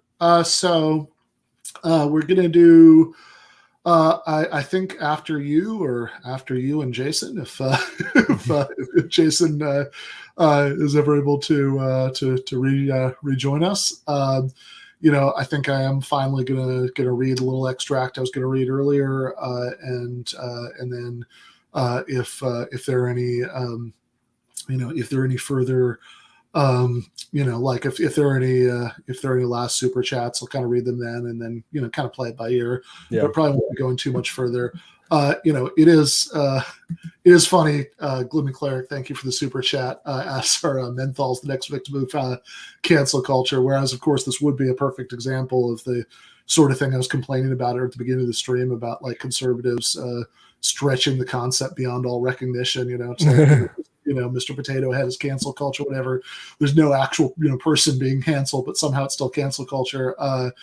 That said, whereas I would make that conceptual distinction, and if there is any hope for redeeming that term, we should reserve it for online pile-ons and public shamings, and when culture at large is doing it, not when official governments. I think that's not cultural. Yeah, so this definitely doesn't count. But that said, even though it definitely doesn't count, it does annoy the shit out of me. Yeah. I actually said that on Left Reckoning on Thursday. We're deep in the post game, but I guess I'll say it now again, which is that I never, I never smoked that much. I'd smoke, I'd have several cigarettes over the course of a night of drinking, or I don't know, a lot some nights, but whatever. But I actually stopped doing that, because it didn't add enough pleasure to me to be worth the health costs, so it's I did stop doing that several years ago, but shit like this always makes me want to take it up again. Yeah, I think the word for it is just paternalism. I think we can just go back to that a little bit. But I had a brief period of menthols where I would, when I moved to New York, when I was at NYU, I would smoke nothing but spliffs, which pot and menthols, and it was a socially influenced decision. It wasn't me but it was nice for a little bit. But I'm kind of glad I moved away from that. And I never really did much cigarette smoking myself. It is all occasionally, like on a night out drinking, I would buy a pack of Marlboros and think I was cool. But yeah. That's mostly. It's mainly to look cool on the street when you're talking to people outside the bar, basically. Like exactly. And I'm not going to deny that it does. Like, I'm not going to say that that's all it is. I mean, like it is like there's a certain way that rounds off the the experience a little bit, but not enough to be worth it. See, sure. I don't even feel that with cigarettes. Like it doesn't. Maybe I'm not taking them purely enough. Like I've never just smoked a cigarette, but it just doesn't, like it's always with weed or with pot or with alcohol. So it just makes it. I kind of like the smell of it. Honestly, that's the thing I get out of it most. Do you know what your third book's going to be on, Ben? What it's going to be out? Do you say? What do you know? What's going to be about? You don't have to say what it is going to be about, but yeah. Well, actually, so I'm in a. I'm gonna be real embarrassed if I don't get all this written, but I actually have. There are actually 2 things that are under contract right now. So one of them's at Zero Books, and that's been I'm finished writing it, but I mean that's been like that was like a while ago, right? Mm-hmm. That I got the contract for that. And the other one is at Verso, and I literally just signed that like 2 days ago. So the one at Zero Books, which is definitely going to be first, is the Christopher Hitchens book I was talking about. Oh, right, that's right. Yep. And then the one at Verso is I mean, whatever, cat's out of the bag. It's been talked about other places. I'm actually co-writing a book with Bhaskar and also Mike Beggs. It's like a feasible socialism book. What a sort of realistic, achievable version of a fully socialist society would look like. So yeah, which is I don't know if this can be the final title. Bhaskar once called The Blueprint. Oh, nice. I like that. That's cool. Well, congratulations on the new thing. I'm considering, like, I always wanted to be an author. Like honestly, the whole reason I went to NYU is because I wanted to get a professor job, because I feel like that's like a great gig to like write other things from. And now, like I'm very out of the habit of writing, but I'm thinking of like I've been I've been reading the Bismarck Tribune from the very first issue onward. And that is an eye-opening experience, I'll tell you that. But like, I'm just curious, how often do you write? Do you do like a daily sort of like I try to do a daily thing. I'm definitely, the times that I have been just doing like a consistent amount of work every day are definitely the times when I've been happiest about it. I'm not going to lie though. I mean, there's a lot of times when there's just like too much going on, and it ends up happening in like crazy fits and starts that like I'll write a ton one day and then like nothing for 2 days, and whatever. So I'm actually like, it's a long-term goal. Like I started off 2021 with a lot of good intentions about daily writing habits, and that hasn't. Yeah, it's been pretty hit or miss. By the way, I should say Gene Bajalan, who now is a editorial reader at Zero Books, has says in the chat, Matt, pitch me a book. You'll be the first that hears about it, Gene. Fair enough. Gene's actually doing me a solid with research capabilities. I won't go into it further, but nice guy, Gene. Okay, all right. Yeah, we actually, I had very is Literary Hangover back on, or what happened with that? It's in a little bit of a holding pattern. We'll put out stuff. We're moving slowly through this guy, William Byrd, the second secret journal. He was the son of one of the major sort of guys who set up the tobacco/slave trade in Virginia in like the late 17th century. And so we've been slowly going through his. I'm obsessed with the source material. It's like I said with the Bismarck Tribune, and like going back to actually hear it from the people's mouths. So we've done like 2 of the years of the 4 in the diary, and we'll probably do the other one in the next like few weeks or so. But it's definitely slowed down a little bit because Left Reckoning just takes a lot more time than TMBS. I mean, Michael was just an amazing workhorse. You kind of like go into cruise control when he was helming it, and Left Reckoning just taking up a lot more time, basically. Oh shit! Oh no, we saw the end of Jason's computer. It looks like. Yeah, it seems like that's. I hope. Well, whatever. If I'll, not a good time to have to be replacing one of those either. No, it's not. Well, anyway, if we end up having to do a fundraiser for Jason to buy a new computer, we'll do something about that for that here. So. I'm here, yeah.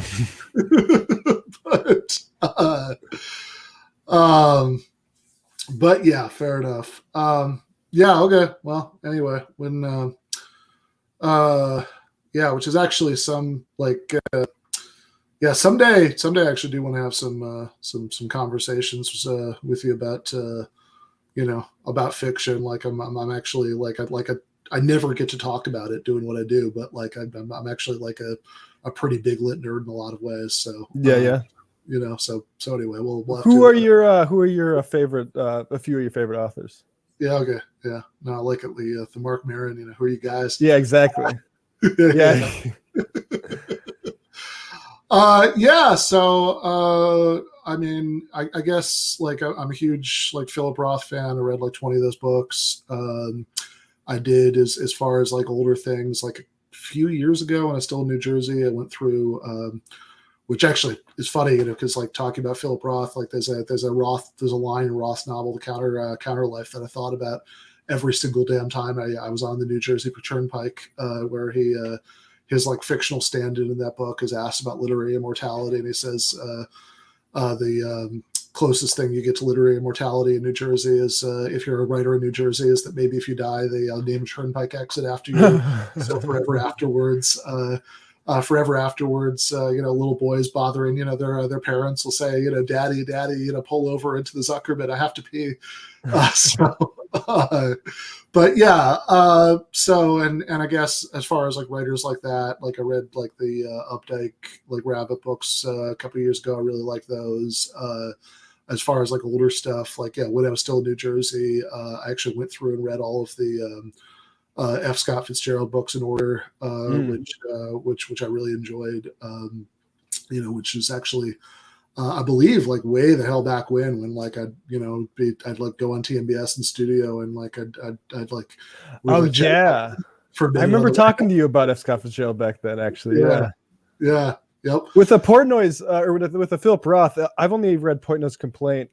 I got my first like intro to like being literary was honestly like Hitchens was a little bit of it, because I went into like the Salman Rushdie, Martin Amis little like set there, and they were all big on Roth, but I never got to, because I read Portnoy's Complaint maybe a little bit too late, and it irritated me more than it's a similar situation with Catcher in the Rye. Like I think like I wasn't I think it was the wrong Roth to start with. No, I think so. I think, because like it's such a like particular, like, I don't know, like I have like I'm kind of into it, but like it's also like it's so over the top. It's almost like a caricature of what Philip Roth would be like. Yeah, and the problem is like reading it nowadays is like these certain books, especially like if you were online dating in around like 2012 or whatever, they have like a totemic value where people would put them on their like profile to make a statement, and I feel like that was one of those books, and maybe not quite as bad as like Bukowski or something like that. But yeah. Although I mean, I'll admit I do like Bukowski. I think I think like not all of them, but like I think some books are really good. Like I like was it yeah, I mean I think like Post Office Women and what was the other one that was good? The post. Oh, actually, I think my favorite Bukowski book is Ham on Rye, because that's like all the other Bukowski novels are just kind of like Bukowski walking around being Bukowski, and like I like to think of how like Ham on Rye is like kind of about how like growing up in LA during the Depression, and like how like a series of like circumstances could kind of like turn some nice normal kid into Charles Bukowski. So it's like there's more of an arc to it. Right. Yeah. Because I that is the problem with guys, and Amos is like this too, where like the personality is so overpowering that like you kind of see him in like several characters. Yeah, for sure. The guy actually. Did you ever read John Fonte? No. Okay, so I was just thinking about him because we're talking about Bukowski, and it's another LA writer and somebody like Bukowski really idolized. He wrote like his most famous book is Ask the Dust, which but anyway, that I think those are pretty good, but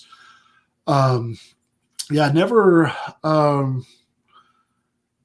then again, like I like lots of shit that like like people sort of enjoy hating on, and maybe for understandable reasons in some cases, given the people who most liking them. Like I will defend Infinite Jest to my dying breath. I love that book. I love Infinite Jest too. Yeah, I think that's great. I think about that's a book with several things, like when the dad sticks his head in the microwave and he comes home and then says, "What smells so good?" Like I think about that all the time. I think about like the way he economizes one hitters. Like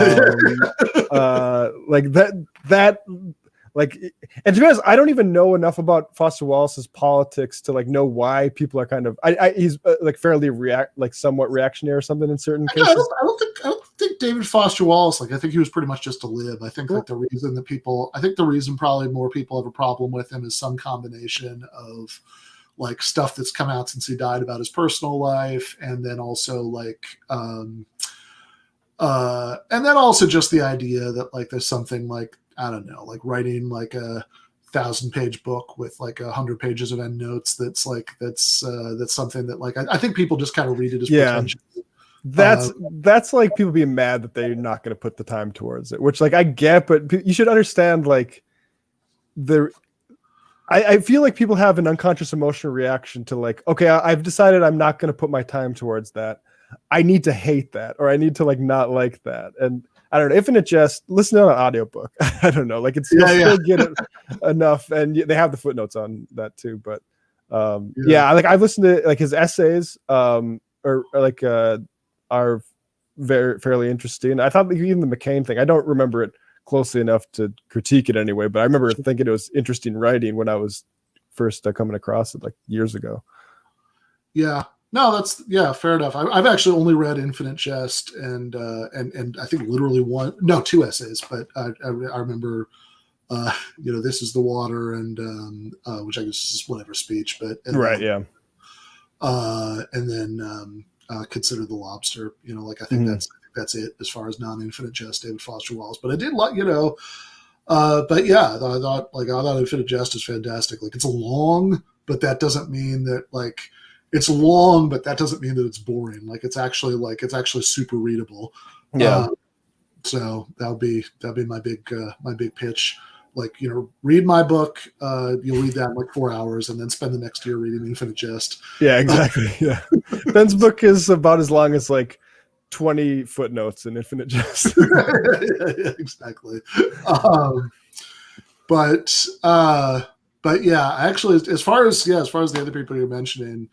Like I read like, I don't know, I think I've read like 1.5 Martin Amis books, and I've actually, weirdly enough, I've never read anything by Salman Rushdie. I don't know why not. Satanic Verses is hard. Or no, Midnight's Chill. Which one? One of those is difficult. It's been so long since I read them both, but I think he's an interesting writer. But I think with a lot of those guys, like I read so much Amos, and I don't know if I would have if it wasn't just the proximity to someone like Christopher Hitchens, right? Like, I mean, with Amos, like you get the picture with like money, I think, or even the information. I don't know if you need to do like Lincoln and Fields because it's all just like being a cool British guy. Fair enough. Somebody in the chat said Factotum for Bukowski, which is which I like. I don't think it's as good as the other three that I mentioned. In particular, I think Ham on Rye, for the reason we were talking about, is the most interesting one. Although I think what I will say for Factotum from a socialist point of view is that like it's entirely about the experience of drifting to like shitty soul killing, like, you know, menial job to shitty soul killing menial job, you know. So it's the, you know, classic books about that. But yeah, well, fair enough. So I guess I really should have gone off on the spend 4 hours reading mine and then a year, you know, reading Infinite Jest as the sign off. You know, that would have been the best place to end this. But, oh, that is perfect. I didn't even know you were trying to sign off there. Yes. No, like I said, it didn't occur to me until like 2 minutes later that should have been the sign off. But yeah, we will have to have a longer version of this conversation. Absolutely. At some point. Thank you so much for coming on. Thanks, Ben. All right, that was Matt Leck from Left Reckoning, and you know, the Majority Report, obviously, you know, much less important than Left Reckoning, but you know, but also that, and of course, you know, the Michael Brooks show for the entire time that was on. But speaking of the Majority Report, can officially say, I don't remember if we said this on stream yet or not, that so episode 1 of season 2 of Give Them an Argument is going to be David Griscom as the main, maybe only guest. You know, we'll probably be mostly talking to Griscom. But episode 2 of season 2, the first half is going to be Sam Cedar, you know, revisiting some of the highlights of his many debates with libertarians, which is as GTAA-ish as a topic could possibly be. It'll be fun to go back through some of those and rewatch them for clips, or like, you know, even just to hit bullet points, I guess. Yeah, and I should say, if I also, speaking of Barry Leeds, I mean, I'm very excited about Sam for the first half of that episode, but the second half of that episode also, we are going to have Toure Reed on, and also Jason, if he manages to fix or replace his computer. So here's open. So getting closer and closer to Adolph Reed onto the getting him onto the show. Yeah. No, Toure Reed is brilliant. I really no, he is. His book Towards Freedom. Everybody should read that thing. I'm a big Toure fan, and also, of course, a big Adolph fan. But very very experiences. But both Reeds are really good. It seems like Adolph Reed kind of provides like an ideological foundation that Toure Reed kind of jumps off of, and then, you know, purely discusses policy. It's like kind of like the organization versus like actual policy apparatuses. So it's cool that they're like a father and son team, because I feel like Towards Freedom definitely builds on Adolph Reed's work, but like in a much more tangible way. Yeah, no, totally. So yeah, so I'm really looking forward to those conversations. Somebody asked, by the way, about a definition of cancel culture. I will say one more time, if you want that. I mean, there is one in the book, but also if you want one right now, that Jacobin article we mentioned earlier, so you're still being publicly shamed, has mine in there. But I and again, that's my sort of deepest dive on the broader concept,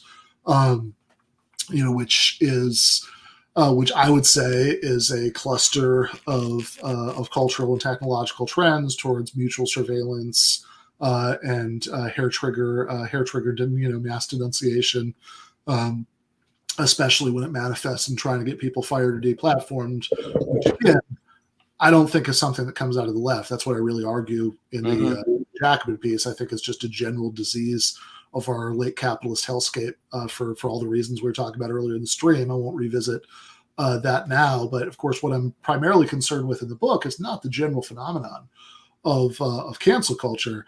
I'm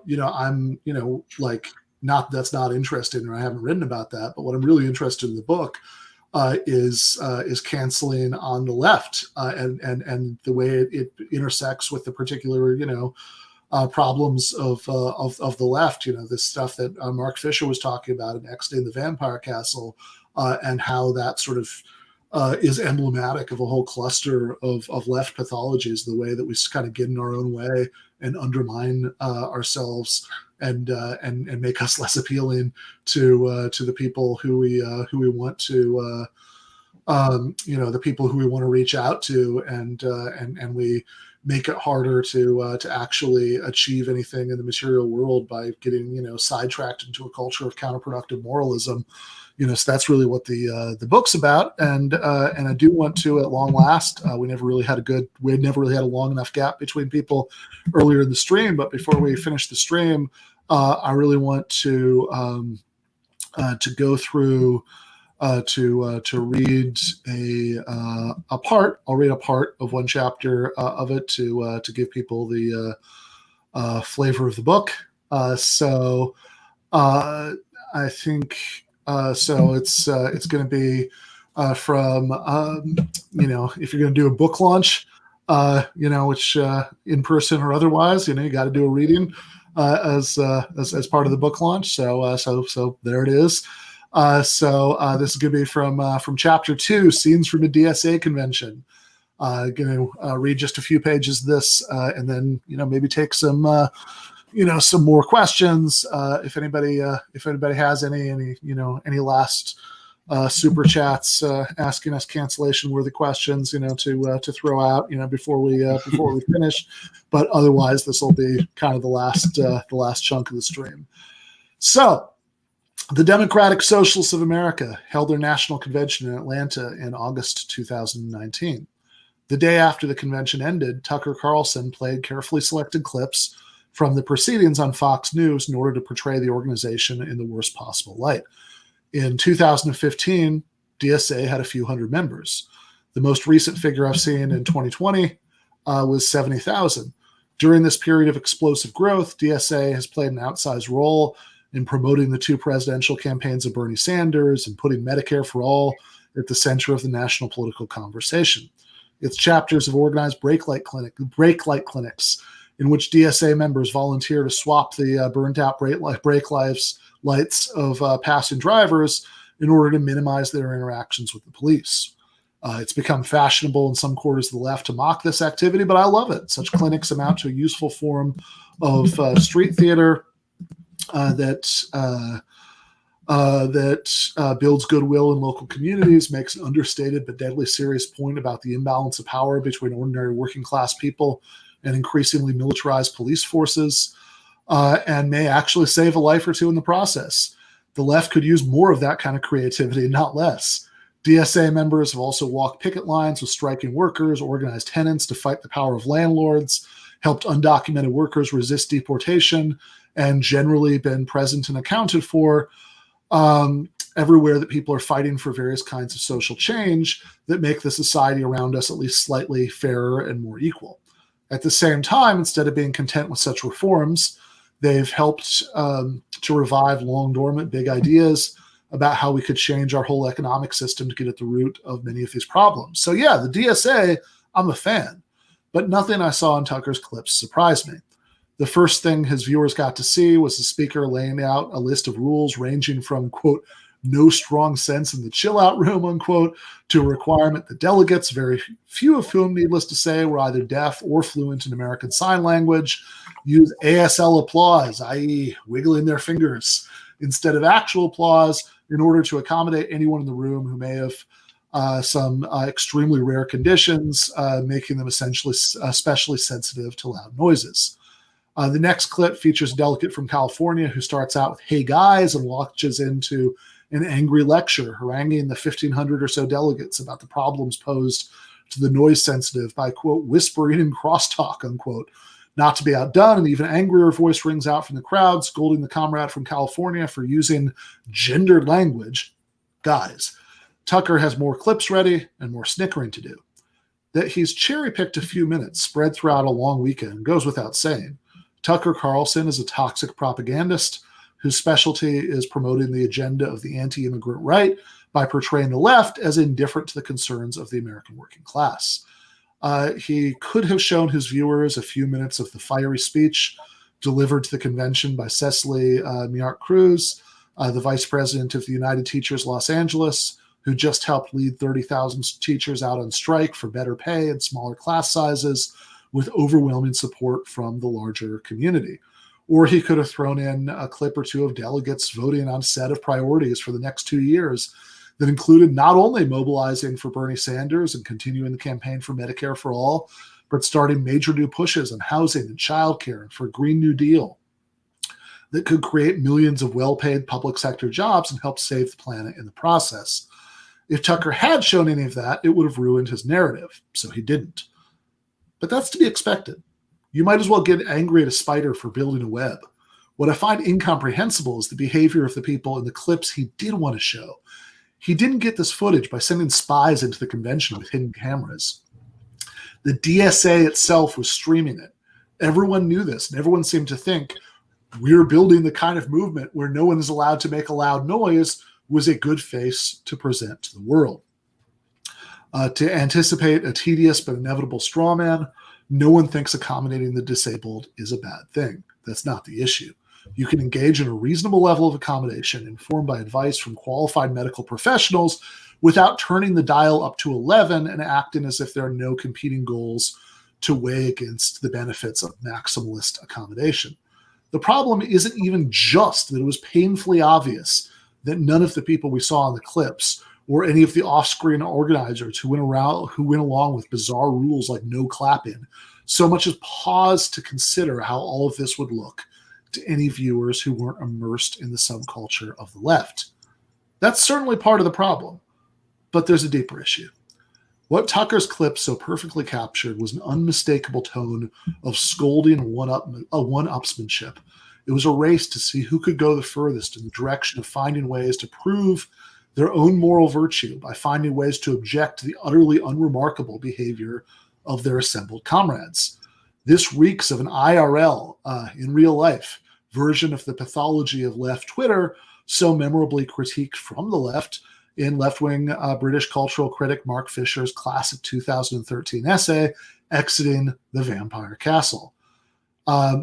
Fisher writes, "The vampire's castle specializes in propagating guilt. It is driven by a priest's desire to excommunicate and condemn, an academic pedant's desire to be the first to be seen to spot a mistake, and a hipster's desire to be one of the in-crowd." If you've logged any serious amount of time in left spaces and you don't recognize anything you've seen in Fisher's essay, I envy you. I make no claims here about how widespread any of the attitudes or practices I'm critiquing may be. If fewer people are trapped in the vampire castle than I imagine, that's wonderful. But we should still work to free those few, especially considering that they're often the loudest and most visible representatives of our movement.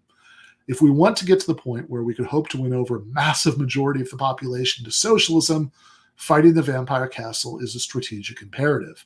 As Fisher says, the VC doesn't know how to make converts, but that, after all, is not the point. Instead, leftists who are in the grips of this way of doing things often treat the left like a clubhouse that needs to be guarded to make sure that no one who doesn't hold all the correct positions and know all the correct ways of speaking and acting gets to step inside. You can't act that way and become a movement of and not just for the working class majority of society. One of the oddest reactions I've gotten when I've told people that I was writing a book called Canceling Comedians While the World Burns is, why do you think idiots yelling at comedians is important enough to write a book about? Or is cancel culture that big a deal? Don't you have higher political priorities? The answer is yes, and that's the point. When outraged Romans charged Nero with fiddling while Rome burned, they weren't saying that the annoying way the emperor played his fiddle was more important than the fact that Rome was burning. They were saying that him playing the fiddle instead of doing something about the fire was a problem. But at least his fiddling wasn't making the fire worse. That's where the analogy breaks down. Even if you only spend a few minutes a day tweeting toxic bile at the problematic, and you devote a dozen hours a week to your DSA chapter's labor organizing working group, those few minutes a day contribute to giving outside observers a deeply unappetizing impression of the left. The larger subject, of which canceling comedians is a representative example, is a cluster of left pathologies that include everything from the revival of tanky attitudes, i.e. knee-jerk apologism for every authoritarian regime that makes use of socialist rhetoric and symbolism, to hysteria about minor political differences within the left, to the bad habit of framing disparities between different groups primarily in terms of introspective psychodrama about unearned privilege, as if the absence of oppression were something that had to be earned. There are good arguments against all of these things in principle. What I'm most concerned with is to show in what follows, though, is that they're all symptoms of the failure of the contemporary left to think strategically instead of turning politics into a moral performance. In other words, I'm interested in convincing my friends and comrades to stop acting this way because I don't want us to lose. This is not an I'm a leftist but book.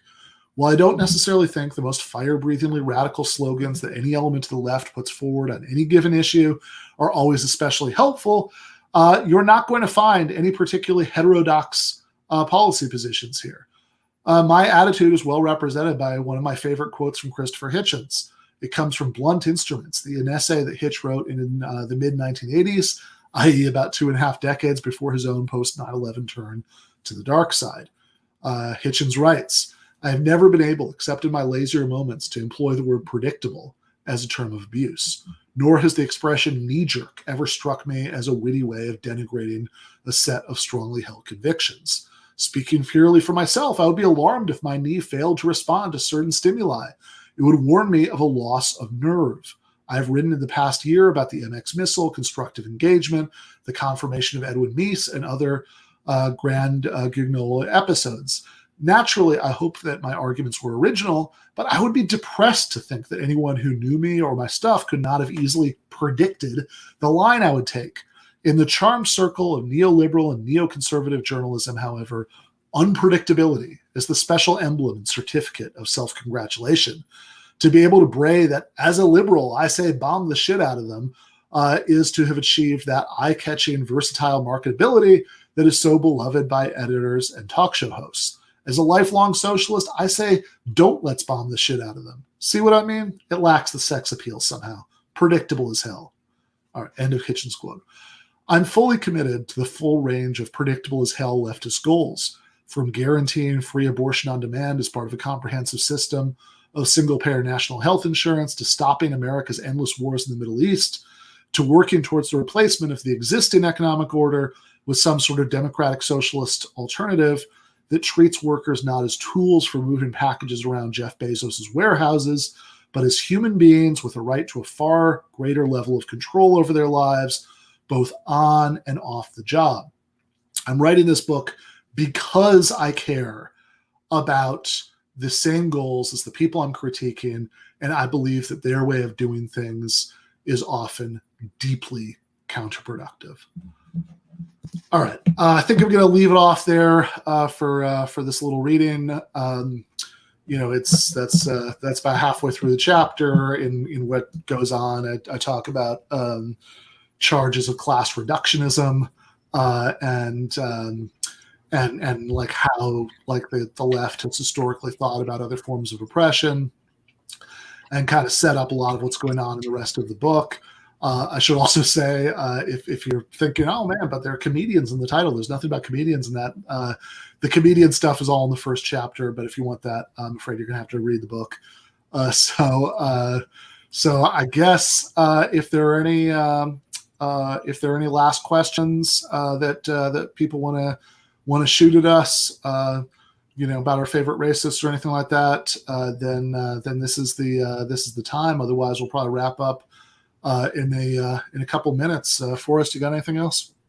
No, I'm excited for the Zizek conversation. I'm probably gonna rewatch the Peterson Zizek debate tonight. But yeah, besides that, I think I'm good. All right, sounds good. Well, we have been going for almost 4 hours, so I think that we will probably.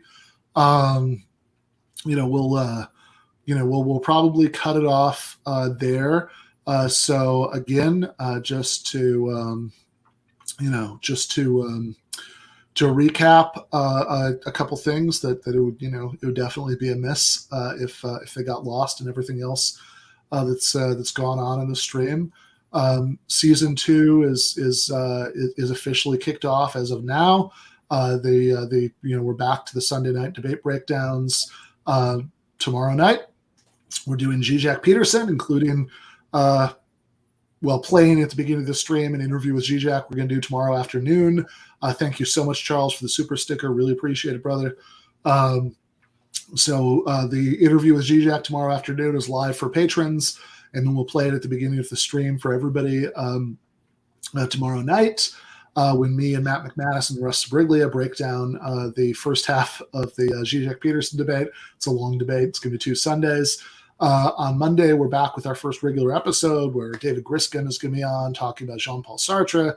I want to do more, philosophy content in season 2, and I got really excited when I saw that Griscom had done a stream on Sartre and materialist thought for the Left Reckoning channel.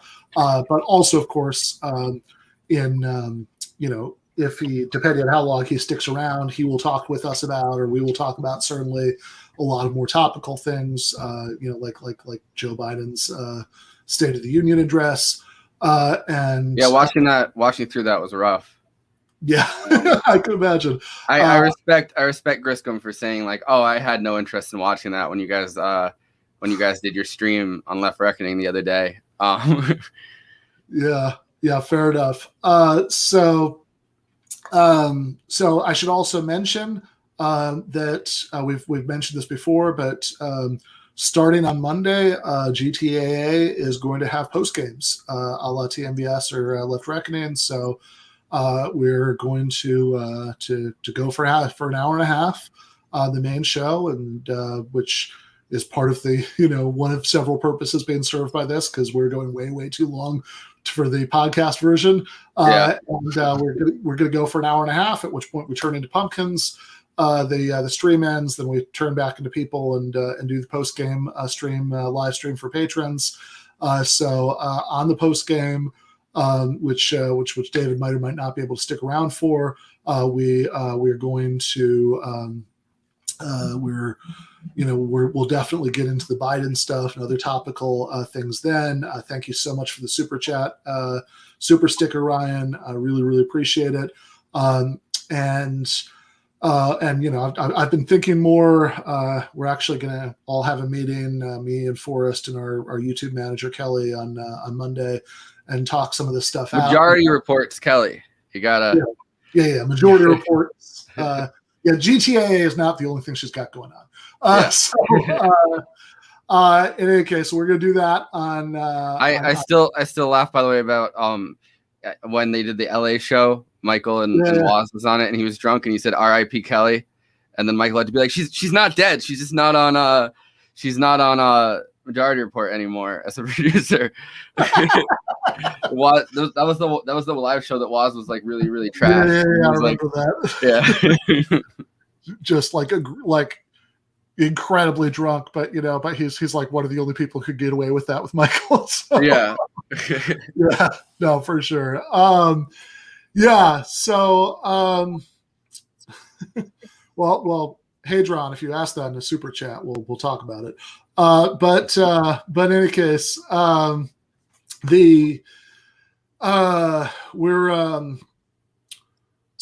we'll do the post game, and so at that we're still going to do our season 2 planning meeting a few hours before the first season 2 episode happens. But one thing I'm definitely thinking about is that in terms of the more, as much as I do want to have more of the philosophy and theory and debates and and debunking elements of the show in season 2, because I think that's some of our strongest material, and I think that's some of what's most unique about our show.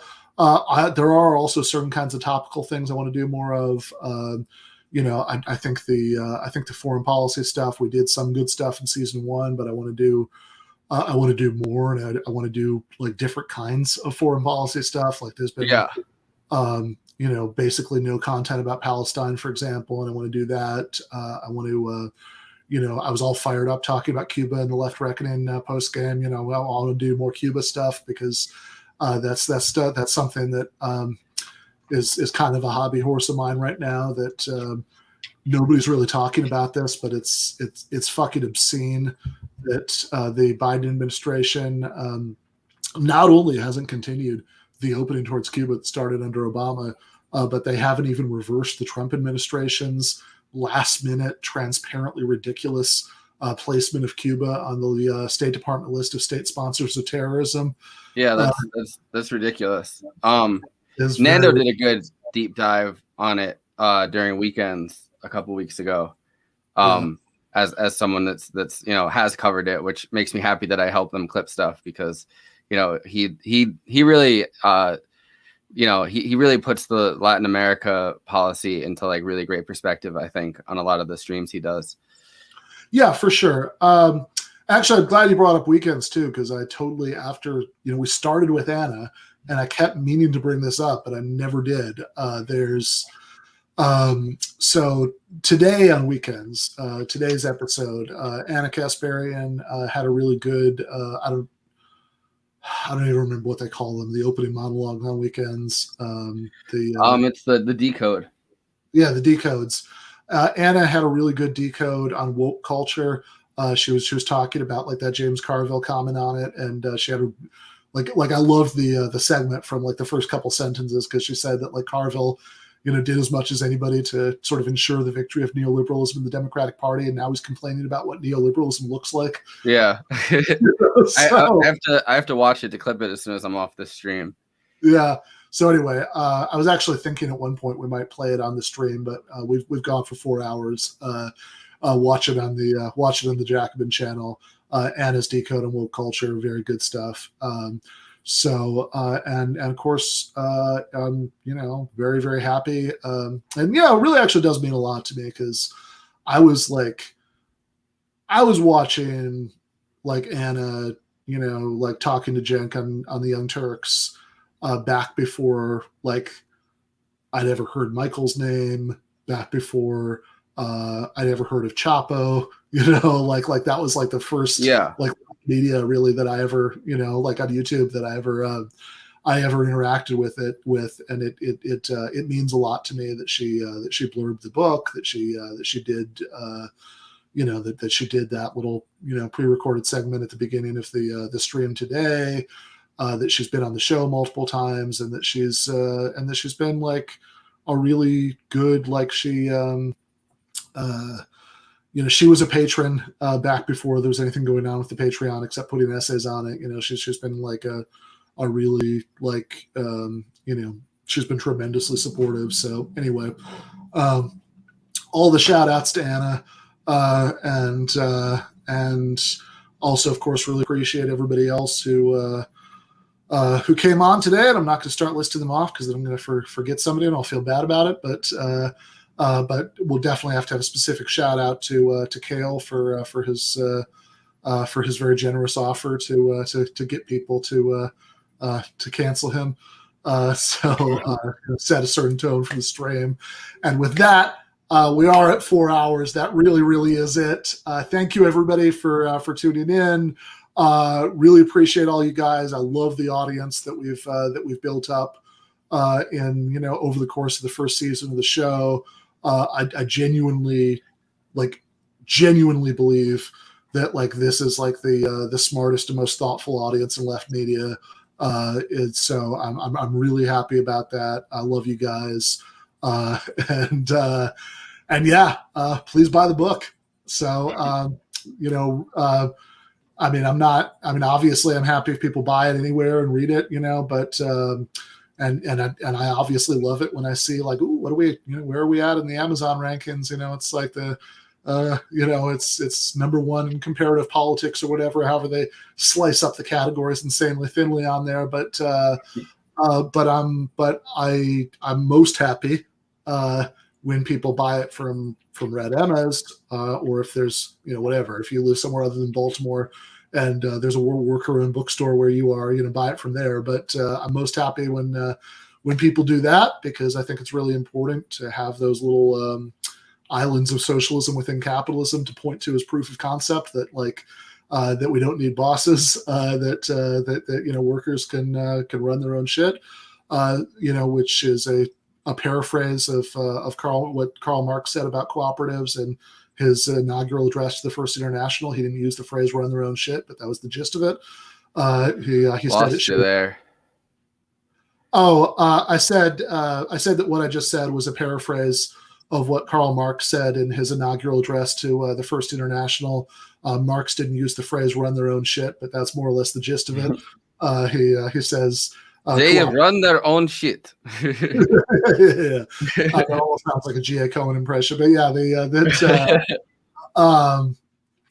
yeah, he said it shows that you can have modern industrial production without division of society into a class of masters and a class of hands, which is a longer way of saying the same things, run your own shit. But but it's important, and and obviously I want people to buy the book, but I'm most happy when they buy it from worker-owned bookstores, because I think that's important for the reason we were just saying. And I want that's really the whole point of the book, right? Like trust me. Obviously I am trying to make a living off doing all this, and I would like, if lots of people bought my book, and Forrest would like it because I'm a source of income, but but also like, if I just wanted to sell books, trust me, I really could write the thing that would get me on PragerU tomorrow. Most definitely. I mean, we've built, you've built for yourself, and we've built like a big enough platform that I think if you suddenly were like, hey, I'm the logic guy from the left, and I'm here to tell you that there's no logic to being on the left, PragerU would snap that up. No, totally. like I could do that anytime I wanted to. Everybody you like in left media who you accuse of being a grifter could, if they actually wanted to grift, they could have such a better grift. Yeah. Tomorrow. 100%. I have my own thoughts about, people feeling like their platform, I guess, or their career is the biggest thing. Like people, on the left, but 100%. And especially the people that are like the most online about it, like maybe not maybe not like the more politically oriented or organizing oriented people, but like people like podcasters for sure. Yeah. And so that's the thing, right? Like, I know that like sometimes I was joking. I'm not going to play it on here because I'm paranoid about copyright, but like I was joking on social media the other day that sometimes it's like, no matter how many times I say, guys, I want all the same things politically that you do, right? I'm a socialist. I have all the standard. I have all the standard, lefty socialist political goals. I just think that the left is doing a lot of counterproductive things. We need to cut it out. And that's the frustration that the book arises from. That's the frustration that giving it that title arises from, because I really want people to pay attention to this critique.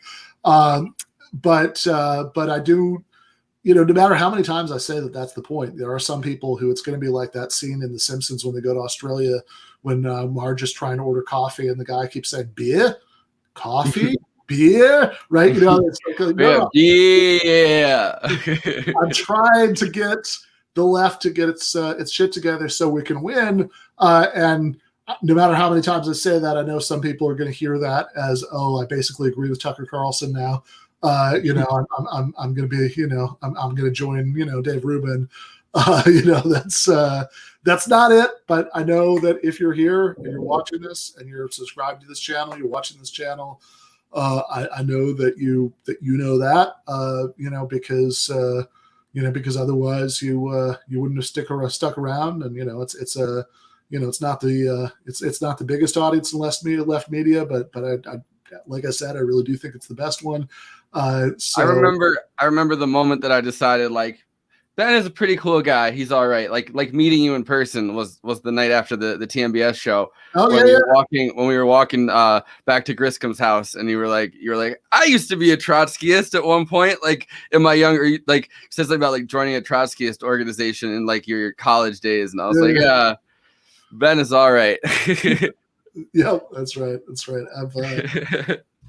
No, those are very long-term political commitments. Even if I, even if I think some of the way that those commitments were expressed back then were a little dumb in retrospect, but the core commitments are the same. That's definitely not changing. And thank you, Epic Philosophy, for the super chat. I don't think I said that earlier. I really like the feud that Micah seems to be in with World Socialist website. Which is, I don't know if you saw my response to that. So the whole thing was that they were the World Socialist. There was a World Socialist website, so it's this like weird little, super sectarian Trotskyist website. And it's supposedly to like, I think what they consider themselves as in this day and age is like they're the industrial workers of the world, like the U.S. branch of that. What they think Jacobin is to the DSA, I'm pretty sure. Yeah, something like that. And they had this alleged quote in this article about the strike at NYU. They had this alleged quote from a striker that was just like running through all the World Socialist website talking points. So Micah posted to kind of make fun of it, like, yeah, this is a conversation that definitely really happened in the real world. And, because I know my Trotskyist sectariana, I was able to like respond to it, with like, oh yeah, another striker told the World Socialist website, Jerry Healy was basically correct to reject Pabloite revisionism in this, Fourth International. But ultimately he too, deviated from Orthodox Trotskyism. Only David North is completely correct, which is not a joke I'm proud of knowing enough about that to make, but there we have it. Yeah, it's right over my head on that one. I mean, I've told you the story about the guy that I went to high school with, that he ended up moving to the city, but he would post World Socialist website, like he would post like the articles all the time, like literally just every day he would post World Socialist website articles. And at one point I asked him like, hey, are you involved with them? And he's like, well, I don't want to say anything about, like, I did some organizing, but I don't want to say anything about it on Facebook. You know how Facebook is. And the day that I announced last year that I was working for Jacobin doing like editing, he like sent me this long thing about how he was like concerned and he thought that I was taking the wrong like lessons. And, this guy was always just like assuming that like workers were going to revolt any day. It's just like, that's not how this is going to happen. Like, I don't. No, it's not. And, Jacobin is like the difference between Jacobin and these other websites is that Jacobin actually like spends its time like getting people who aren't like terminally immersed in these debates on board with like basic socialist ideas. Yeah. Rather than like ripping apart other socialists for allegedly being wrong about like, esoteric trivia about exactly how to understand those ideas.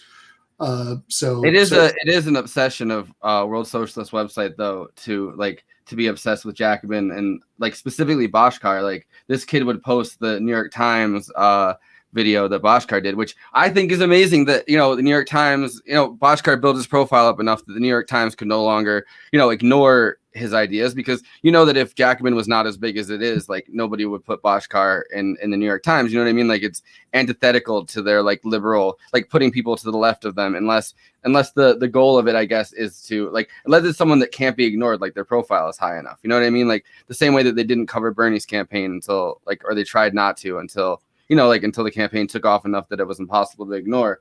So this kid would post that interview all the time, and there was a part where he said that if Biden won, he would be preferable to Trump, or like I don't remember exactly. Yeah. So it's like he's admitted to his bourgeois liberalism because he acknowledges that the Biden administration won't be exactly like the Trump administration. Yeah. So that kid sent me that video after posting it multiple times. Like sent me that excerpt and was like, "See, this is who you're working for." Yeah. Whatever. So that's the so yes, I want the left to be less like that. No, I'm that is in a way kind of the point of the book, but yeah, I love Jacobin. I've told many people on many occasions that like it's hard to overstate like how proud I am of being associated with them now. Even just as a columnist, that like I have my standing joke is that if I die suddenly and unexpectedly, I'm hit by a truck or something, I want my I want my tombstone to say like, Ben Burgess, 1980 to 2021, loving husband, son, and brother, was on the masthead at Jacobin. Yeah. No, it is like it's the foremost socialist publication in the US. Like it's the fact that you can even say that, number one, and have that be like a relevant fact is a sign of our progress. But it also has earned that very much earned that with its coverage. I was reading Jacobin long before I knew about Michael or these projects, or like even like really watch the Young Turks. Like Jacobin articles would filter their way onto my news feed on Facebook, and like what I mean. So it's like it's big to that point. Like I wasn't plugged into socialist politics at the point where I first started reading Jacobin even. Yeah. No, I've been I was because I'm old, but I've certainly been reading Jacobin for a very, very, very long time before I started writing for them. So Hadrian, I see your message about the guy, like there's the dummy account with my name and profile pic that posts like weird repetitive evangelical spam in the comments. I've seen it. I've flagged it to YouTube multiple times. With any luck, they take that down sooner or later. You should flag it too. Can't hurt. But in any case, there was someone that tried to make a parody account that said Ben Burgess on YouTube, but they were like previously like a Neera Tanden parody account. So like somehow like I noticed it in the switch between like it was halfway between you and Neera Tanden. So it was like a Ben Burgess Neera Tanden account, and it's like parody account Neera Tanden Ben Burgess, and I was like, that would be the weirdest fucking character. Yeah, you got to pick. I mean, like, I think you have to admit that, like, even if you can't stand me, like, even if you hate my guts, whatever's wrong with me and whatever's wrong with Neera Tanden are two very different things. I don't know what the Ben Neera hybrid would be like. Although if anybody like can work up a good impression of that, I will have you on the show to do it, because that would make me laugh very hard. But in any case, so anyway, yeah, I guess that would be the very earnest way to end. I want to defeat the Neera Tandens of the world and build a movement of the vast majority for socialism. There's a lot of stuff that the left does. There's a lot of ways the left operates right now that is not helping, that are not helping, I should say, grammatically. And the book is an attempt to push back against that, to get people, if possible, to do better, and even failing that, to kind of plant a flag for for a better left, and to send a useful signal to people that we're trying to persuade that there is a better left, and to keep up morale of people who who are deeply annoyed by the stuff that's critiqued in the book. And I hope you read it, and I hope you tell your friends to read it, and I really hope that someday soon, as stuff starts to reopen, as more people get vaccinated, like I was talking about, with Red Emma's, like I was talking about with Matt McManus about Toronto, I would absolutely love to do some in-person, go around to some radical bookstores and do some in-person events for this book. That last TNBS live show in Brooklyn. Last year, I love that, getting to meet so many people, who watch the show, who I've, maybe seeing comments from, it's like, oh yeah, that's what Dave from Jamaica looks like, stuff like that. That's, that was a blast, and I'd love to do more of that, this summer, if that ends up being possible. But meanwhile, I really appreciate everybody for showing up to the online book event. And I will see people tomorrow night for the Zizek Peterson debate breakdown. Left is best.